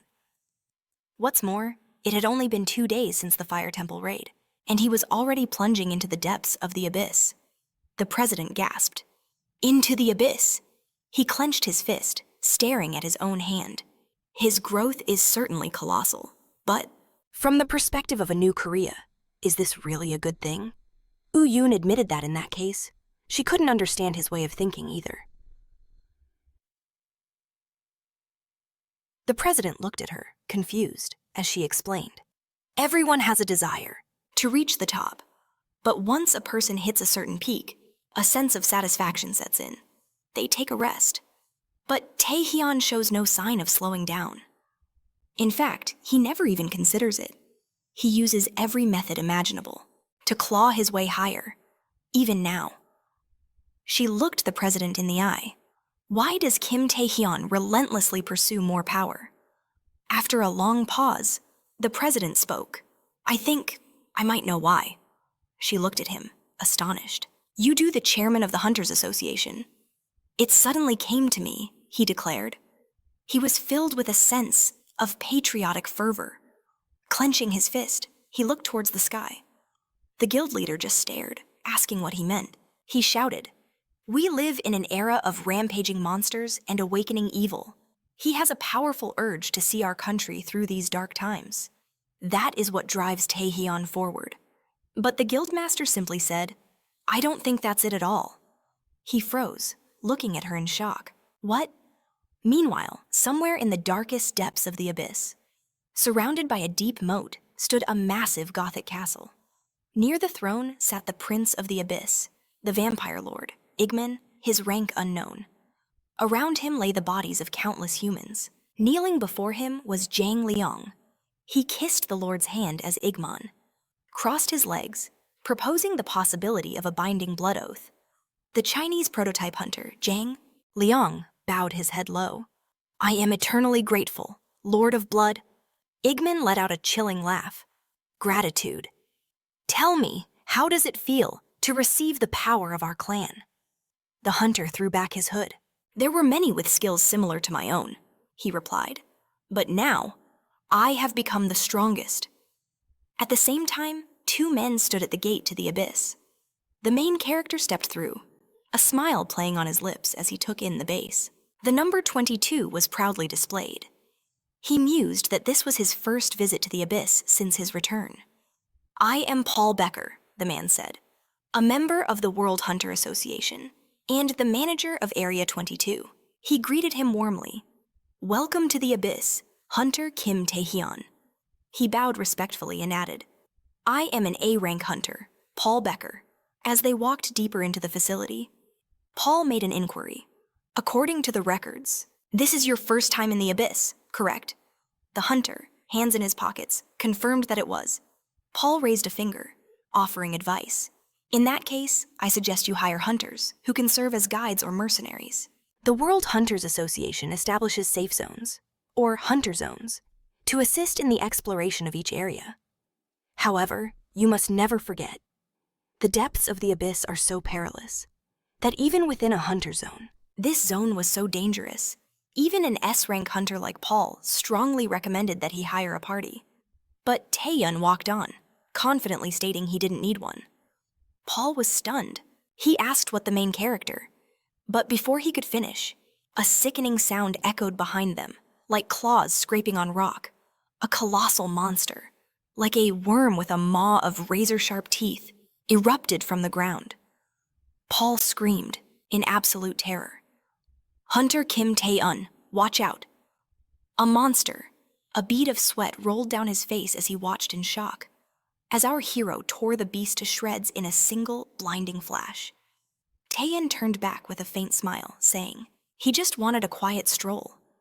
He continued on his way, effortlessly slaughtering every monster in his path. Paul Becker. He'd sent him back. At this depth, it was unlikely he'd encounter another soul. He mused that by absorbing the great phoenix in the Temple of Fire, the final condition for activating his devil contract had been met. All he needed was 200 mana. He stared at the crystals in his hand, but just then, a system window materialized before him, a B-rank devil contract. He could now open a gate to the abyss.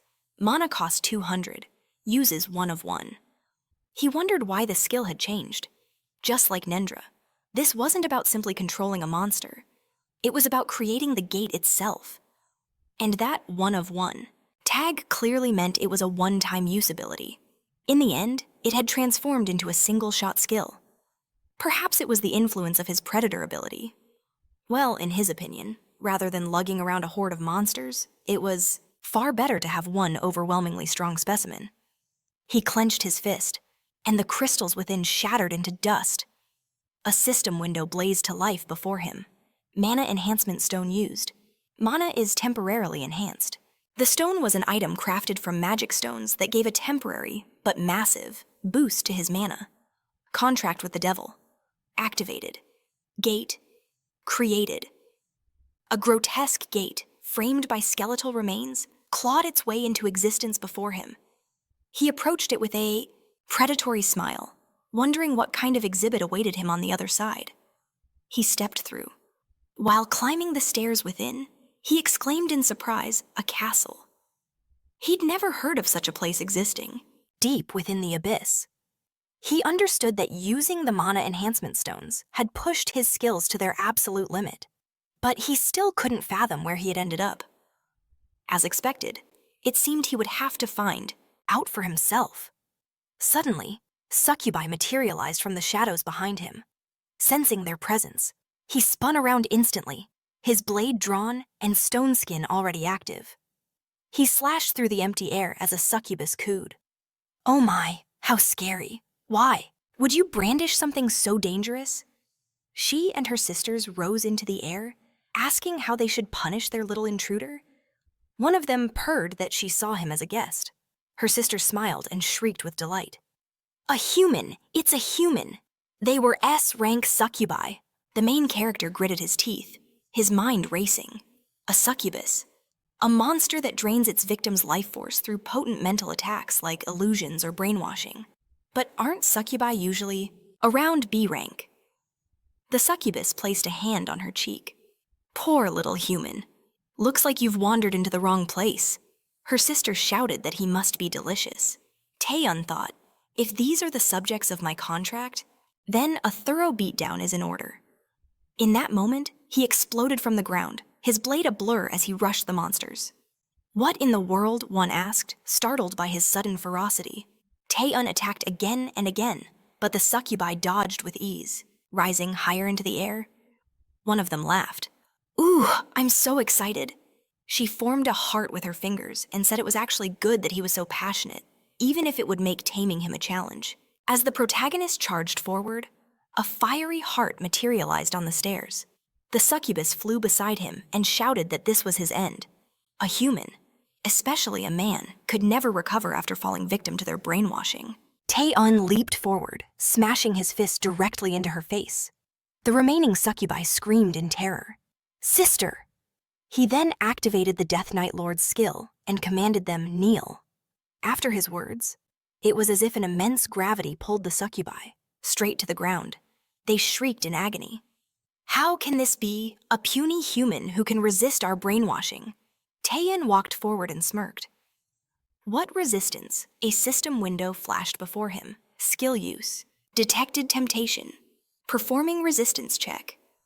His eye glowed a demonic red as his hand radiated the predator's power. He smiled. It's not normal to be interested in monsters, you know. The system window updated. Resistance to the mysterious power was successful. He then asked, "So, shall we proceed with signing the contract?" To make a contract to summon a monster, one of two conditions must be met. Either give the monster what it desires or subdue it with overwhelming force. Looking down at the defeated succubi, our protagonist knew his actions had more than satisfied the second condition. With this, he could summon an S-rank monster. He reached for the succubus, but the system window flashed, contract target invalid. His eyes widened in disbelief. What did they mean? Not contract targets. What was happening? The great succubus smirked. "I see now. You are no ordinary human." Stunned, he looked up. The air shimmered as countless more succubi materialized, led by the great succubus herself. "You'll make a fine gift for our queen," she declared. Her rank was S+. At that moment, deep within the castle, through a horrifying corridor where people were suspended by thorny vines, a succubus in a maid outfit approached the queen. "A report has arrived. My lady, a human has invaded the castle." Lounging on her luxurious bed, the queen asked, "A human?" A cruel laugh escaped her lips. "This might be fun entertainment." The sounds of battle echoed through the halls. Our hero, overcome with fear, sprinted through the corridors, escaping from the succubi pursuing him. "Coward!" one shrieked in fury, while her sister added, "He will make a magnificent gift. For the queen, he must be captured." Gritting his teeth, the protagonist spun around, unable to hold back. His curses as he rushed forward, but the succubi shattered the windows, pouring into the hall with lightning. Speed. "Tear him to pieces," they screamed. The hunter was perplexed. Why were there so many of them? He barely dodged their attacks, but using a special skill, he sent several flying through the castle walls. And in that moment, it clicked. If the regular succubi weren't contract targets, then only one being could command even the great succubus. The queen? He approached a grand set of doors, where a lone maid stood guard. "Are you the intruder?" she asked calmly, and without waiting for a reply, gestured him inside. "The queen is expecting you." A slight smile touched the protagonist's face as he stepped across the threshold. A bed, veiled with thin fabric, was clearly a trap. Vile tentacles writhed from the queen's robe, and bodies hung from the walls on all sides. "Welcome to my palace," the queen purred, gracefully crossing her legs. Her name was Queen Rosaria, and she smiled as a system window appeared before the protagonist. It read that she was the target of a contract with the devil. This had to be the oath of summoning. A drop of sweat trickled down his face as he wondered. She was the real target. He carefully asked Rosaria, and she confirmed his thoughts. He stared in shock, amazed that this monster was using perfect human speech. The queen simply laughed. "Is it so surprising you yourself? Being a human, understand my speech. I am merely doing the same." He thought to himself. Her speech was too flawless for a monster. "So tell me," she asked, "what brings you to my domain wealth fame? Or did you stumble here by chance? Perhaps. You are here to satisfy your lust." "None of the above," the protagonist stated clearly. "I came for the oath of summoning." "The oath of summoning," she repeated. Her interest peaked before bursting into laughter. What a very brave little human. Has come to visit me. She pointed a slender finger at him. But even delusions have their limits. Will you still speak of this oath? When you have become my new plaything, Archduchess of the Abyss, Queen of the Succubi, Rosaria, her rank was unknown. Her tentacles shot towards the hunter, wasting no time. He activated his skill, deciding to subdue her by force. He began to weave through the lightning-fast tentacles. Then threw his chained dagger. Pushing off a tentacle, he launched himself into the air, aiming directly for the queen. First strike, he roared. His arm was covered in stone skin, forming a massive boulder. But in the blink of an eye, the stone crumbled to dust, and his magic chains shattered. What? He asked in fear. Poor thing, she cooed, then snapped her fingers. The world disappeared. He was in zero gravity. And then he was falling. A city sprawled out beneath him. He screamed in terror as he plummeted. What is this? My skills aren't activating, and I'm in the middle of a city. He clenched his teeth. The space changed. No, it's an illusion. Suddenly, he was plunged into water. Since when was he under her control? Her voice echoed in his mind. You mean, since when? She smiled. Since the very beginning. He was back, his body squeezed by her tentacles. His throat was crushed, his eyes squeezed shut. But even trapped, he thought, damn it, I have to break out of this illusion, quickly. All at once, the scene shifted. He was in the back passenger seat of a car, looking at a little boy beside him. What is this? Is that me as a child? The boy exclaimed. It's just like on that TV show. The higher an Awakened's rank is, the more money he makes. So if I become a high-ranked Awakened, I'll be able to buy mom and dad snacks and anything they want. Everything. His father laughed from the driver's seat. His mother's voice echoed in his mind. As expected, our Dojun can always be relied upon. She had said her greatest wish was for their son, to be healthy and live a happy life. He scoffed. What is this utterly boring? The protagonist thought, yes, Mom. And Dad always said it didn't matter if I became a high-ranking Awakened. It didn't matter if I could provide for our poor family. They just wanted me to be happy forever. He smiled, lost in the warmth of that memory. But then, suddenly, the car exploded into flames, slamming into a stone wall. Everything was a blazing inferno. The hunter whispered in confusion. What?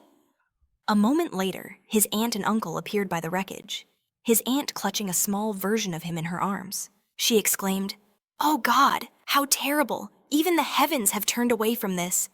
They left us with only Dojun, she sobbed, hugging the small child. His uncle stood beside her, tears streaming down his face as he choked out, Brother-in-law Kim. The protagonist screamed, Auntie, uncle! But his cries were drowned out by a cruel laugh. It doesn't matter, a voice sneered.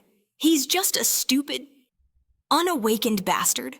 He snapped his head to the side, horrified to see hooligans beating his younger self. They were shouting, Stop pretending you're in pain. You should get up, you idiot. Our Dojun still has some strength left to endure a punishment with a rod, right? The hunter walked out of the flaming car, watching his past selves. With his head hung low, his body trembling uncontrollably. I see, he thought.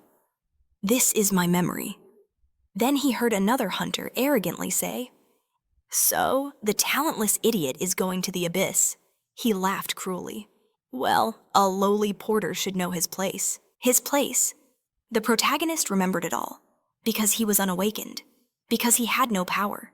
He couldn't fight back against any of the misfortunes he faced. But what was even harder to bear was his aunt's voice suddenly shouting, What are you even saying, Dojun? She had misunderstood everything. Your body is completely untrained. Where do you think you're going? He stood before his relatives, his head bowed in shame. She pleaded, saying they were fine with money, so, You shouldn't worry about us. But he interrupted her. No, Auntie, Uncle, for everything you've done for me until now. I am truly, truly grateful. The hunter's heart ached. He was not only unable to help others, he was dragging those who extended a helping hand right into the epicenter of his own misery. Yes, even though his parents just wanted him to be happy, he now understood the truth. To achieve happiness, you needed strength. A system window flashed to life before him. Skill usage detected. Skill usage confirmed. The Queen's hypnosis is attempting to resist using a mysterious power. Resistance. Failed. All stats have decreased. Skill chain of binding becomes unusable. Skill king's spirit becomes unusable. Skill. Monarch's heart becomes unusable. Skill paralysis becomes unusable. Skill stealth becomes unusable. Skill stone. Skin becomes unusable. Usable skills, 1 out of 8. He uttered a single word, predator.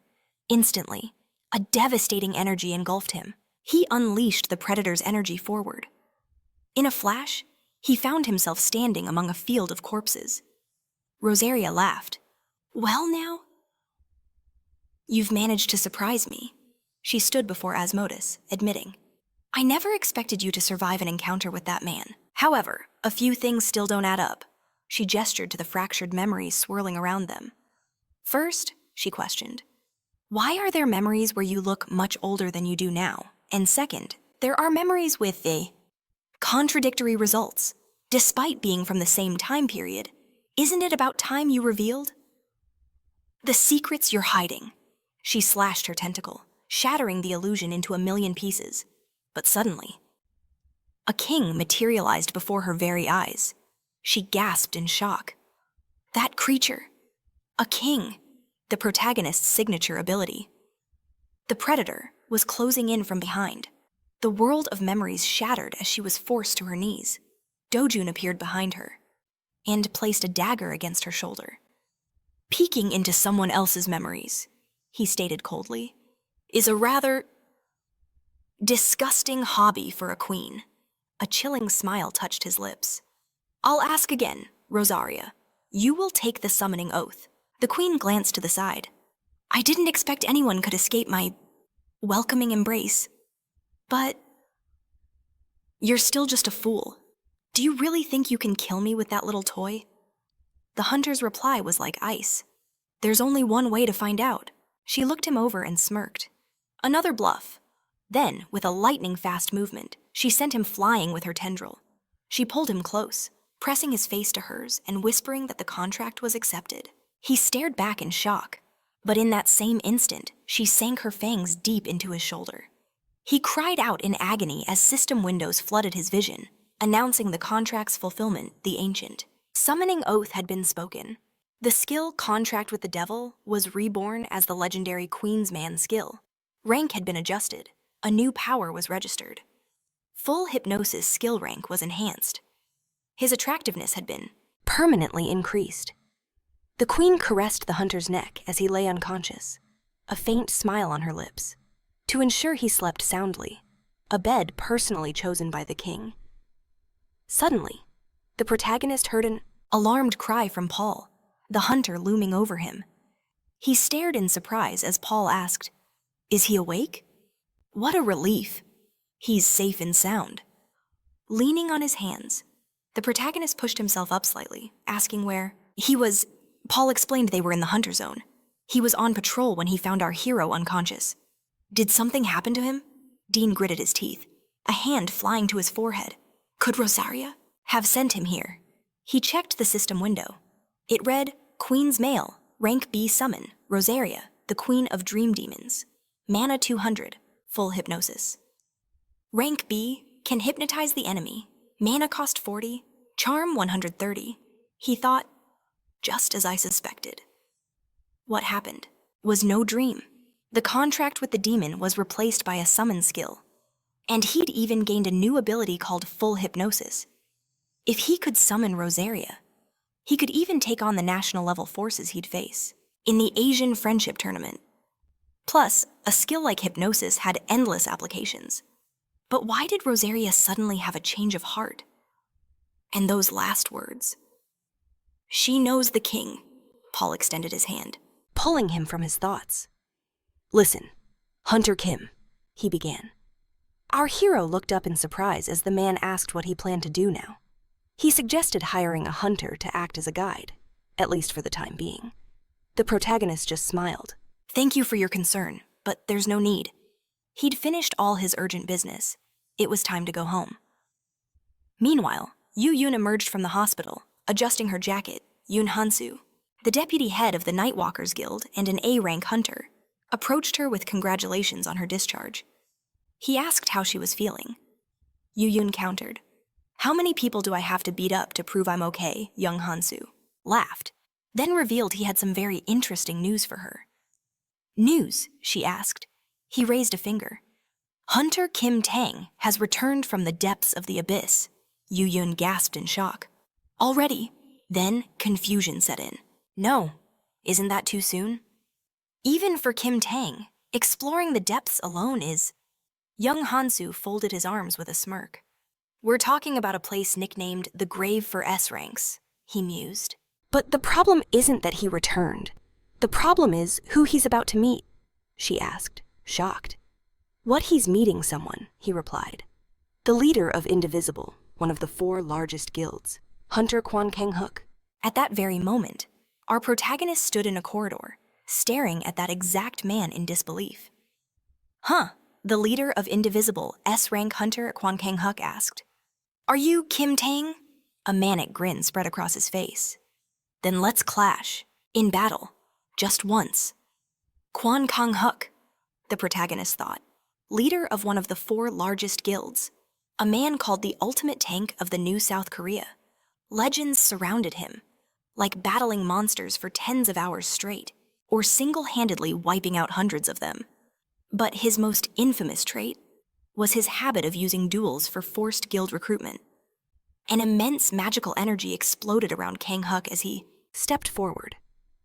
I'll go first. Suddenly, Kim Ha-young rushed toward him, shouting, What do you mean? You're advancing! She slapped him across the face. Where do you think you're going? He cried out. Secretary? Kim? She glared at him. Are you trying to get reprimanded by the Human Rights Commission again? This was Secretary Kim Ha-young, Kwan Kang-hook's B-rank hunter secretary. She yelled, Don't you realize you'll be banned from the abyss if this continues? Then I'll be the one justifying your actions again. The protagonist watched, baffled, until he heard the secretary call his name. Hello, I am Kim Ha-young, secretary. To the leader of the Indivisibles. Raising a finger, she continued. You've probably heard about our guild leaders. Inhumane recruitment methods. However, we are here today to formally invite you to join us, Kang-hook exclaimed. Secretary Kim? What inhumanity are you talking about? She calmly replied that if Hunter Kim Tang expressed a desire to join, the duel would be unnecessary. The protagonist asked, Does that mean if I refuse to join, you'll force me to? She replied, flustered. Well, yes, but this is a very profitable offer for you. As I understand it, you're participating in the Asian-friendly tournament, and we, the Indivisibles, are the most specialized guild for abyss exploration among the 4 major guilds. We also have countless dungeon raid schedules and actively support abyss exploration. If you join us, you will undoubtedly make up for any lack of achievements. The protagonist considered it, but Kang-hook placed a hand on his secretary's shoulder. That's enough, Secretary Kim. Since he didn't pay, paying attention to his words, Taesun declared he had changed his mind. The room fell silent, everyone stunned. The guild leader demanded to know what he meant. As expected, the secretary explained Kang-hook's intent to recruit him into the Indivisible Guild. The protagonist smirked. What are you even talking about? Confusion spread across their faces as he declared his new plan. I'll play by your rules, he said, stepping toward Kang-hook. The winner takes all. Deal. A mad grin spread across Kang-hook's face. What a brat, he sneered. Sometime later, at the Indivisible Guild's headquarters, the duel arena buzzed with energy. The main character was swarmed. Reporters ambushed him, their questions flying. We heard you're being forcibly recruited into the Indivisible Guild. Don't you have ties to the Nightwalkers? Hunter Woo Jin-yun's guild. Why agree to this duel? Your opponent is Kwan Kang-hook, South Korea's greatest new tank. Do you really think you stand a chance? Taesun silently lowered his gaze, his patience wearing thin. This was so annoying. He just wanted them to move. A moment longer, and the spirit of the Night King within him would tear them all to shreds. He gritted his teeth. Why the silence? A reporter pushed. He stammered. "Ah, this is..." Just then, reporter Kim forced her way through the mob. She shoved her way towards him, desperately demanding an interview. Reporter Kim, a rookie from S-Economic, possessed a unique ability that kept her from being fired. She extended a trembling hand, but he grabbed it, pulling her close with a sly smile. "Long time no see. Reporter Kim, we met at the Hunter exam, didn't we?" She confirmed his words, stunned. "Long time no see. Hunter Kim Taesun." From the crowd, another reporter shouted. "Who is she? Reporter Kim, from what agency? Who does she think she is, acting so familiar with Hunter Kim Taesun?" She was shocked he even remembered her, a face that had only flashed before his eyes for a moment. But a person with a powerful soul always stands out. Releasing her, he addressed the crowd. "I'll answer all your questions later." Through her.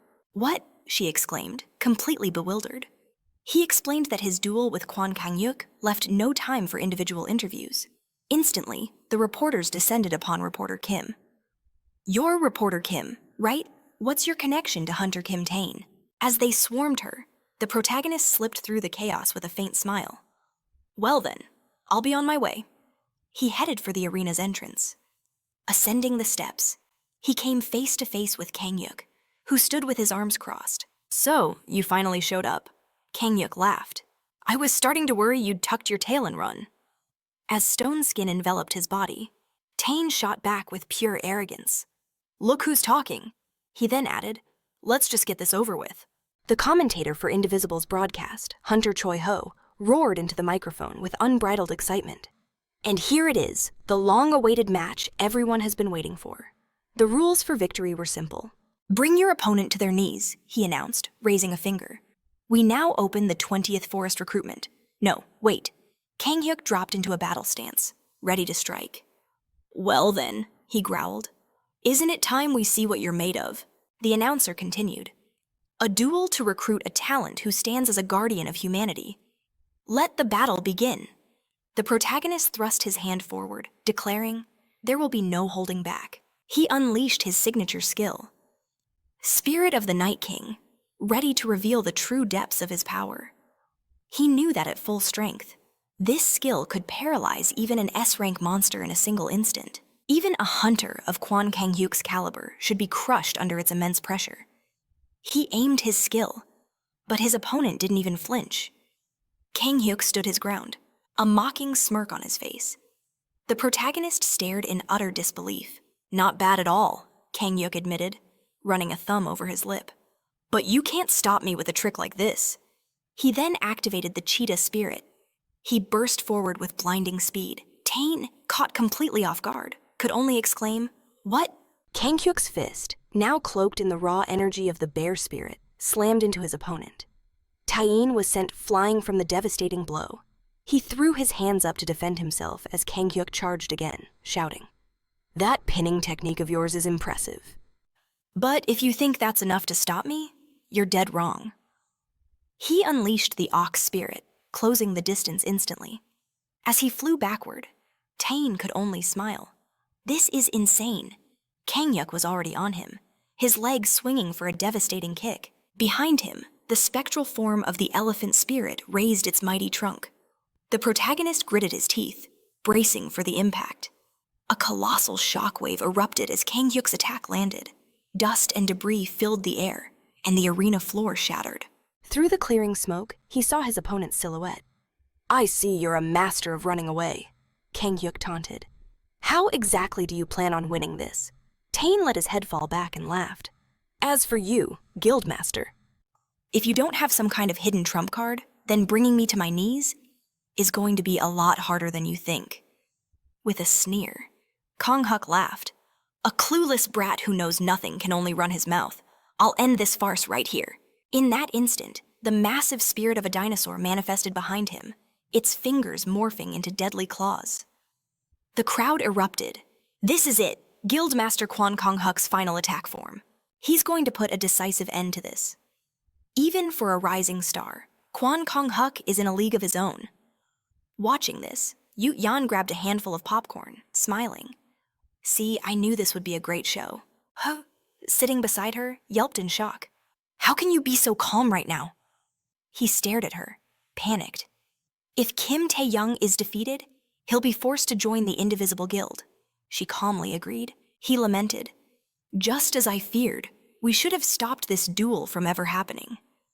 He rested his chin on his fist, analyzing the fight.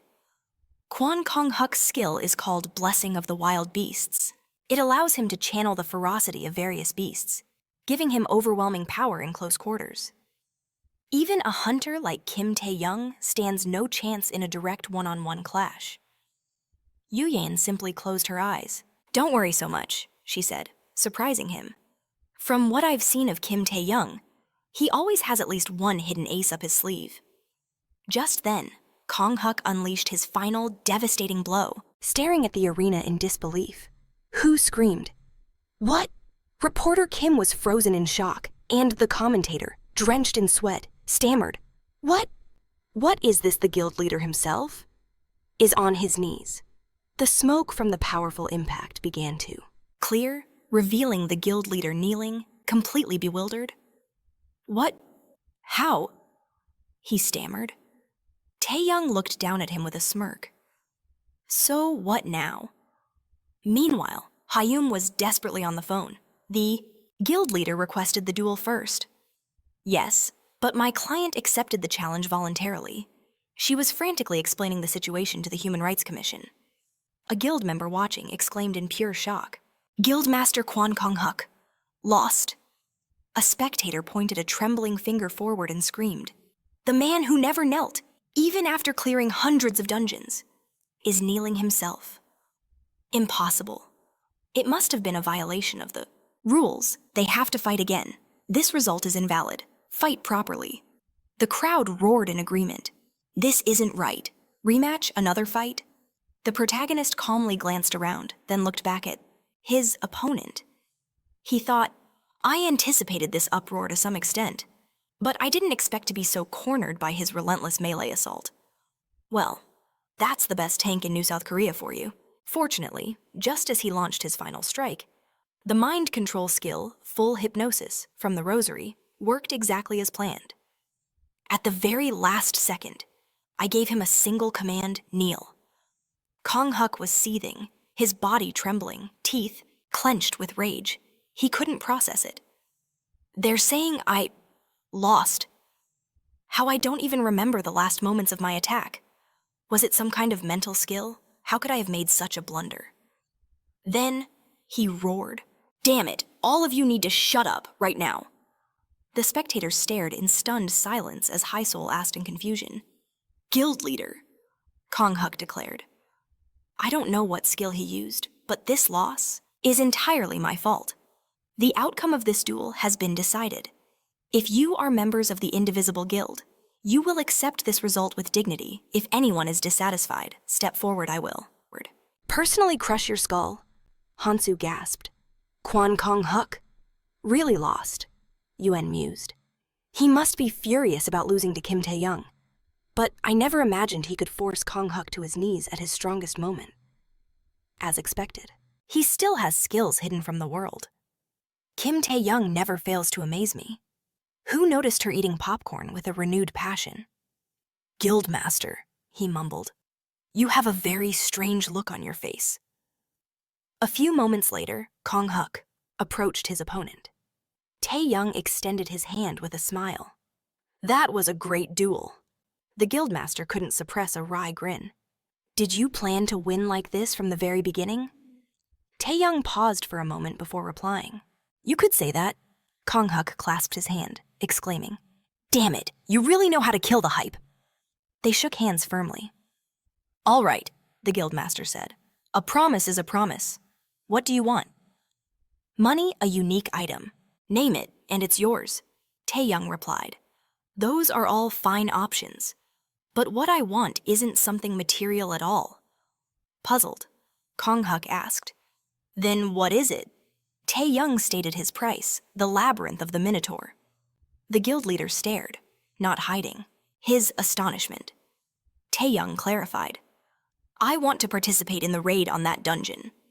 Sometime later, in the association president's office, Go Tae-hyuk stood with his hands behind his back and asked, the labyrinth of the Minotaur. The president confirmed his account, revealing the dungeon's location at the very entrance of the abyss. As its name implies, the labyrinth is a treacherous maze, riddled with deadly snares. To conquer it, bringing hunters with awakened detection skills is absolutely essential. Despite being at the abyss's threshold, countless guilds and even S-rank hunters had tried and failed, meeting with utter annihilation. Now, a select few had earned the right to challenge it, preparing for their raid in absolute secrecy. Go! Taewok gasped. How could Hunter Kim possibly know of this? And why would he willingly step into such a death trap? Was he truly safe? Jinwoo simply folded his hands, his gaze steady. He admitted that safety was never a guarantee. After all, no one knows what horrors the abyss holds. However, he was confident in the team assembled for this very purpose. In his own youth, he too had been fueled by that same unyielding determination. Just then, an aide cried out from the system window. Chairman, an urgent call just came through. He asked if it could wait. She insisted, explaining that the Japan Hunters Association was on the line. He recoiled in shock. If this was about East Point, that matter was resolved long ago, wasn't it? As Go Taewok watched, puzzled, the aide added a bombshell. The saint has sent a personal invitation for Hunter Kim. A cold sweat broke out on the chairman's brow. With a resounding crash, his fist slammed against the table. Meanwhile, deep in the association's basement gate control room, Han Kae-huk and his secretary stood before the gathered guild members. Clad in full dungeon gear, they were an elite force ready for battle. Haein began her final head count. Reaching 100, she announced. 100 participants for the Minotaur's labyrinth raid. All members are present. Kae-huk grinned. Excellent, he declared. Then it's time to introduce ourselves to the monsters within. With that, they stormed the dungeon. Inside they met the first wave of enemies. He barked out orders. Engage the frontline healers, to the rear. Another wave is coming. Activate all defensive skills now. But for our protagonist, it was child's play. He effortlessly obliterated a minotaur blocking his way. Then turned to the guild leader, who was laughing maniacally, holding a severed minotaur head. He approached, exclaiming, Superb craftsmanship. How do you like the weapon I lent you? Jinwoo inspected the blade. A fine dagger, he replied. I just need to get my old one repaired. Kae-huk's eyes gleamed. So it is a useful trinket, eh? He admitted he had planned to offer the dagger to Jinwoo as an incentive to join his guild. It was a rare rank blade named Aeson. But, the guild leader continued, since you're helping us with this raid, consider it a prize for winning our little bet. The main character offered his thanks, then asked if they'd face any trouble deeper inside. The Minotaur's Labyrinth was a dungeon where every raid for the past 30 years had failed. Without a special strategy, this assault would have been impossible. But Haein, stepping forward, told him not to worry. He glanced at her, intrigued. She explained that the raid party consisted of B-rank veterans and higher. They were pushing back the monsters without a single casualty, while identifying and disarming every trap along the way. It was all thanks to the deputy guildmaster's incredible detection skills. Kae-huk laughed. He may be a quiet fellow, but he is absolutely reliable. She went on, revealing that a few months ago, they had discovered the key to this very dungeon. She pointed ahead. The key, Jinwoo mused aloud. The guildmaster crossed his arms. He explained that deep within the abyss, they found the corpse of a monster that had clearly escaped from the labyrinth. A massive minotaur, its body covered in tattoos matching the symbols found inside this very maze. When he touched the remains, the entire corpse disintegrated into dust, leaving behind only a single massive horn. Jinwoo smirked. Interesting. Kae-huk nodded. Exactly, if it truly came from the labyrinth, then our tracker skills should be able to follow its path back. They could simply trace its steps, directly to the heart of the maze. Following the Vice Guildmaster's guidance, the party delved deeper, climbing stairs and squeezing through tight corridors. Slowly but surely, They closed in on the main chamber. Finally, the Vice Master reported their arrival. Before the central wall, kneeling in silent vigil, stood an enormous statue of a minotaur. K-Huck gasped in awe. A statue? What is this? The boss monster. His deputy theorized that, perhaps, they needed to reattach the horn to the statue. K-Huck chuckled. Is that all, Secretary Kim? He bellowed. The horn, pushing a cart carrying the colossal horn, she shouted back. Coming! He urged her on. Faster, quickly. Just a moment, she yelled back. Jinwoo watched, a quiet confidence in his eyes. So far, everything was unfolding exactly as he knew it would. Before the regression, the raid party had used the horn of the Great Minotaur to finally reach the labyrinth's end. But what happened next? At that moment, the guild leader took the massive horn, fitting it into the statue. A surge of lightning sparked at the connection. The guild members cheered. This is it! We can finally break the labyrinth that one could clear for the past 30 years, Kang Hyuk roared. Excellent! Now, let's see the face of the labyrinth's master. Suddenly, blinding light filled the chamber, and the labyrinth statue began to transform, dissolving into petals. A second later, the guild leader stood upon a petrified skeleton. His secretary gasped in disbelief. Huh, what? Is this it? Just then, a small group of guild members found themselves in a snowy forest. One of them screamed in terror. What is this place? Where did everyone go? Another group of hunters was swallowed by a torrent of water, a huntress crying out. Damn it, what is happening? Yet another team appeared near. A blazing volcano, screaming in shock. Taesun, who was teleported to a jungle with his own small group, thought grimly. As I expected. The spatial displacement trap has been activated. The men beside him yelled in unison. What? At that moment, the occultist slays shadow chambers. The leader turned a page in his book. He mused that he was puzzled why Hunter Kim Taesun had joined the Minotaur Labyrinth raid. His subordinate bowed low, asking for forgiveness. Everything happened so suddenly. What are your orders? He feared Mr. Shadow would command them to call off the operation. However, the occultist leader simply replied, No, everything is proceeding as perfectly as possible. As many as 5 S-rank occultists had already infiltrated the raid party, and if you included the H-rank members, their forces totaled 20 people. Shadow knew that no matter how mighty Kwon Kang-hyuk and Kim Taesun were, they had a limit. After exhausting themselves to conquer the labyrinth, how could they possibly fight the occultists lurking in the shadows? He slammed the book shut, crossing his legs to impatiently await the results. Back in the forest, the huntress suggested. Perhaps we should introduce ourselves first. She placed a hand on her chest. I am the A-rank hunter, Miranda, but the protagonist roared back. That's a lie. He closed the distance in a heartbeat, unleashing a vicious kick to her face. Don't you dare deceive me.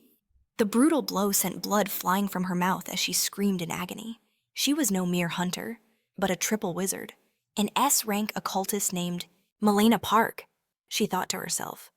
So this is the youngest S-rank hunter, Kim Taesun. She had always wondered about him. Was he a hero who served as an unbreakable shield on the front lines, just like their guildmaster, or the savior who protected the people of East Point, even at great personal cost, just as the rumors claimed? Whatever the truth, he was undoubtedly a great man worthy of respect, completely unlike him. Park Si-hoo, a member of Indivisible and an A-rank hunter with the magic, bullet skill, stared at the scene in absolute horror. He stammered, What is he doing? The man's insane. Cold sweat instantly covered his face.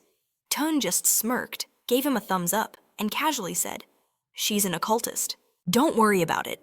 Si-hoo aimed his gun at Taesun, screaming, What an occultist! He fired off several rounds, adding, You lunatic, dodging the bullets with ease, the protagonist declared with confidence. I'm not lying, Si-hoo screamed. Damn it! He couldn't believe it. Who would have thought Kim Taesun was a complete madman, spouting nonsense in a crisis like this? His precious comrade, Miranda, who had raided dungeons and explored the abyss with him for so long. He gritted his teeth, images of their warm moments together flashing through his mind. His thoughts burned with indignation. He's saying she's an occultist. That's impossible. He then knelt, cradling her head in his lap. "Miss Miranda," he shouted, "you have to wake up. We need to get away from this man. I will protect you, no matter what." Before he could finish his vow, Melena's fist smashed into his face. Blood exploded from his mouth as the blow sent him flying back several meters. She shrieked with fury. "How dare you touch my body, you filthy pig!" The other two raiders rushed Kim Tun, preparing to attack from behind. Tun simply put his hands in his pockets and said calmly, "I already told you. She's an occultist."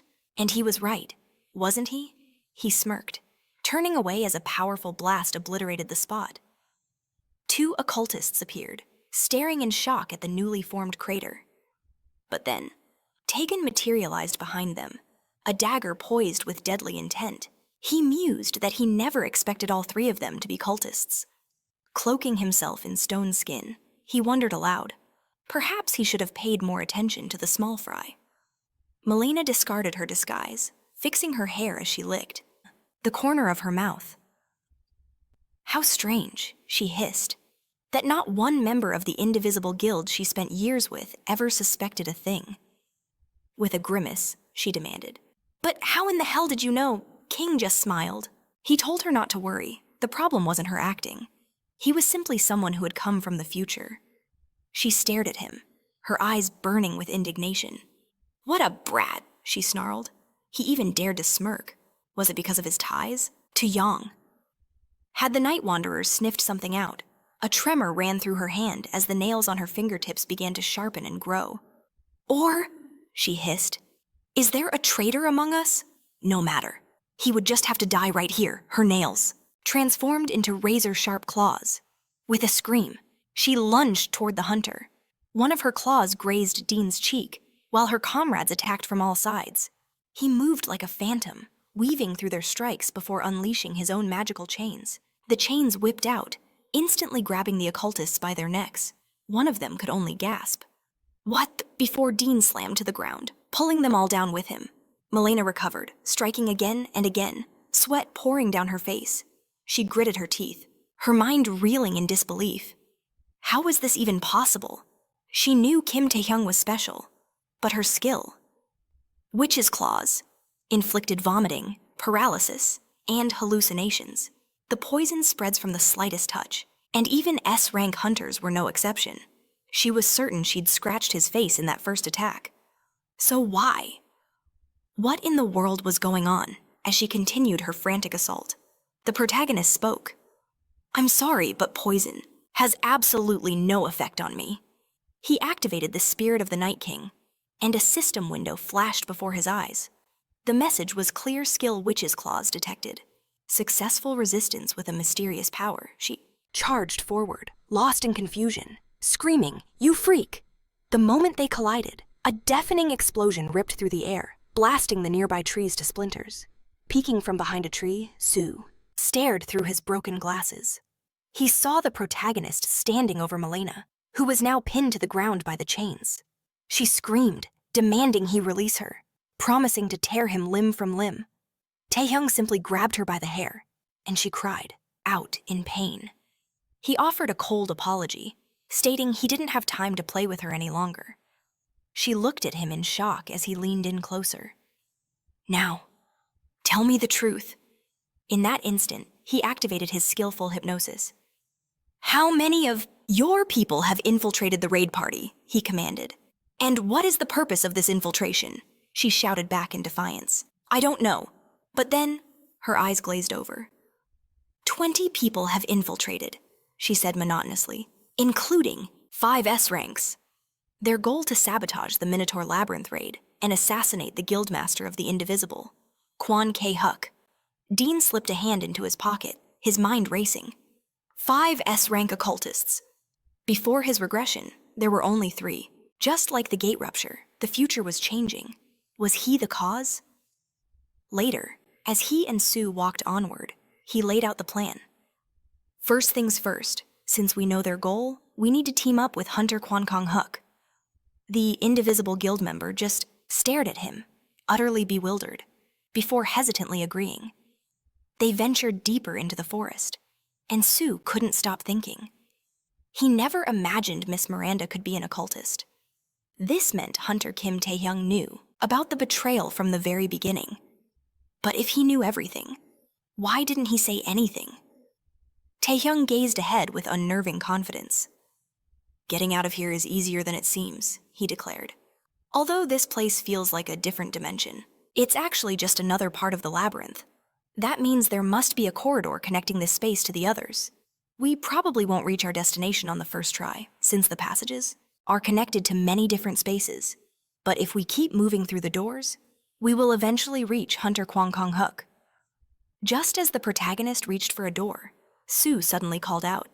"Just one question," he pleaded. Taehyung turned, a hint of surprise on his face.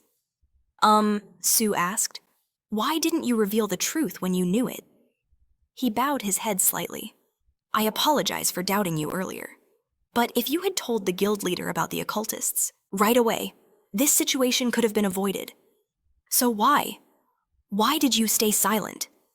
His eyes shot open in shock when Taehyung replied. "But I did tell him," he shouted back in confusion. "What do you mean?" The protagonist calmly reported that Hunter Kong Huk already knew everything. And though he couldn't be sure if Kong Huk had believed him, at that very moment, the vice guild leader plunged a knife into his leader's chest. In an instant, the other loyal guild members in that part of the labyrinth drew their weapons. Kong Huk clutched his bleeding wound and managed a grim smile. "Just who are all of you? This joke has gone a little too far. Don't you think, vice guild leader?" The traitor held up the blood-soaked knife. "What kind of joke do you think this is?" As Hyun ran towards the wounded man, screaming, "Guildmaster!" one of the traitors swung his sword directly at her. Without a second's hesitation, Kong Huk threw himself forward, shielding her with his own body. The blade slashed brutally across his back. A terrified scream echoed through the chamber. "Guildmaster!" he cried out. "Damn it, the agony is unbearable." The secretary watched in horror, asking if he was all right. Just then, the occultists prepared to strike once more. K-Huk shoved the secretary, roaring for her to get back. As she cried out, he summoned the primal spirit of a dinosaur, directing its fury at the attackers. The secretary shouted, "Hunter Kang Huk, refusing to be protected. I will fight too." Magical claws formed at her fingertips, but he bellowed at her to stand down. This was not an enemy she could possibly handle. If this continued, they would both be slaughtered from the shadows. The vice guild leader's voice cut in, agreeing. "He's right." He stepped forward, unleashing a torrent of hellfire. "Kang Huk, in your current state, you probably don't have the luxury of protecting others." He revealed that all this time, he'd been concealing his true power. After that, he brandished the lantern that had guided them through the treacherous labyrinth. A demonic skull materialized within its glow, its empty sockets pouring fire. In a flash, the skull expanded to a monstrous size, spreading the inferno even wider. The traitor gloated that everyone gathered here was at least A rank, with 4 elite S ranks among them.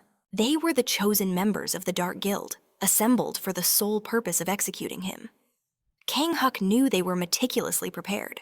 He'd always prided himself on his ability to read people. The deputy just laughed.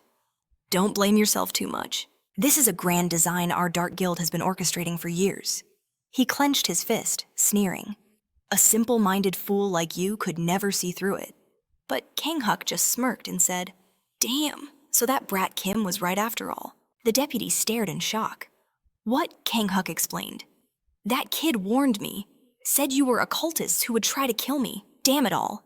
He had dismissed it as complete nonsense, but it turned out to be the horrifying truth. The deputy was completely stunned. "Kim discovered our plan, Joam. Something is more important," he roared. "Why? Why didn't you take any action after receiving such critical information?" The guildmaster simply folded his arms. "Because my own comrades were the ones under suspicion. As a guildmaster, I can't just condemn my subordinates without proof." Hearing this, the deputy burst into maniacal laughter. "What kind of absurd nonsense are you spouting?" The occultist standing next to him exclaimed.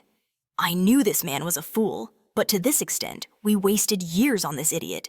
His indignant colleague asked, "Is he some kind of moron?" Kang Huk looked confused. What? Han screamed in rage. You didn't even try to verify the information. Look at the situation you've dragged us into. I'll send you to your grave. What did you say? Before he could finish, the deputy swung the flaming skull on its chain and launched it straight toward them. The guild leader snatched his secretary and leaped out of the blast's path. The occultist cackled. Perfect! Who would have thought our plan would succeed thanks to your own idiotic principles? Now stop resisting. And accept your death. But Kang Huk stood his ground. Watching the approaching skull, he muttered, Really, you bastards? Both of you refused to listen. I said I suspected my comrades, but I never said I would bare my chest for the blow. He unleashed the defense of the beast, manifesting the aura of an ancient dragon. He slammed into the deputy, and blood erupted from the occultist's mouth. Fully entering the state of the ancient dragon, he roared, Now do you get it, you fools? At that moment, in the forest, Seiwu asked in disbelief. Then why didn't the guild leader do anything if he already knew everything? Our protagonist, hands in his pockets, coolly replied, If you don't believe me, you can ask him yourself soon. In a flashback, the main character had confronted Hunter Kang Huk. Even knowing the truth, you're just going to walk right into their trap, he'd asked. Do you really think you've seen the full extent of my power? Kang Huk had just smiled, assuring him there was no need for concern. He was confident they wouldn't be helpless. Back in the present, the hunters peered through an opening in the cave. Seiwu gasped. Huh? What in the world? He was completely speechless. They saw the guild leader sitting on a large rock, his body wrapped in bandages, with his secretary standing beside him. Piled up before them were the corpses of the occultists. The secretary spotted them first, exclaiming, Hunter Kim! The guild leader grinned. There you are, he said with a hearty laugh. Only showing up now didn't happen to run into any of our comrades on your way. Did you? Taejin stepped closer. Actually, I did see some people while crossing through space, but considering the priority of the current situation, I simply passed them by. A flash showed the traitorous guild members drowning in a watery dimension. The guild leader remarked, You truly are a heartless man, Taejin then asked. So, what do you intend to do now? He replied. What do you think? As much as I hate to do it, we have to retreat. There could still be cultists among our ranks. And even though we've reached the end of the labyrinth, the master of this domain is nowhere to be seen. As much as I dislike it, we have to fall back. We must escape this place now, before the losses become catastrophic. He bowed his head low and apologized to Taesun, admitting that his own pride had led them to this point. The protagonist simply replied, If you've realized your mistake, then that is enough. Just be more careful from now on. Kang Hyuk erupted. What? He threw his hands up in a rage. He actually apologized. And that's all you have to say, he roared. The secretary quickly tried to restrain him. Grabbing his arms, she tried to calm his fury. Taesun merely turned away. A complete waste of time, he thought, with zero chance of any achievement. Still, this was the most logical decision right now. After all, he'd even leaked information about the occultists, all to ensure the labyrinth clear went smoothly. But in this timeline, Kang Hyuk ended up gravely injured. He'd faced far more occultists than before the regression. Hayan approached Sonu, urgently suggesting that they gather the guild members and escape the labyrinth at once. Taesun mulled it over. His knowledge was merely a collection of fragmented memories. If another variable like this appeared in the future, he had no idea how the situation might unfold. But for now, he was forced to agree with the plan. The secretary raised her finger. By the way, she asked, were there no traps or monsters in the other rooms? Taesun whipped around, staring at her in utter shock. What did she say? Sonu replied that they'd crossed several spaces. But fortunately, they hadn't run into anything. He hoped they could leave the labyrinth without any trouble. Taesun wondered, why were there no traps, no monsters?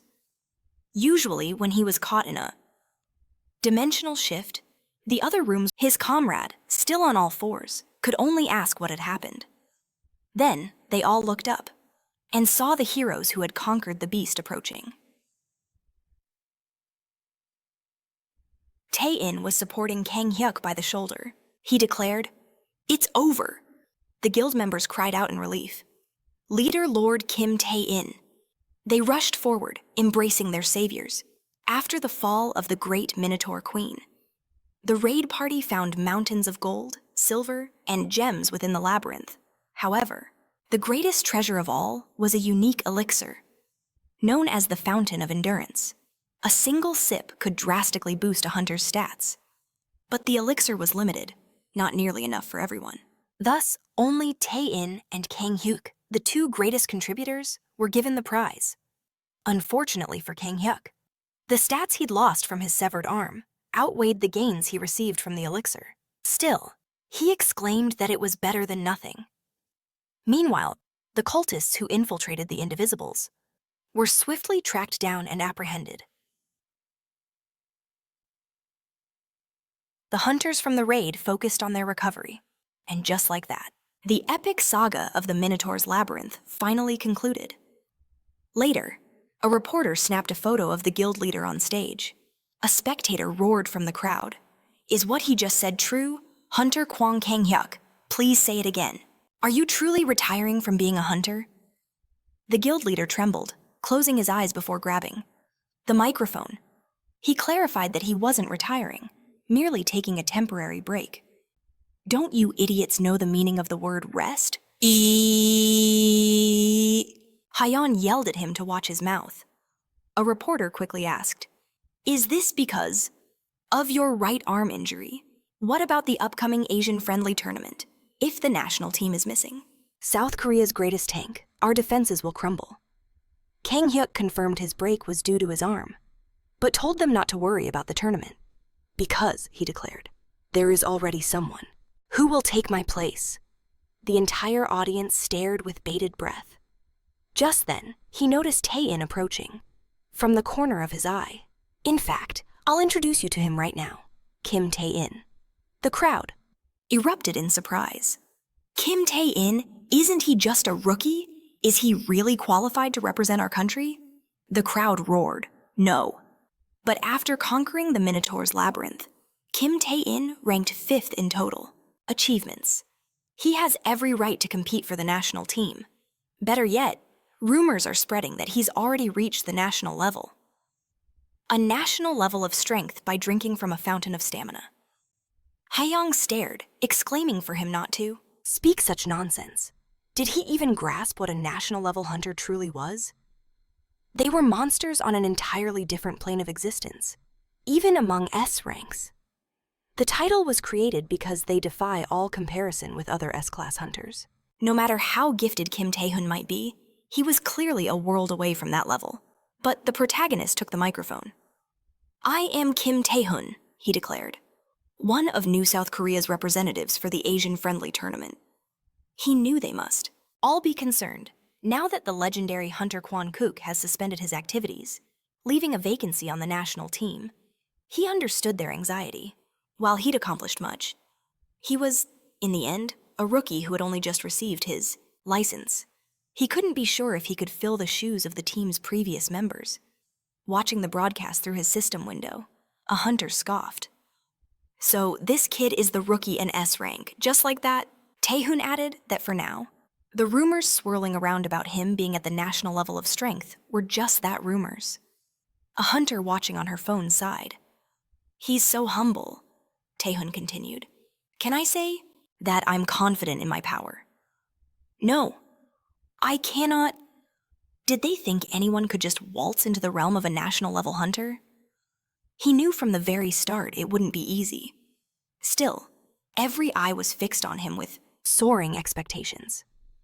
"That's why," he said, his voice ringing with conviction, "I hope this Asian-friendly tournament will be the stage where I prove everything." And that, of course, began with demonstrating the might of the so-called national level of strength. At that very moment, in the Cheong, shadowy lair of an occultist, Milena was on her knees, hands clasped in prayer, begging for her life. She pleaded with him to forgive her just this once, promising to dedicate her entire being to him. Tears streamed down her face as she swore she had tried her hardest to obey his commands. Escaping with her life was a miracle, But she never imagined Kim Taesun was so overwhelmingly powerful. A shadow extended a hand, telling her to rise from her knees. Of course, if your opponent was stronger. There was nothing to be done. When effort means nothing, it is hardly your fault. She looked up at him, a flicker of hope in her eyes, and whispered, "Mr. Shadow." He placed his fingers on her chin and declared, "But I have no need for the weak among my subordinates." In the next instant, her head was obliterated. "Power is the only law," he stated coldly. That wretched runaway was now begging for his life, and rage was boiling inside him. He gave a single command to his followers. "Burn this entire place to the ground, along with her corpse. The association would undoubtedly try to trace this filth." "Yes, my lord. It will be done." The occultist bowed. As Shadow walked away, a thought crossed his mind. Strangely, he had devoted far more resources to this matter, precisely to avoid what happened before at East Point. But even if the attempt on Kwon Cook's life failed, there was absolutely no way Kim Taesun should have cleared that labyrinth. As he and his subordinates left the burning mansion, a thought flashed through his mind. This year's Asian-friendly tournament was going to be very entertaining. A short time later, the protagonist approached a set of doors. A staff member pointed. "Hunter Kim Taesun, this way. Everyone is waiting." Inside were the apex hunters of New South Korea, his teammates for the Asian-friendly tournament. Taehyun's gaze swept over the figures sitting at the table as the staffer continued. "These are New South Korea's representative hunters." One of them, Jang Jae-in, spoke up. "I'd heard the rumors, but I couldn't believe they were true." He was the man ranked 7th among all S-class hunters. Seo Han-gil, the 8th-ranked S-rank, dryly asked if this was some kind of charity case. But Kwak Shi-young, the Magic Guild's head and the 4th-ranked hunter, cut them off. "Stop your whining. In our line of work, talent doesn't care about age." Park Seon-gun, currently ranked 3rd, but formerly the 2nd strongest, laughed warmly. "I knew you'd join our ranks one day, but I never imagined it would be this soon." Jinu looked at the assembled powerhouses and spoke. Though it was a bit chaotic, the entire team has finally gathered. He motioned for Taehyun to take a seat. Clasping his hands, he announced it was time to begin the strategy meeting for the upcoming Asian-friendly tournament. Go Tae-wook, the vice chairman, stood before a large screen and began the briefing. He explained the tournament's origins, forged in the ancient days of chaos when the abyss first opened on Earth and humanity began to awaken. In that era, countless monsters and occultists plagued the planet, forcing humanity to unite against them. It was from that desperate struggle that the Asian-friendly tournament was born. In the current format, representatives from each Asian nation are given 7 days to freely hunt monsters and occultists. Slaying an SS-rank beast, like the legendary Kraken, awards a staggering 1,500 points, while even a low-level miss, a rank occultist will award 30 points. Teok noted that most people fear monsters and occultists, so this event was publicly branded a festival. In truth, it's a proxy war, designed not only to test the military might of each nation, but to serve as propaganda. A televised hunt for all the world to see. The competition between nations would be beyond fierce. The prize, a massive fortune, unique artifacts, and even access rights to unexplored dungeons. A confident smile touched the protagonist's lips. He knew he'd made the right decision. He remembered the Abyss and the succubus queen, Rosaria. She knew something about the king's existence, but a being of her power was an unknown variable. She would never share information unless he could face her as an equal. He had to grow stronger. That's why this tournament was everything. It was his chance to prove his power, a chance to clash with national-level hunters and seize victory's rewards. Go-to-walk continued, his tone growing grim. Team New Korea has a problem. Our top spot is still empty, and many of our strongest hunters, including Kwon Kong-hyuk and Uyan, are unable to participate for personal reasons. Without them, our national combat power is severely weakened. Therefore, as a special measure, before he could finish, Jin raised his hand. That problem, he declared, has already been solved. What about the rumors that the young hunter who joined us, Kim Tang, possesses national-level strength? The room filled with stunned whispers. National level, is that for real? At his age, it can't be. A bead of sweat ran down our hero's face. He awkwardly tried to dismiss it. It's just a rumor, nothing more. Taeyuk sighed. His power remains unproven. We cannot rely on speculation. The glimmer of hope in the room faded. Jin realized he had spoken too soon. So what now? We need a counterplan, one of the hunters asked. His colleague snapped back indignantly. What kind of plan can we make? We can't just find a new member now. But Jin just slammed the table and laughed. It's fine. We may not have a titan like China or Japan, but the Asian Friendship Tournament is not a war of annihilation. The key is hunting for points. If we remain calm and precise, we have a real shot at winning. Our veterans, Park Sujin, Kwok Shuang, and Go Han Gil, with their vast abyss experience, will lead the monster hunt. The three stood in unison, understood. The chairman continued. Jang Jane-Soo, our dueling expert, will support Hunter Kim Taeyoung in hunting. Any occultists we find. Taeyoung stood firm. Yes, sir, Jane-Soo roared. Consider it done. The chairman smiled, full of confidence. The tournament begins next week. I expect incredible results from you all. Sometime later, the roar of a massive crowd filled the air. This is it, the commentator shouted. The opening ceremony of the Asian Friendship Tournament. Live from the World Hunters Association Stadium. Teams from every nation have gathered, from the Philippines to Vietnam to Singapore. But among them, two giants stand tall: China and Japan, nations that consistently produce national-level hunters. There he is, Japan's legendary hunter, Nakara Shinji, known to all as the Devil Sword. He stood with chilling confidence, his gaze piercing the horizon. The commentator's voice trembled with excitement. And China has brought an absolutely terrifying roster. 3 national-level hunters are competing this year. There's the Bloody Sword, Lei, and next to him, the hunter known as Flash, King, and in front of them, with an overwhelming aura, the god of great power himself, Shishin. In stark contrast, Team Korea was missing many of its aces, including the famed Kwon Kong-hyuk.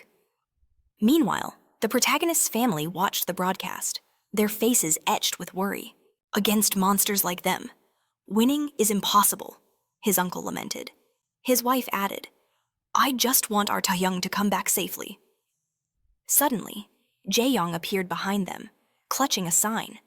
He exclaimed with pure indignation, What are you saying, Mom, Dad? You doubted him before, and now you're talking about how he can't win.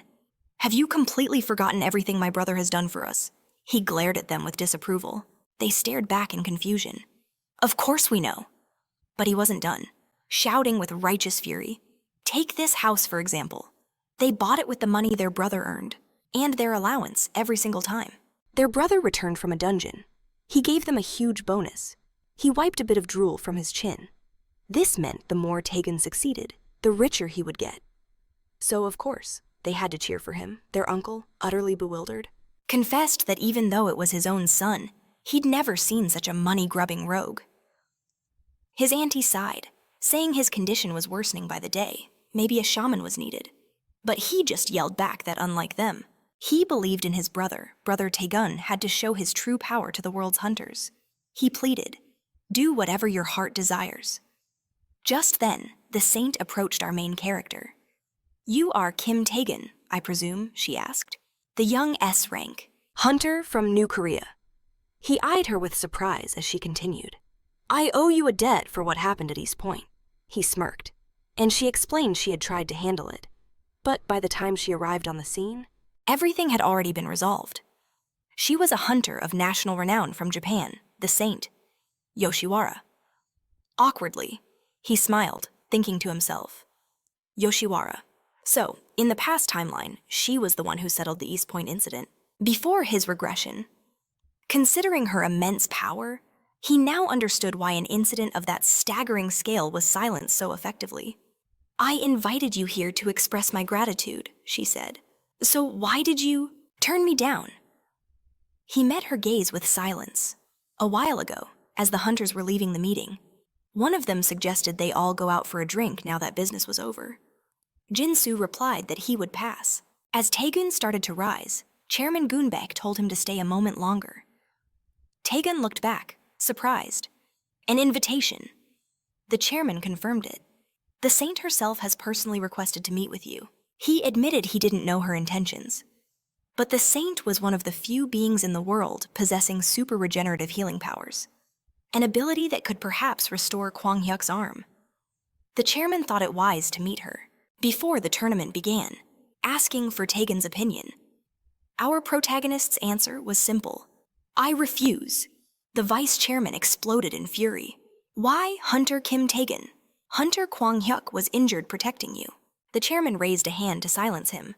Calm down, vice chairman. Go Tae-shik. First, I want to hear his reason.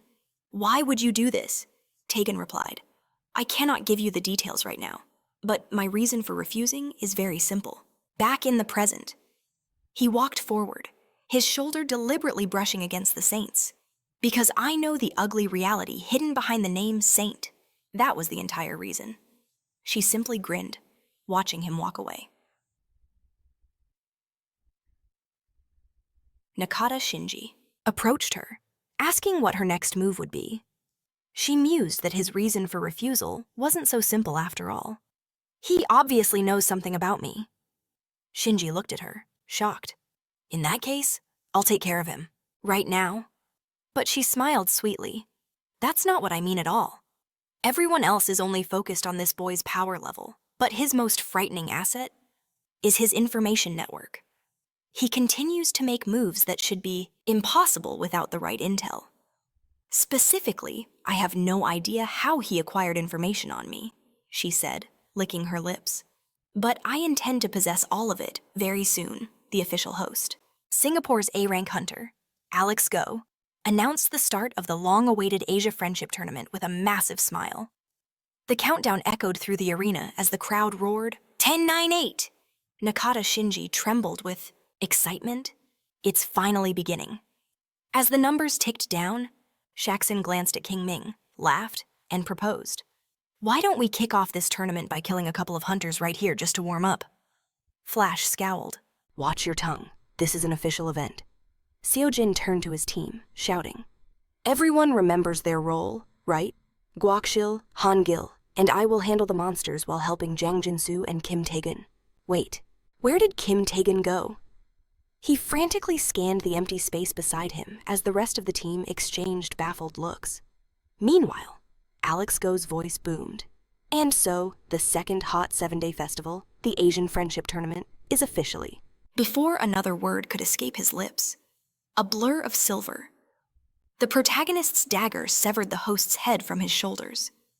The audience watched in stunned silence, their horror palpable. The hunters were utterly shocked. As one, the new South Korea team surrounding Tun advanced on the stage. The remaining hunters began to close in, ready for an all-out war. Then, a titanic explosion rocked the center of the arena. Born from the clash of the strongest hunters, spectators shrieked in pure terror. What was happening? Wasn't the host just decapitated? Kwak Shuen threw her hands forward, ready to strike, before whirling around. Hunter Kimun! She exclaimed in outrage.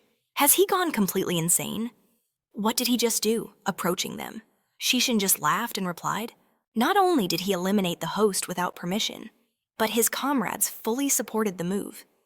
He could see it. These were true warriors. There was no need for excuses. A cold smile formed as he declared, Let the slaughter begin. The saint, in turn, gave her condition.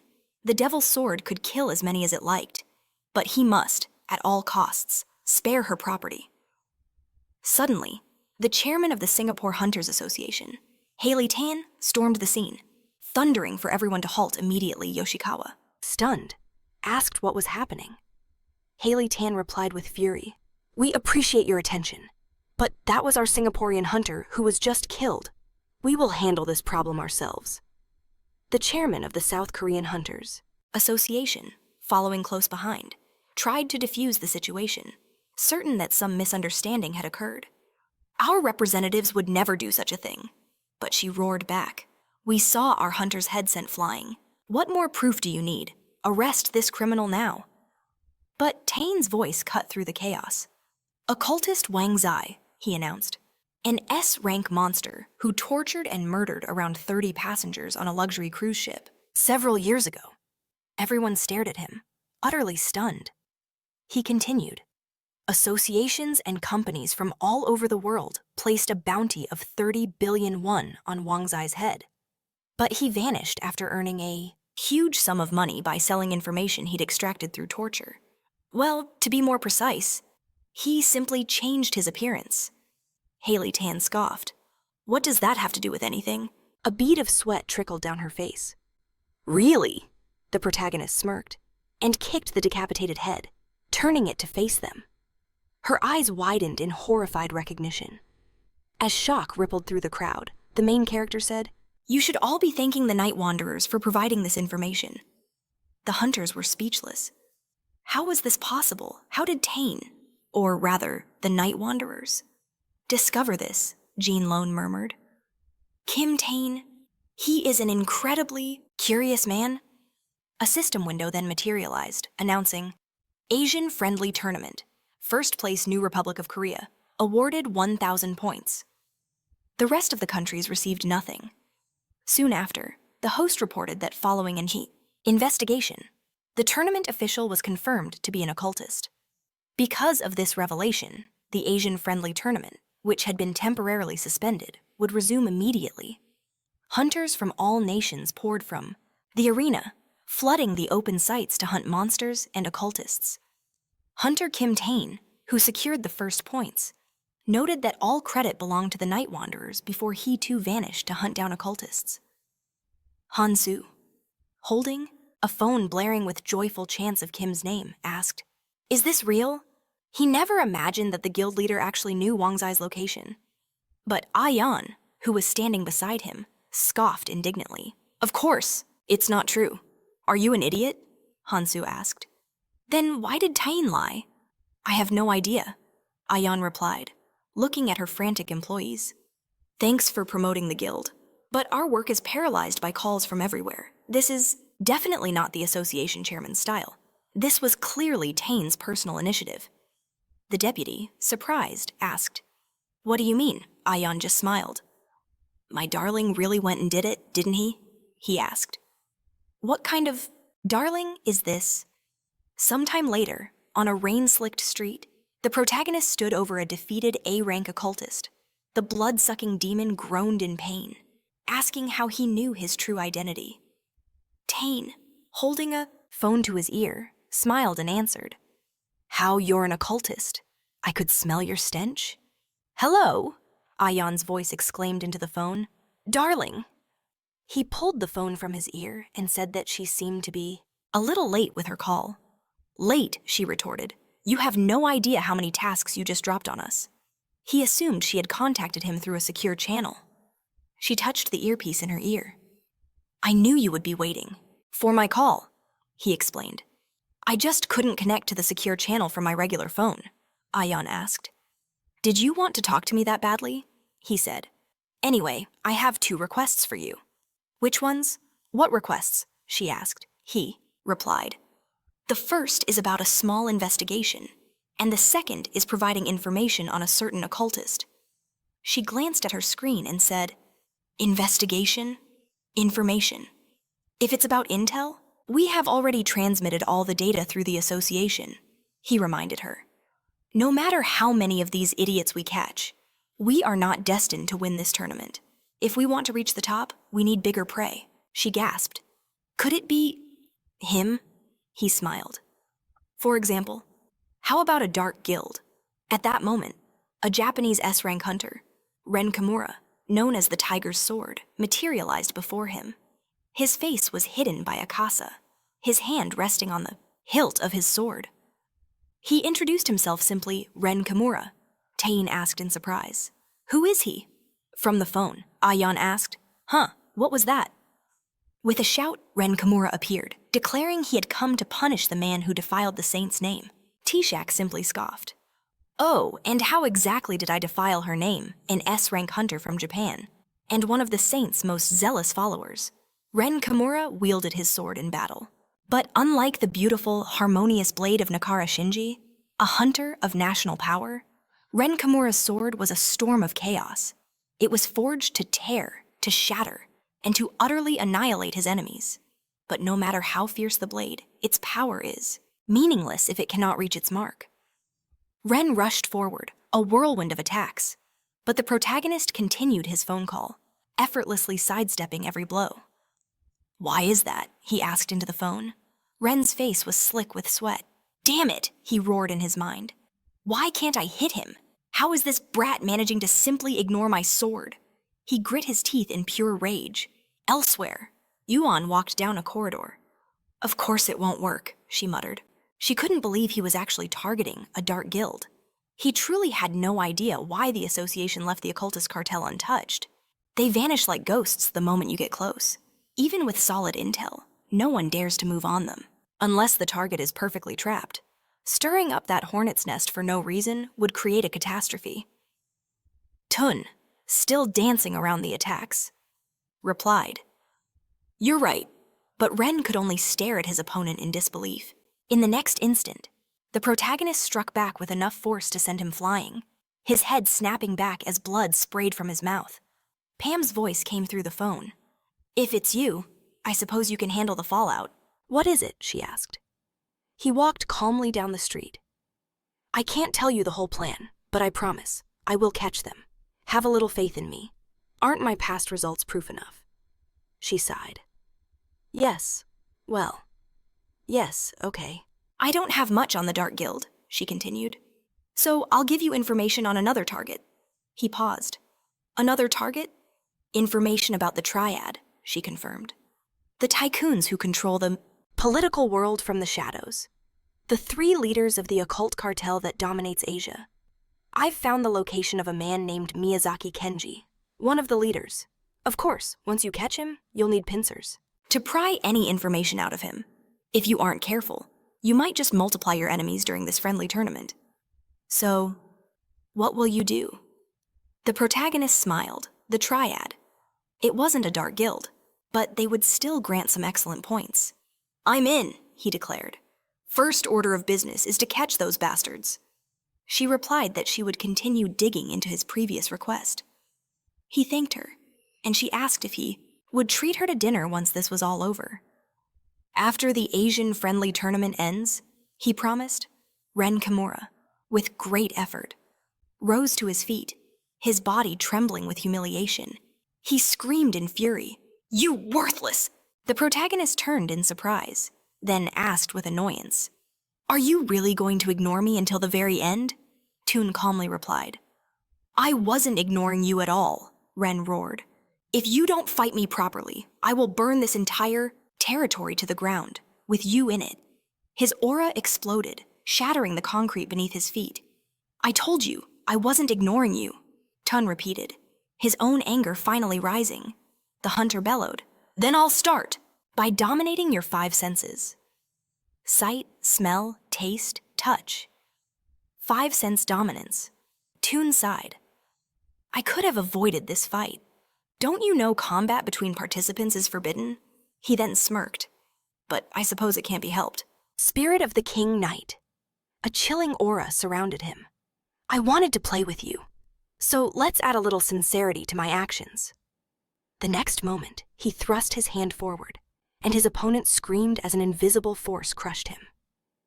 Sometime later, the saint and her subordinate walked through a tunnel. "Ren Kimura has been withdrawn from the competition," he reported. "To avoid any trouble, we informed the media that he was ambushed by occultists, right after losing to Kim Tun." The kid keeps repeating, "I'll play well." It seems he was hit by a mental skill. Given his current state, it will take about a month for him to recover. He won't be participating in the tournament, the saint mused. "As expected. He has skills that he's kept hidden from the media," Nakata Shinji replied. "I believe I should personally intervene." She laughed. "You really know how to joke. If we were to lose the Devils, sword as well, what would I do with the tournament points?" She playfully punched his shoulder, and he sheepishly agreed. She smiled at him. "Don't you worry, I already assumed that. Ren Kimura would lose to that kid. In any case, we've already prepared a new bait."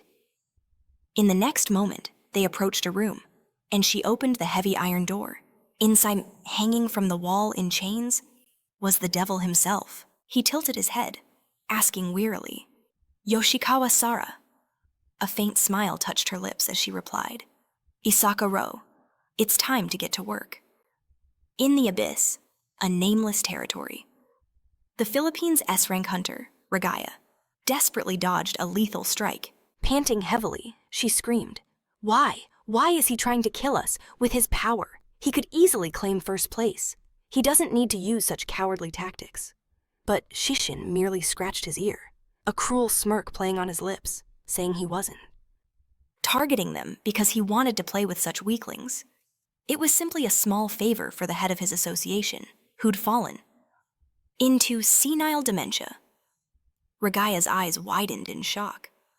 What? The thought that the head of the Chinese Hunters Association was personally ordering his hunters to eliminate participants was unthinkable. This was madness. Was he trying to start a war? She wheeled around, yelling at her partner. "Run!" Confused, her teammate cried. "What?" Regaya screamed. "Go, tell everyone what's happening. I'll hold this monster back now. Hurry!" In that instant, Shishin charged. Moments later, Regaya lay sprawled and unmoving on the cold ground. Shishin sighed. "Damn, this is no fun. I bet the Singaporean guys that King Ying dealt with were more entertaining." He glanced around, wondering. Now, who's next? That's right, New South Korea. Folding his arms, Shishin decided it was time for Kim Taesun. Time to pay that young hunter a visit. Meanwhile, the tournament host pointed to a massive screen, his voice booming. 1 week has passed since the Asian-friendly tournament began. He announced the official results for the first week of the tournament. In first place, New South Korea, with 1,550 points. Second place, China, with 700 points. And in third, Japan, with 500 points and 1 hunter eliminated. Qatar holds fourth with 200 points. The host noted a fierce rivalry was already brewing between China and Japan. Delegates from every nation broadcast their occultist hunts, either live or as edited packages for the world to see. On a colossal screen overlooking the city, crowds buzzed with chatter. New South Korea. This is unreal. Something's not right. What are Japan and China doing with their national-level hunters? I heard even Ren Kimura had to withdraw after being injured by an occultist. The Singaporean hunters were found dead, and the Filipino team vanished after entering the abyss to hunt monsters. What in the world is happening? One thing's for sure. This Asian-friendly tournament is anything but boring. At that moment, our main character was sitting on his bed in his room. He watched the broadcast on his phone as the host announced the organizing committee had formed special investigation teams for the murder of the Singaporean hunters and the disappearance of the Filipino team. They were asking for full cooperation from all nations. Tiam's mind raced. Was it starting already? Just like what happened 3 days before his regression. If events were unfolding exactly as they did in his past life, then the outcome was already determined. The culprits were China's national-level hunters, no doubt about it. The reasons varied. A show of force, or a calculated move to cripple other teams. But the most crucial factor was undoubtedly the personal ambition of that man, the leader of China's national-level hunters. He looked back and seethed. And that bastard won't give me a single moment of peace. It couldn't be helped. If this was how fate intended to move, then he simply had to move faster. Just then, a sharp knock echoed from his door. He looked up, surprised. At this hour, who could it be? Instantly covering himself in stone skin. He called out, "Who is it?" The guest replied, "It's me, Kim Taesun, Jang Jin-soo. The association told me you were here. Get out. We need to talk." Tiam's eyes narrowed in surprise. Jang Jin-soo. A short while later, they stood on the building's rooftop. Jin-soo exploded with indignation. "What in the world were you thinking? Yes, everything turned out fine, but you acted completely alone during the opening ceremony, and that's not all. You've completely disregarded teamwork. The plan we all made before this tournament, you just ignored it and went solo. Do you have some kind of twisted idea of what a team is?" he yelled. Pointing an accusatory finger, Tiem considered it. This felt familiar. He'd heard this exact lecture in his past. Jinsu's tirade continued. I don't care what your reasons are. You've seriously disappointed me. You could have at least shared your intel. Aren't we both in charge of hunting occultists? The protagonist replied calmly. I was ambushed earlier. By the Japanese hunter, Ren Kimura. Jinsu froze. Ambushed, so Ren Kimura's withdrawal from the tournament was because of you, the protagonist continued. Fortunately, I successfully repelled his attack, but the real question is how he pinpointed my location. The most likely answer is that there's a rat inside the association. All the color drained from Jinsu's face. A rat, he stammered in fear. Then his fear turned to outrage. You bastard, are you suspecting me? On the contrary. Tiem replied coolly, this isn't a topic we can discuss so carelessly. Right now, anyone with access to our information is a suspect. Pointing to himself, he declared that he was no exception. Ever since learning the occultist Wang Zai was hiding within the Singapore Hunters Association, his instincts screamed that a spy was in their midst, forcing him to move alone. Besides, if foreign hunters weren't falling to occultists or monsters, the only culprit could be a national-level Atian-Ki hunter, and with multiple nation-level powers poised to strike, moving as a group would just paint a giant target on their backs. So for now, he would operate from the shadows. As the number one ranked hunter, he saw no reason to doubt his methods. Jiansu cried out for him to wait, but Taesun paid him no mind, simply waving his hand as a dismissal. Though Jiansu pleaded that he wasn't finished, the door slammed shut. He gritted his teeth, hissing. What an arrogant fool! A furious magical aura erupted around him, cracking the very concrete beneath his feet. A rookie who just awakened. How dare he? Taesun, cloaked by his concealment skill, watched from the rooftops as Jinsu seethed below. He listened as the man swore he would make him regret his insolence. The protagonist wondered, could that man be the spy before his regression? He was never certain. But now, seeing how easily Ren Kimura detected him, he knew with absolute certainty there was a traitor among them. In this life, he couldn't afford to trust anyone. As Jinsu stormed towards the exit, cursing his name, the protagonist considered his options. Perhaps he should start with him before hunting down the spy himself. He glanced at his phone, noticing a new message from First Beauty, Yu Yang. The attached file was ominously titled Triad. Surprised, he typed back, First Beauty, what is this? Sometime later, he found himself in a bustling fast food joint. An employee brought him a double cheeseburger and a soda.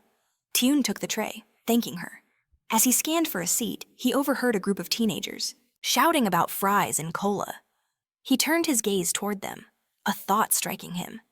Could these kids be the puppets of the Miyazaki triad that Yu Young had mentioned? The girl yelled at her friend about a disgusting burp. Taesun was stunned. They were just high school students. But then he noticed their bag, clearly stuffed with illicit goods. His course was set. He had to follow them straight to their leader, Kenji. He settled into a booth by the Kanji's window.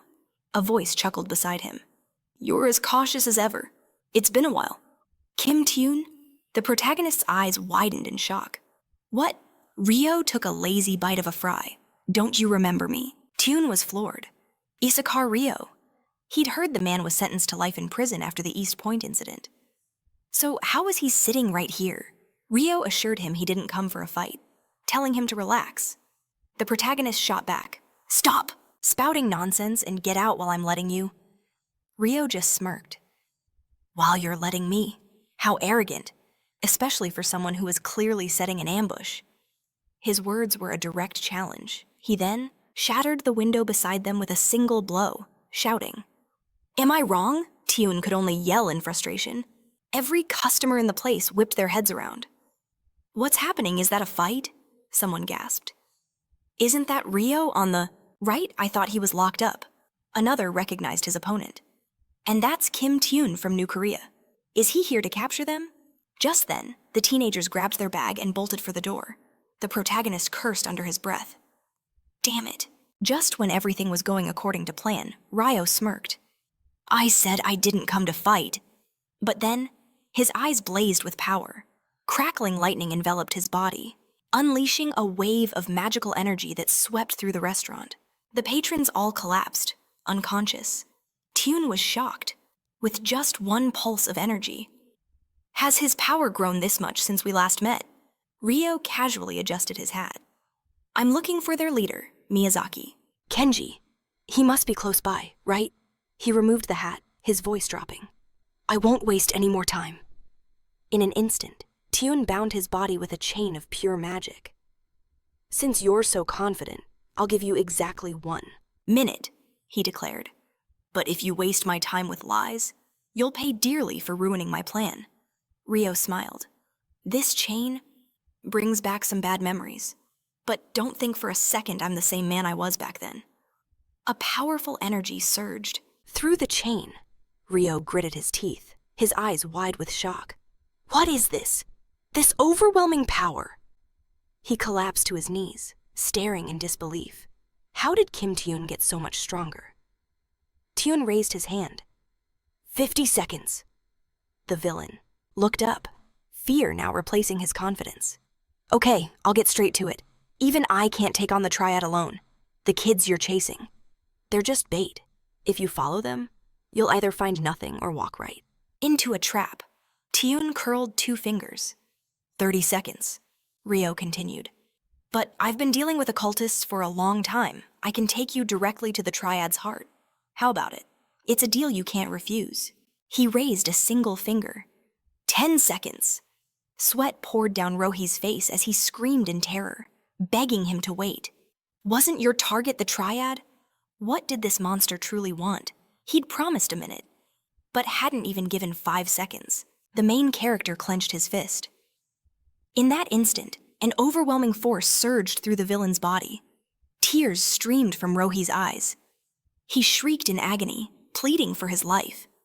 Taesun casually remarked, "That's quite a tempting offer." He released the chain, then leaned in close. "But you know what's strange? A man who wanted to snap my neck is suddenly offering to help me. You will tell me your real plan, and who is truly pulling the strings." He activated his full hypnosis skill. Sometime later, at an old hangar, people scrambled for the exits in a full-blown panic. Cries for help filled the air. Naked Shinji flashed past, his blade a blur of motion, carving a path through the occultists. With a clean motion, he sheathed his sword. The saint, standing at the entrance, clapped her hands with delight. To annihilate those occultists with a single swing of your sword. How truly impressive. You certainly live up to your title, the Devil's Sword. A worried look crossed Shinji's face. Will this plan truly go smoothly? She tilted her head. Whatever do you mean? He elaborated. I'm talking about Isaka Rohi. He's already been crushed by Kim Taesun once before. Taesun is a true prodigy who just hit the national level. No matter how much power Rohi gains from you, through your holy revelation skill, he can't possibly defeat Taesun. Instead of becoming powerful, he's just become a liability. And a sworn enemy who will lead Taesun right to you. Just as Shinji suspected, he would need to intervene personally. But the saint stopped him. There's no need to worry. Lowering her gaze, she added, It doesn't matter if he wins, or if he loses. Shinji's eyes widened. What? She replied coolly. According to my intelligence, Kim Taesun is currently targeting the triad. He repeated in confusion. The triad. The saint confirmed it. Yes, and we made sure that information was leaked to them as well. Isaka Rohi has deep ties to the occultists. And he has a connection with Miyazaki Kenji, one of the organization's top leaders. Knowing he can't beat Taesun alone, he most likely plans to lure him into a trap. There, he'll team up with Miyazaki Kenji to take him down. Of course, she mused. Pulling that off won't be easy. As I said, there is much we don't know about that boy. Then why? Shinji pressed. She explained. That is precisely why we need this. We need information. His fighting style, his stats, his skills, his ability to overcome adversity, his very nature, and his hidden potential. A cold smile graced her lips. What happens to Rohi is irrelevant. with a wave of her hand. She placed her palm on the Japanese hunter's face. Devil's sword. The most important thing is obtaining complete data on our target. And no matter what. That boy has no other choice. Sometime later, in an abandoned building, Kenji sat waiting for Isaka Rohi. He's late, he grumbled. And where is that brat from Neo Korea? Didn't he swear he would lure him here? Rohai, looking utterly broken, spoke. This world operates on a single principle. Natural selection. The strong crush the weak. That is the harsh reality of this world. The Triad's leader stared in surprise. What did you say? He asked. Rohai repeated, a hollow echo. The strong trample the weak. And to survive, one must obey the strongest. Miyazaki Kenji, now battered and bruised, smate. His body trembled as tears of realization welled in his eyes. Kenji shot up from his chair, his eyes fixed on the ceiling above. It can't be. That bastard. At that exact moment, Taesun crashed through the floor, descending upon them, with arms crossed. An aura of absolute power surrounded him. Everyone present stared up in shock. The protagonist unleashed the spirit of the Night King. An immense pressure slammed them all to the ground. Then, he spoke. There's no need for such pointless resistance. To survive, you obey the words of the strongest. Isn't that right? So, which one of you is Miyazaki Kenji? He landed gracefully. Kenji, leaning on his sword, roared, You newborn pup. You're proud of a single surprise attack. Taesun's gaze locked onto him. Ah, so it's you. Kenji's body flared with magical energy. I will personally end you, he declared. The battle erupted, Rohi, watching from the sidelines, clenched his teeth, his mind flashing back. Kim Taesun. Just a short while ago, the protagonist took a bite of a potato. Just so, you had an interesting plan. And the saint. Now he understood why this monster had suddenly appeared before him. Rohi lay on the floor, his body shaking uncontrollably. What was that? Some kind of mind skill. When did he gain such terrifying power? Taesun said calmly. I'll help you. Rohi, the devil, gasped in surprise. What are you planning? Taesun sat casually in a chair, crossing his legs. I'm going to eliminate you, he explained. Along with Miyazaki Kenji. So your plan to lure me to him was actually perfect. In exchange, you will cut all ties with Kenji and the saint. And you will join me, the devil exclaimed in disbelief. This is absurd, even though you defeated me. Do you really think I would help you?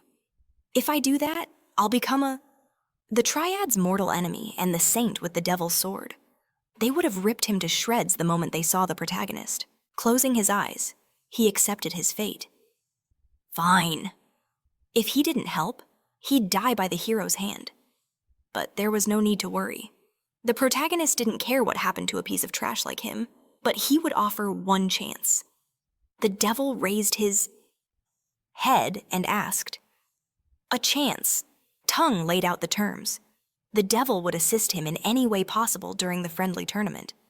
And when the dust settled, he would spend his life atoning to his victims. He then threw a bag of fries at his head. Only then will I save you from the saints and the Triad. The devil laughed maniacally. Do you even realize? What you're proposing, your opponents are national-level powers. The occult cartel, the Triad. And you think you can defeat these monsters? The protagonist simply smirked. The scene changes. Ro watches as Tongue holds the Triad's captain. By the head with a single hand. He could only laugh internally. He's the real monster here. Turning to the villain. Dangling in the air, he swung his stone-like fist and demanded, Answer me. Will you open a portal to the Triad's lair deep within the abyss, in the Triad's hideout? Tetsu Shishin sat on his throne, asking with cold interest why he was summoned. The men kneeling before him bowed their heads even lower. He warned them, If I don't hear a convincing reason, I will tear you and your subordinates to pieces. Tetsu raised his head from the floor. There is one thing, he said. I wish to offer you, Lord Shishin, a legendary item. The Chinese hunter was stunned. "What?" he exclaimed. Tetsu explained that although it was stored overseas for security, he would gift him the legendary rank item their faction had recently acquired. "But before that," he begged, "please, kill the fly that's aiming for my neck. We've set traps, but they will surely fail. And if that happens, it's only a matter of time before he finds this place." Shishin smiled. His interest piqued. "Wow, so there's someone that even the mighty Triad is afraid of. This fly is far more interesting than your item." "Who is it?" he demanded. But before Tetsu could answer, a thunderous explosion rocked the chamber from behind the wall. All eyes turned towards the sound. Moments later, Tongue and the devil burst through the doorway, destroying everything in their path. Tetsu, trying to block the onslaught, screamed in surprise. "Isaka Ro!" The devil swung his fist, roaring. "Damn it! Since it's come to this, I absolutely must win." Shishin approached them, raising his arm to attack. "Just do as I ordered, partner," the protagonist commanded. A brilliant flash of light consumed the center of the battle. As Tongue landed, he thought, "This is unexpected." He had guessed that China's national-level power might get involved. But he never dreamed he'd be facing Shishin here. The god of great power approached him. "So, you're the one Tetsu was so afraid of Jinu asked me to handle you, which makes you incredibly lucky. I'm going to eliminate you, right here and now." A follower cried out in fear. "Why is Shishin here?" the protagonist shot back. "Can't you see he's in league with the Triad?" "More importantly, was this your doing?" Shishin scoffed. "What if it was, so you're the culprit who killed the other members?" The Chinese hunter thoughtfully touched his beard, amused by the accusation. "I only mentioned the association chairman, and you've already put it all together. Your instincts are dangerously sharp." Tongue looked away. "Just as I thought. Now, it's my turn to represent the new South Korea. In that case, the lucky one here is me." Shishin looked at him in surprise as he prepared to attack, declaring, "You will die here, the last member from the new South Korea you will ever meet in your life." Immediately after that threat, Shishin swung his fist. "You fool who doesn't know his place." Their epic battle began. A subordinate ran to Tetsu, screaming, "Use this chance to evacuate." After witnessing the sheer power of their clash, the Triad's leader agreed, "We need to hurry." But then, he looked up in shock at the devil blocking their path. "And where do the core members of the Triad think they're rushing off to?" "Isaka Ro," Tetsu shouted in surprise. The devil smiled. "Are you afraid Shishin might lose?" He then pointed his finger at himself and grinned. "That won't happen, because I'm Kim Tongue's partner, Isaka Ro." The next moment, the protagonist unleashed the spirit of the Night King, lifting them all into the air. He roared indignantly. "Where are you going?" "Occultists," the devil yelled back. "Why did you have to attack me too?" Shishin charged in again. To attack, shouting, "Fight me! You have no time to look around. The god of great power, Shishin boasts the most overwhelming strength among all hunters from the countries participating in the Asian-friendly tournament. The number of monsters and hunters he has defeated with his bare hands is said to exceed 100. However, the title God of Great Power, true power isn't just about raw strength. Shishin's real ability was a ghost skill, a destructive force that dwarfed even his monstrous physique. In truth, it was a kind of death scythe, making him less a ghost and more of a reaper. The Death Scythe is a weapon materialization skill that massively enhances the caster's stats to a unique level or higher. The price. All their other skills are downgraded by 1 rank. Taesun was shocked. Was there truly a skill that could threaten a predator? Their battle erupted with such ferocity, they blew through the building's walls, continuing their fight in midair, with a maelstrom of strikes and parries. Suddenly, a crack appeared on Taesun's weapon. He knew the tide had turned. Shishin laughed maniacally, roaring, "Is this all you've got? I thought you came here to kill me." The protagonist crossed his daggers defensively, trying to block the crushing blow. "No way," he thought. "At this rate, my daggers will shatter." The cracks spiderwebbed across his weapon. He decided this was for the best. Shishin was caught off guard, suddenly bound by chains, in an instant. Taesun's plan was simple: restrict his movements. He fused his chains with the spirit of the Night King, pinning his opponent against the skyscraper. But Shishin just sneered. As expected, a weakling is still a weakling. He shattered the chains effortlessly and rose, shouting, "So this is the so-called national level power." With that, he swung his scythe. The protagonist could only watch in terror, exclaiming, "What?" His eyes widened in horror as his opponent's scythe swept past him. A moment later, Tetsu stood on the ruins of the building, certain that the battle was finally over. He'd heard Kim Tae was a promising hunter, but in the end, he could never compare to Lord Shishin, a true national power. He smirked as his subordinates called out, reporting that they had captured Ryo. "What are your orders?" Tetsu commanded. "Keep him alive. Japan or the Saint might find him useful." "As a hostage." The devil hunter, hanging from their grasp, breathed heavily. "I swear, Ryo will definitely..." Tetsu glared at him, wondering, why did you betray us? Betraying them was one thing, but surely he knew the depths of the Saint's anger. Did he see some hidden potential in Kim Tae? If so, he'd made a fatal miscalculation. After all, Kim Tae had already lost. Now, all that was left was to wait for Lord Shishin's cleanup. But then he looked forward in disbelief, gasping, "What is that?" Kim Tae stood firm, his blades brimming with an overwhelming energy. Behind him, slumped against the ground, was Shishin himself. Tetsu cried out in fear. "Lord Shishin!" The so-called god of power coughed up blood, wondering how he could possibly be defeated. The moment he tried to land a blow, mana had erupted from Tae's dagger. But that wasn't all. The momentum was completely in Tae's favor. The proof was clear with every strike. The cracks on the god's scythe deepened. But how did this happen? "What now?" Shishin gritted his teeth in pure rage, screaming at his opponent.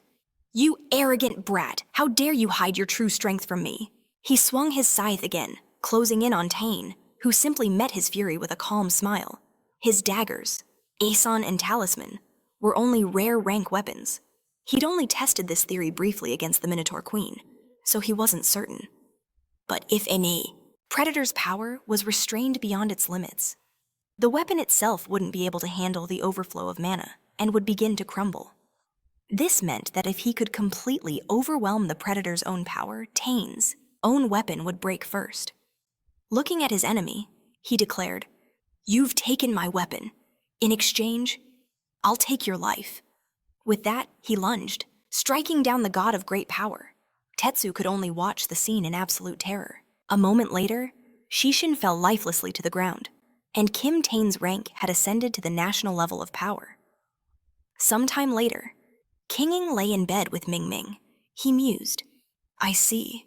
So Shishin handled the matter himself." She confirmed his words, adding, "It seems Tetsu begged Shishin for help, promising him a legendary item in return. So, what's your next move, Mr. Kinging?" He wrapped his arm around her, saying, "It's best not to have any expectations. Now that Shishin is on the scene, it's all over. After all, Shishin is a hunter of national strength. There's no way he'd lose to some upstart rookie." Just then, the phone on the nightstand began to ring. They both jumped, staring at it in surprise. Ming Ming answered the call. "Yes, this is Kinging," a cold voice replied. "So he's with that triad occultist again." It was him, Chang Rong, the chairman of the Chinese Hunters Association, a national level power. He delivered the news without emotion. "Shishin is dead." Ming Ming's eyes shot wide with shock.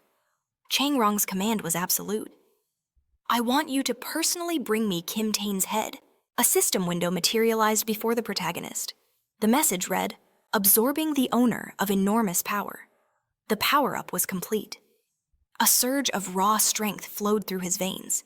A triumphant grin spread across his face. Yes, everything was going as planned, just as he'd expected. Absorbing the dead only boosted his stats, not granted new skills. And while consuming a human soul left a bitter taste, he felt zero remorse for a criminal like that. What truly captivated his mind was the mysterious voice. the one that echoed during the predator's frenzy. He recalled its chilling warning that it would no longer be lenient. He resolved to push his predator skill to its absolute limit and uncover its true nature. With Shishin, his greatest obstacle, now gone, everything fell into place. Tetsu knelt before him, arms outstretched, proclaiming, Tetsu, was on Mr. Kim-tan's side from the very beginning. But he never got to finish his sentence. Our main character unleashed his power without a word. Tetsu and the other occultists had their minds wiped clean by a powerful hypnosis, erasing only the memory of the predator. Since the results of the Asian Friendship Tournament were at stake, they were quietly handed over to the association. Rohi, however, had a different assignment. He was ordered to return to the saint. The devil cried out in pure terror. Why? Why must I return to her? Do you want the saint to execute me? She can read memories if she learns of my betrayal. Taehan casually waved a hand, saying everything was fine. You don't have to worry, he assured him. In any case, the saint is interested in you. They both are. The condition of the awakened oath between him and the saint was simple: he must bring the devil to her. If he wanted to be saved, he had no choice but to face the saint. Even if she reads his mind, she'll keep him alive until she meets the one who sent him. Besides, he added, she doesn't expect much from you anyway. The devil shouted in outrage. What? Taehan thoughtfully touched his chin, his mind already on the next problem. The two remaining triad members. He'd used hypnosis to pry potential locations from Tetsu, but finding them would be difficult. They knew they were being hunted. For now, he decided, he could afford a moment of rest to think things through. Later, lounging in bed, he stared at his phone screen. A news host announced the start of the third day of the Asian Friendship Tournament. China's national-level hunter, Shishin, had vanished into the abyss. The Chinese government was formally requesting cooperation in the search. Meanwhile, the hunter headlining the news, South Korea's Kim Tae-hun, had apprehended Tetsu from the triad. He was still holding the lead. Taehan set the phone down. There was no way Chang Rong didn't know that Shishin was dead. To avoid his man being labeled a hunter-killer, he'd be trying to cover his tracks completely. Well, he thought, I should focus on hunting the triad. Just then, his phone buzzed with an incoming call. What now? He muttered, seeing the name Jinsu. Him again. A short while later, they met in a deserted industrial area, surrounded by stacks of shipping containers. Jinsu, phone in hand, admitted, I was worried you wouldn't come. I'm grateful you're here. Taehan approached with a faint smile. The information sounded too important to ignore. But what's more important? He asked, his eyes sharp. Are you certain a triad member is in that building? And is it Pinky? They both gazed up at the towering skyscraper. Jinsu confirmed it. I can't reveal my source, but the intel is solid. Pinky entered that building last night, along with her subordinates. It looks like she plans to hide there until the tournament ends. Taehoon's mind raced. He recalled seeing this very building in Tetsu's memories of Pinky's possible hideouts. I see, he said aloud. But why? Did you decide to share this with me? I was under the impression you didn't like me very much. Jinsu let out a laugh. You stupid kid. He jabbed a thumb at his own chest. Obviously, I'm doing this to prove that I'm not a spy. Tahan's eyes widened slightly as Jinsu continued. I understood what you meant last time.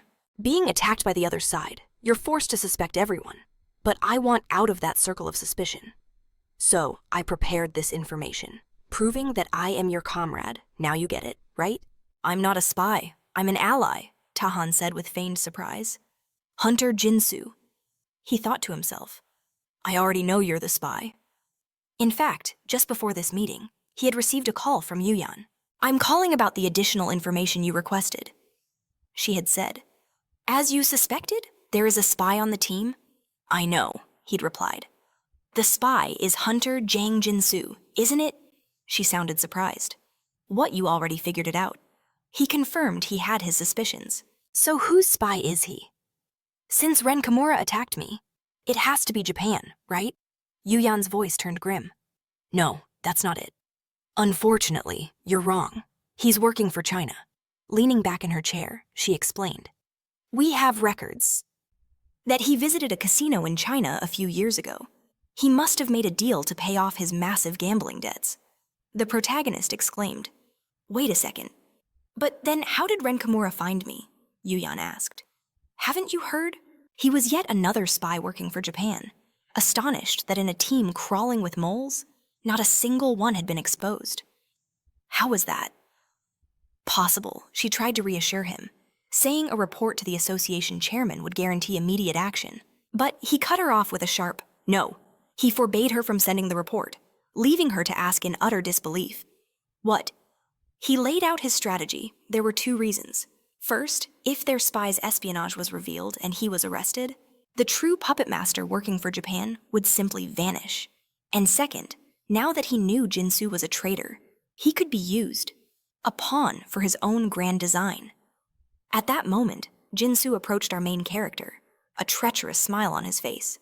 "Of course, the occultist has prepared countless traps in that building. But don't you worry. I've secured intel on Pinky's exact location. And the perfect route for infiltration." He puffed his chest out, but his inner thoughts were pure venom. "The optimal route. A complete lie. This place will become his tomb." His mission was simple: lure the target into this building. Not only was Pinky waiting, but even King Ming, a Chinese national-level hunter, was there to deliver judgment. The protagonist asked in surprise, "What?"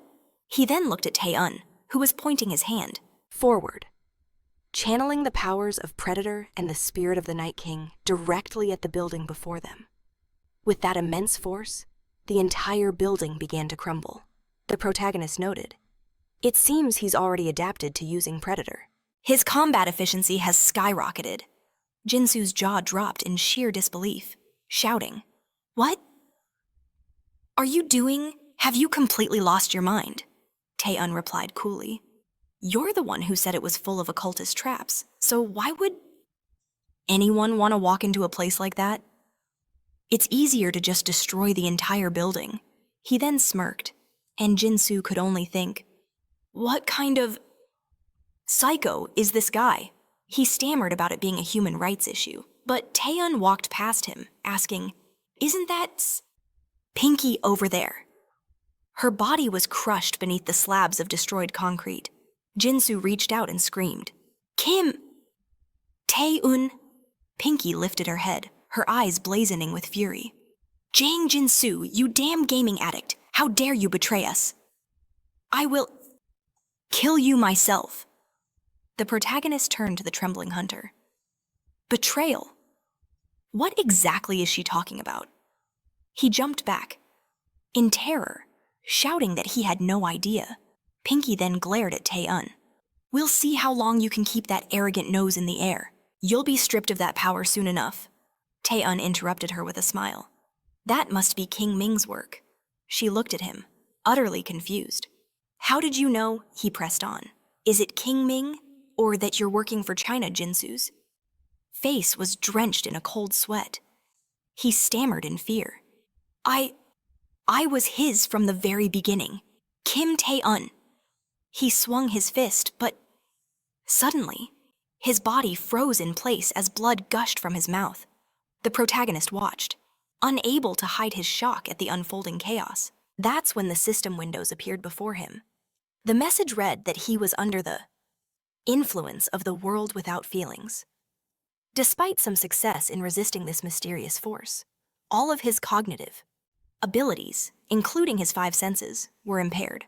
Vision was temporarily dulled, hearing had grown weaker, and his sense of touch was temporarily numb.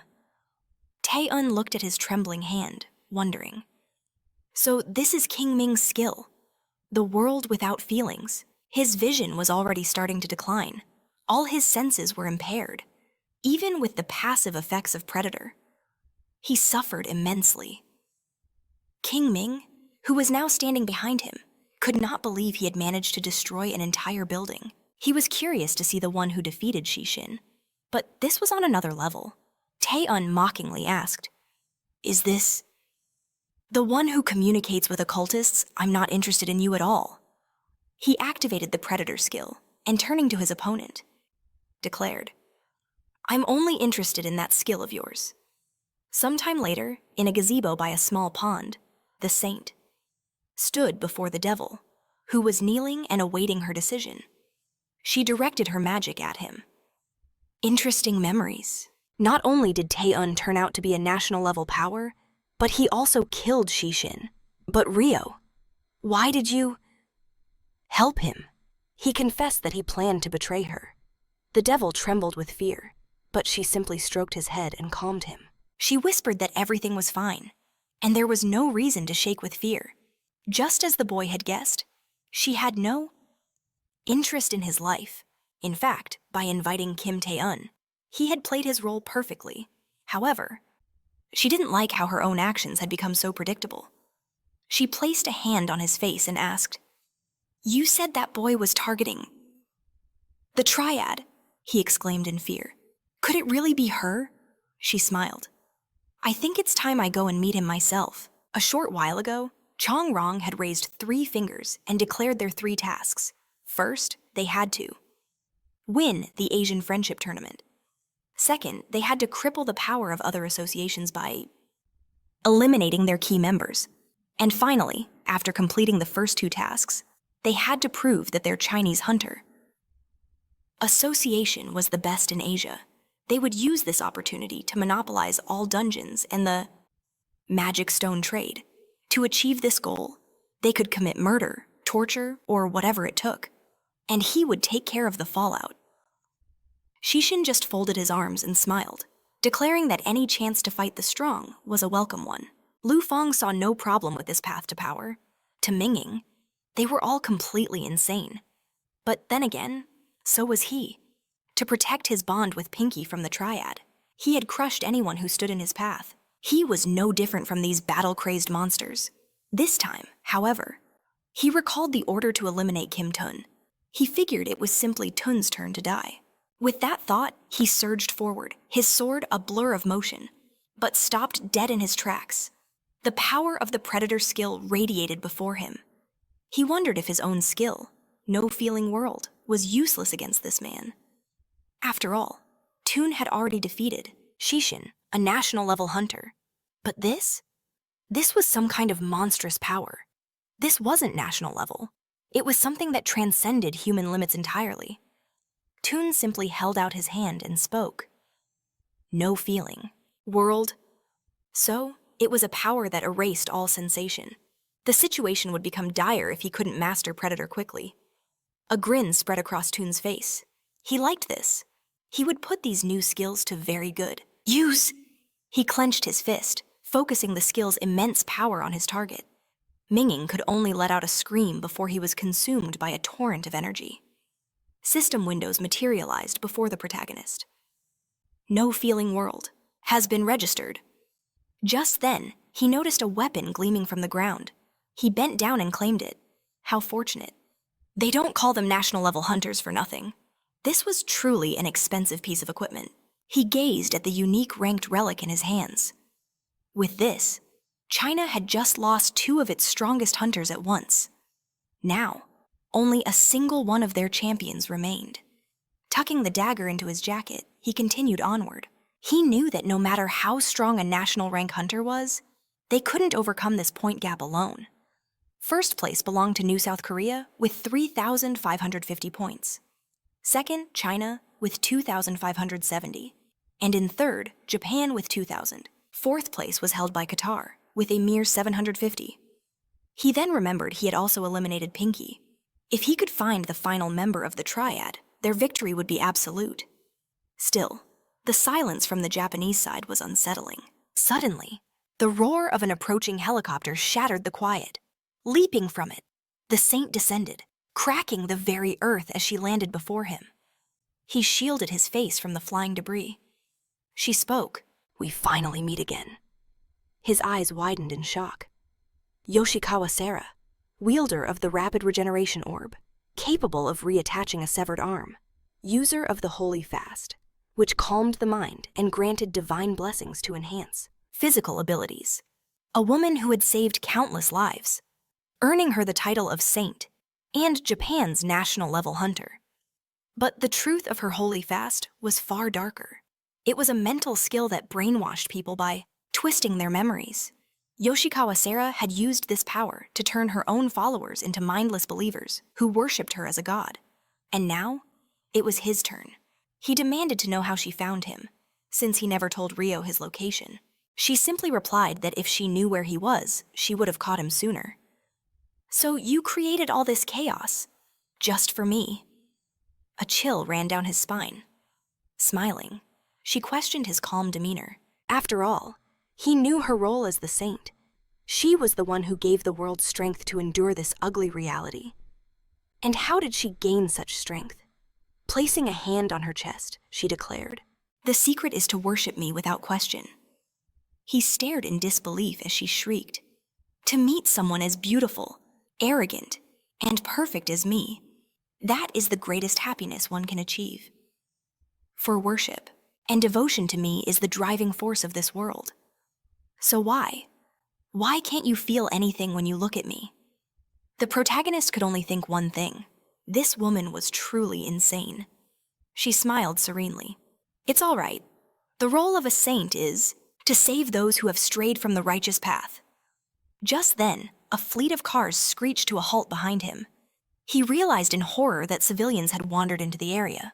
Scores of people were now walking in his direction. Brainwashing. Using the holy fast.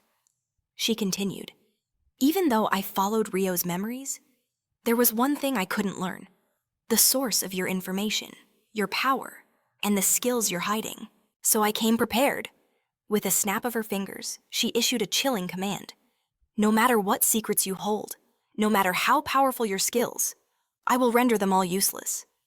The civilians stretched their hands toward him, their movements stiff and zombie-like. He watched in horror as the horde shuffled closer. She posed a final, terrible question. "Even if they are civilians, now that they are my believers, they will fight to the death for me. So, what will you do? Will you kill them all? Or will you humbly accept salvation?" As Hunter Kimen saw her using civilians for a human shield, he growled, "What a monster!" At that exact moment, one of the workers urgently told his partner to contact guild leader Yan. He was certain they'd found the hideout of the last member of the triad, Shadow. He never dreamed they'd pull a move as insane as a space-wide cloaking spell. That's why their detection had failed for so long. Turning to his partner, he demanded, "What are you doing? Call him now." But before he could finish, his head simply exploded, his body collapsing to the floor in a widening pool of blood. Shadow, the vice master of the Dark Guild and a triad member, stepped forward and grabbed the dead man's head. "Night Wanderers," he mused. "So I have some annoying little bugs on my trail." The other guild member turned, his face a mask of terror. He screamed, but his head detonated just the same. Strolling forward, Shadow wondered how a mediocre guild could have possibly tracked him. Perhaps, he thought, it's because of Tetsu Kim Tium. Ever since that man appeared on the scene, every plan had gone awry. Who would have imagined that the very target they were trying to eliminate with China's help would be the one to defeat Shishin? His subordinate reported, "The portal is prepared, Mr. Shadow." At that moment, Shadow scoffed at the thought of Kim Tium. That boy shouldn't get too delusional.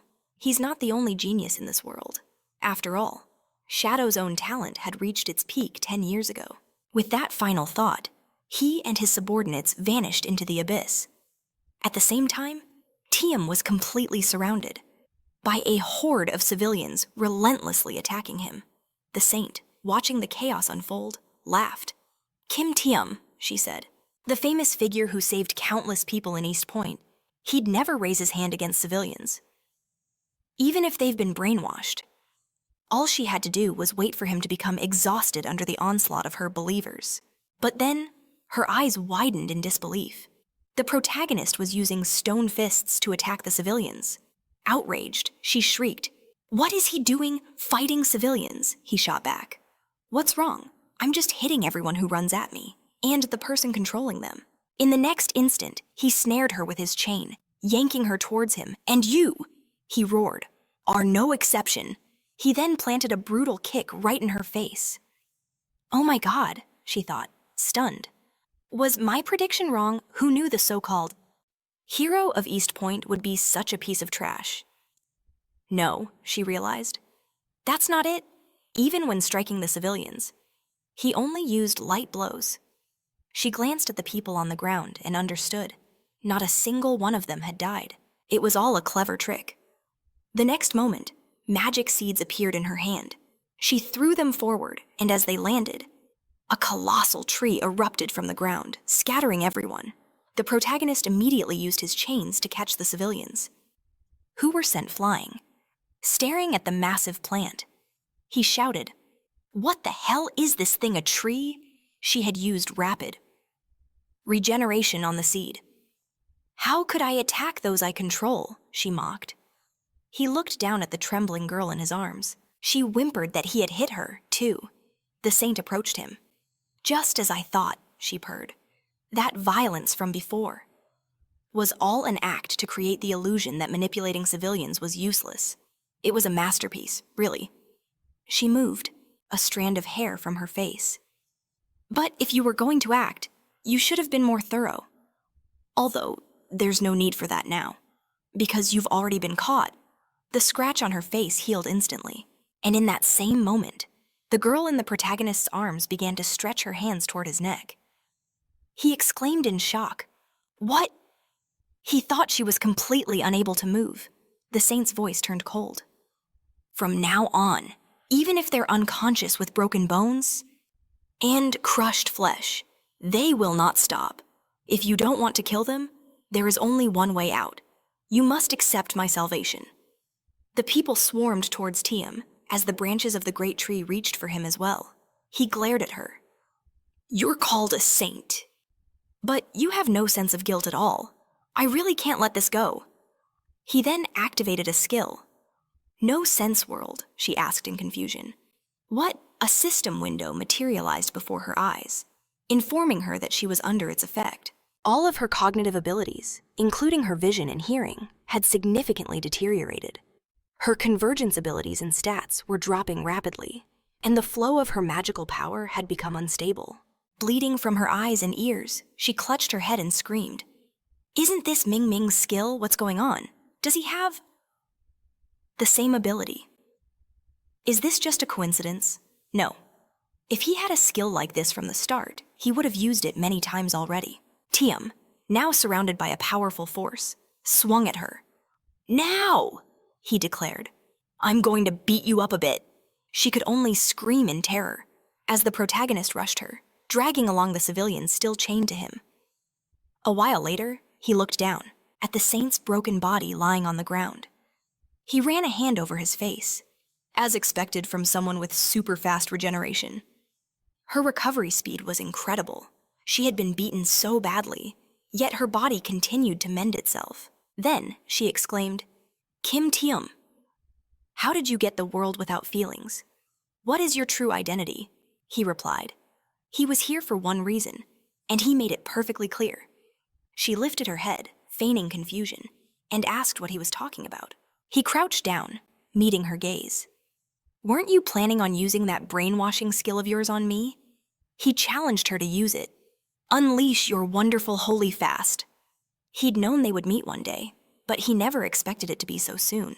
The holy fast is a legendary skill, one that manipulates a target's memory and mind. In other words, she could enter his spiritual world. She could see that dream, and the lost memories from East Point. The only reason for Rosaria's change in attitude was that a secret tied to the predator must be buried deep within his subconscious. If there was a way to dive into his soul and uncover those secrets. A dark laugh escaped her lips. "Are you looking down on me? Fine, in any case, I lost this fight. If that is your wish, I will use this skill on you. In exchange," she declared, "you will become my believer." Dark energy swirled in her hands, and a horrifying creature, with countless eyes materialized behind her. "I don't know what you're plotting," she screamed. "But no matter how strong you are, it's all useless under my holy fast." Her voice echoed with twisted glee. "I will claim all the power you possess." And with that, she plunged into his spiritual world.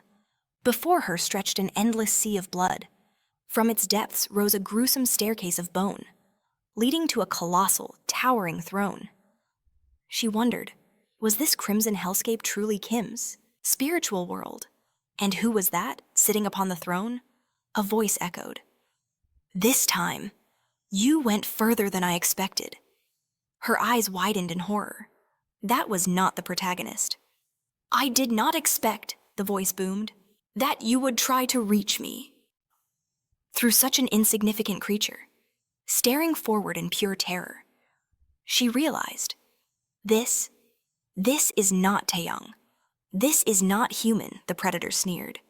To attempt this through such a pathetic vessel is simply ridiculous. It extended a hand, and the full, crushing power of the predator skill slammed down upon her.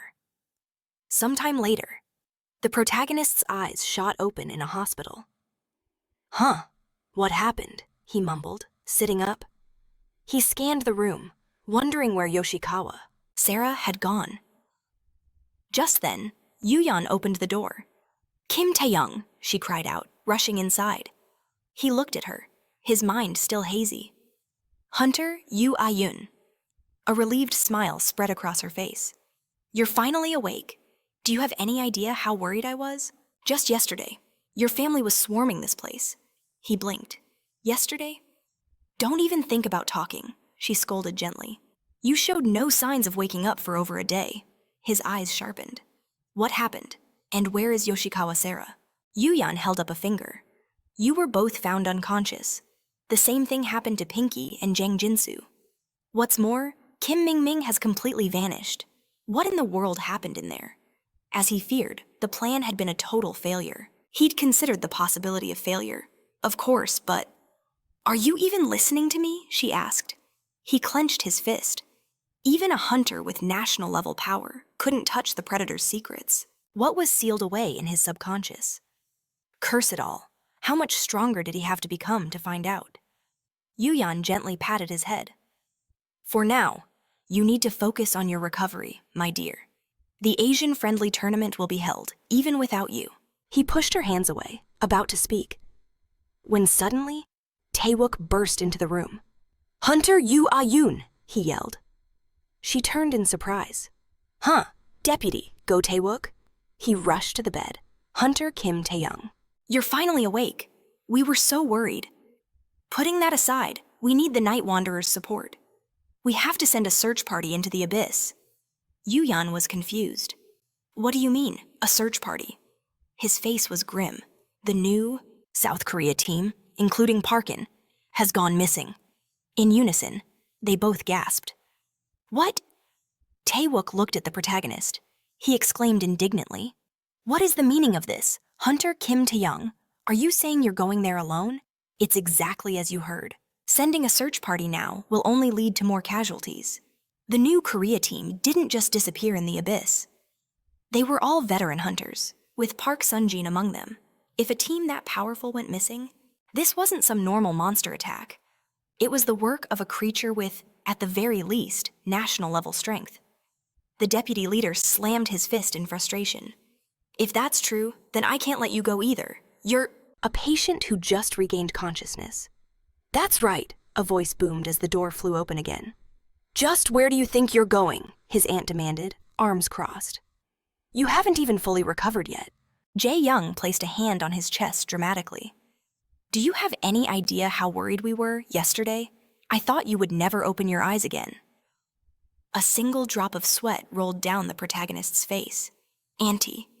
Uncle Jae Young, he said, utterly bewildered. Yuyan, standing beside him, chimed in. I was the one who called them. He shot her an indignant look. She just crossed her arms and smiled. Shouldn't your family be the first people you see when you wake up?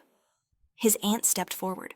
Tuke shouted that his first priority should be restoring his body, telling him not to push himself too hard. But Taejun's mind was elsewhere. He remembered his days as an unawakened, surrounded by mockery instead of concern. Every person he met, everywhere he went, he was met with nothing but scornful glares. But now, he smiled and thanked them. Thank you for worrying, he said, his voice firm. But I have to go. Even if they were a new team, they were his comrades. His comrades were in danger, and he was the only one who could possibly save them. Auntie, Uncle.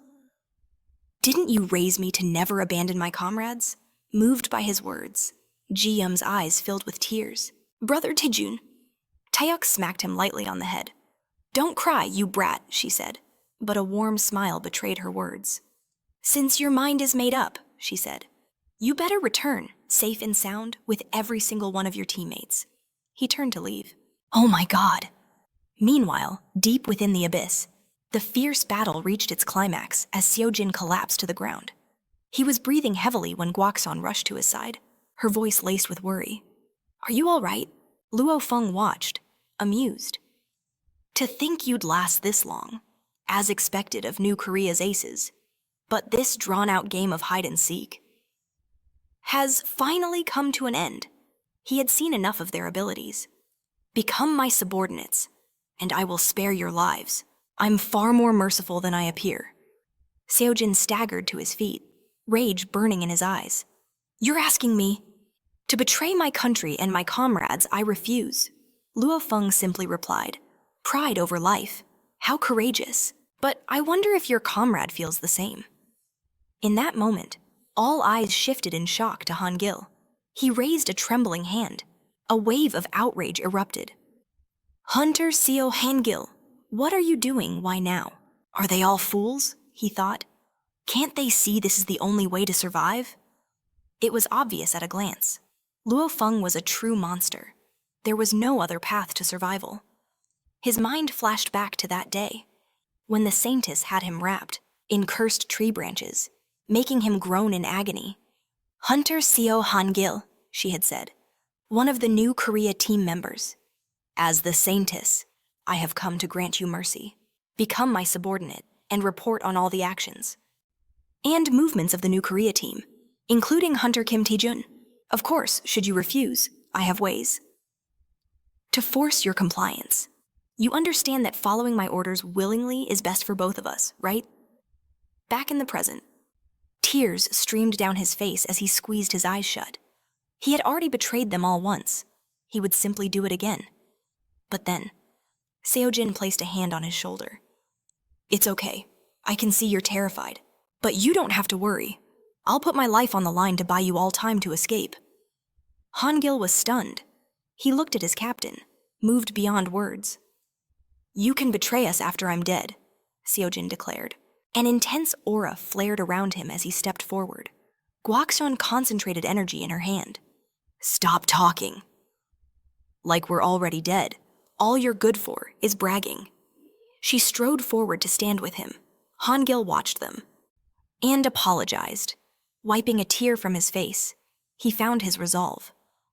I'll fight too. Together. They took their fighting stances. Luo Feng looked on, bewildered. What is this? Why can't they see the path to salvation I'm pointing out? He mused that perhaps he'd toyed with them for too long, letting them forget the reality of their situation. Isn't that right? His subordinate looked at him, confused. What is, sir, exactly? Luo Feng replied. With a confident smirk, he decided, I shall show them the true difference in our strength. Then he snapped his fingers. In an instant, a legion of blood-red swords materialized over the team's heads. They looked up in utter horror. Now, do you understand? He sneered. It is only by my mercy that you are still breathing. And with that, the swords began to descend rapidly upon them as they screamed in fear. But in the next moment, a system window appeared before Luo Feng. You are under the influence of a world without sensation. He looked around in shock. His blood swords were completely destroyed. A world without sensation. Guiyong no, he's dead. Then it's him. He looked up. There, he saw Taejun approaching. The man who killed Guiyong, he realized. He smiled. So, it was you, Kim Taejun? I've been wanting to meet you, but our protagonist cut him short. The feeling isn't mutual. He then vanished, blasting dust and sand into the air. When the cloud cleared, Luo Feng scoffed, using one skill just to run away. I had such high hopes for you, but this is terribly boring. His subordinate ran to him anxiously. Sir, are you all right? He turned around. I'm fine. We must give chase immediately, the subordinate yelled. But Luo Feng told him to stop. give up on that idea. Judging from the mana flows and footprints, he knew where they had run. The Tower of Acceptance. It is said that even in the depths of the abyss, this dungeon is impenetrable. Once inside, Seojin shouted to. The main character tilted his head back, forcing the potion down his companion's throat. Drink this, now. Kwok-sun thanked him for the rescue, asking what he planned to do. They were trapped in the Tower of Acceptance, a place known as an impenetrable dungeon. Countless veteran hunters had challenged it and failed. Once you're in, there's no leaving, until you find a gate. They had tried to escape Ling's pursuit, but it was a futile effort. Taesun spread his hands, admitting the grim reality. I can't protect everyone in a full-blown battle, but don't worry, it's just a dungeon, after all. Hangil stared at Seojin, whose stomach was swollen from the potion's overflow. He seriously wondered if you could actually kill someone with a healing potion. The protagonist pointed a thumb at himself, declaring, If we clear this dungeon, we can escape the abyss. Kwok-sun's voice was laced with disbelief. But it's impenetrable. No one has ever cleared it. Weren't you listening to me? Hangil muttered that there was a high chance he had no plan whatsoever. The Dragon Tower wasn't just a name, it was a fortress, an unconquerable dungeon in the deepest part of the abyss. It was infamous for two things: its endless traps, and the monsters within. Not only were they numerous, but they possessed terrifying intelligence and incredible resilience. Yet the team watched as Taesun moved forward, casually disabling obstacles and slaughtering monsters. Kwok-sun couldn't believe her eyes. How could he navigate this death trap with such ease? What was his secret before his regression? Taesun had studied interviews from the tower's survivors 1,437 times. He knew its reputation, as an impenetrable dungeon, was a lie. It didn't mean you couldn't survive, because on one of the upper floors, long before the final boss, lie two hidden portals, two gateways back to the real world. Of course, his companions knew nothing of this. The main character simply pressed onward, his mind calculating. Knowing the traps meant he only had to focus his strength on the monsters. This escape would be a piece of cake.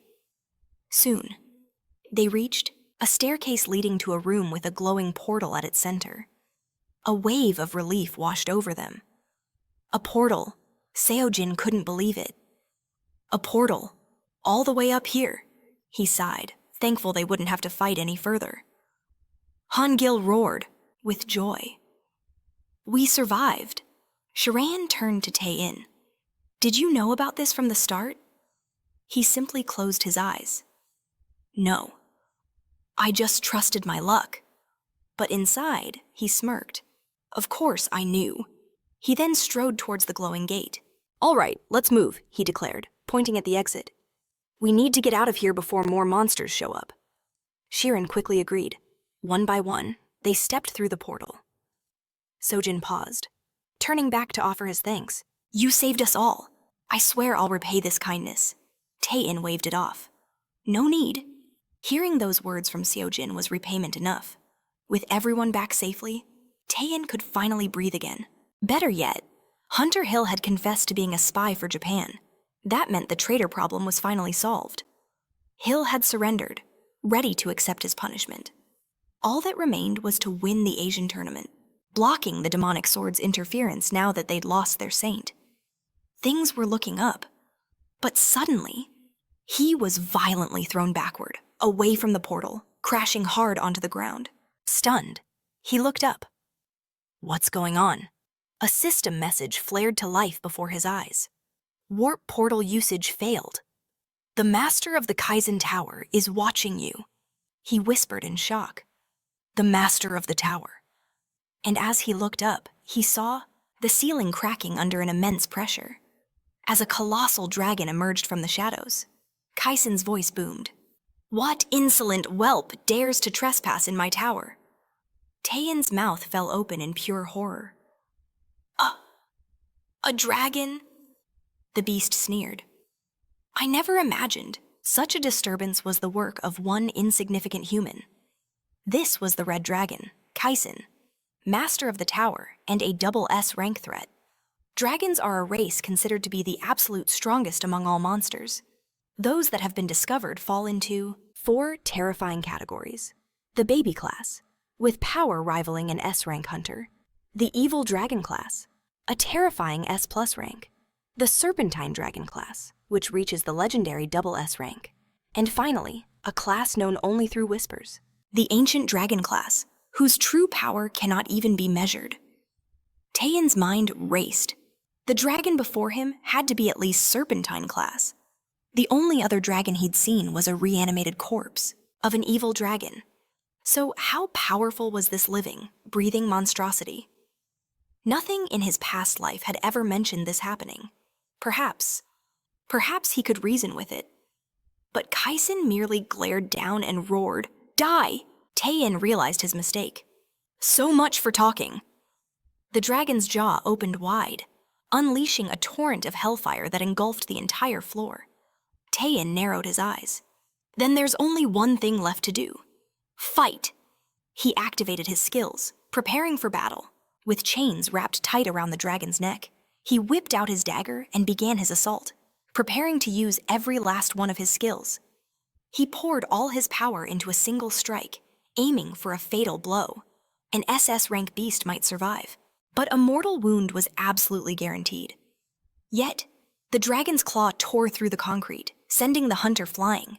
Ting crashed hard onto the floor, his mind reeling. What kind of unbelievable durability was this? Even for an SS rank. How could this be possible? Damn it, he had to use concealment to buy himself some time. But before he could even trigger the skill, the dragon, now in human form, struck him from behind. Ting slammed onto his back, blood erupting from his mouth. He realized in horror. It was a polymorph, a monster that could change its very shape. Kalen raised a finger, aiming a blast of fire right at him. He then grabbed the hunter's head, smashing him against the wall. This power, it was beyond SS ranked. He stood no chance. Suddenly, the dragon uttered a single word, check. A system window flared to life before the main character. It declared that he was now under the overwhelming influence of the dragon's fear. Resistance using his mysterious powers had failed. A portion of his power was shattered. All stats were critically reduced, and his most vital skills were sealed. Stone skin cannot be used. Closure cannot be used. Paralysis cannot be used. Monarch's heart cannot be used. Night King's spirit cannot be used. Binding chain cannot be used. World without feelings cannot be used. The dragon spoke. As expected, my senses did not deceive me. The magical power that engulfs this tower. Even when faced with my absolute authority, it continues to burn so brightly. Seeing this kind of aura, only one person comes to mind. From whom did you inherit this power? Answer me, I must uncover your true nature. Kay gritted his teeth. One bastard after another. The true nature of my power. That's exactly what I'm trying to find out. He grabbed Kalen's hand, roaring at him to back off. Suddenly, the dragon's body was covered in writhing tentacles, and the hunter stared in absolute shock. The tendrils shot out from the shadows behind the pillar where our main character was standing. Kalen was thrown back, hitting the floor hard. How could a broken human possess such power? He stammered. A little red lizard. A voice echoed. I was just thinking I needed a guard dog for my house. You've arrived at the perfect time. The dragon looked toward the voice, completely stunned. Leaning against a pillar was Rosaria. She sneered. I think I'll make you a very special pet. A system window materialized before the protagonist. The skill Queensman has been activated. She then glanced at Ting and said, But my contractor is only summoning me now. Aren't you being a bit dramatic? The main character replied with a wry smile. Well, learning to trust a monster takes a little time, doesn't it, model?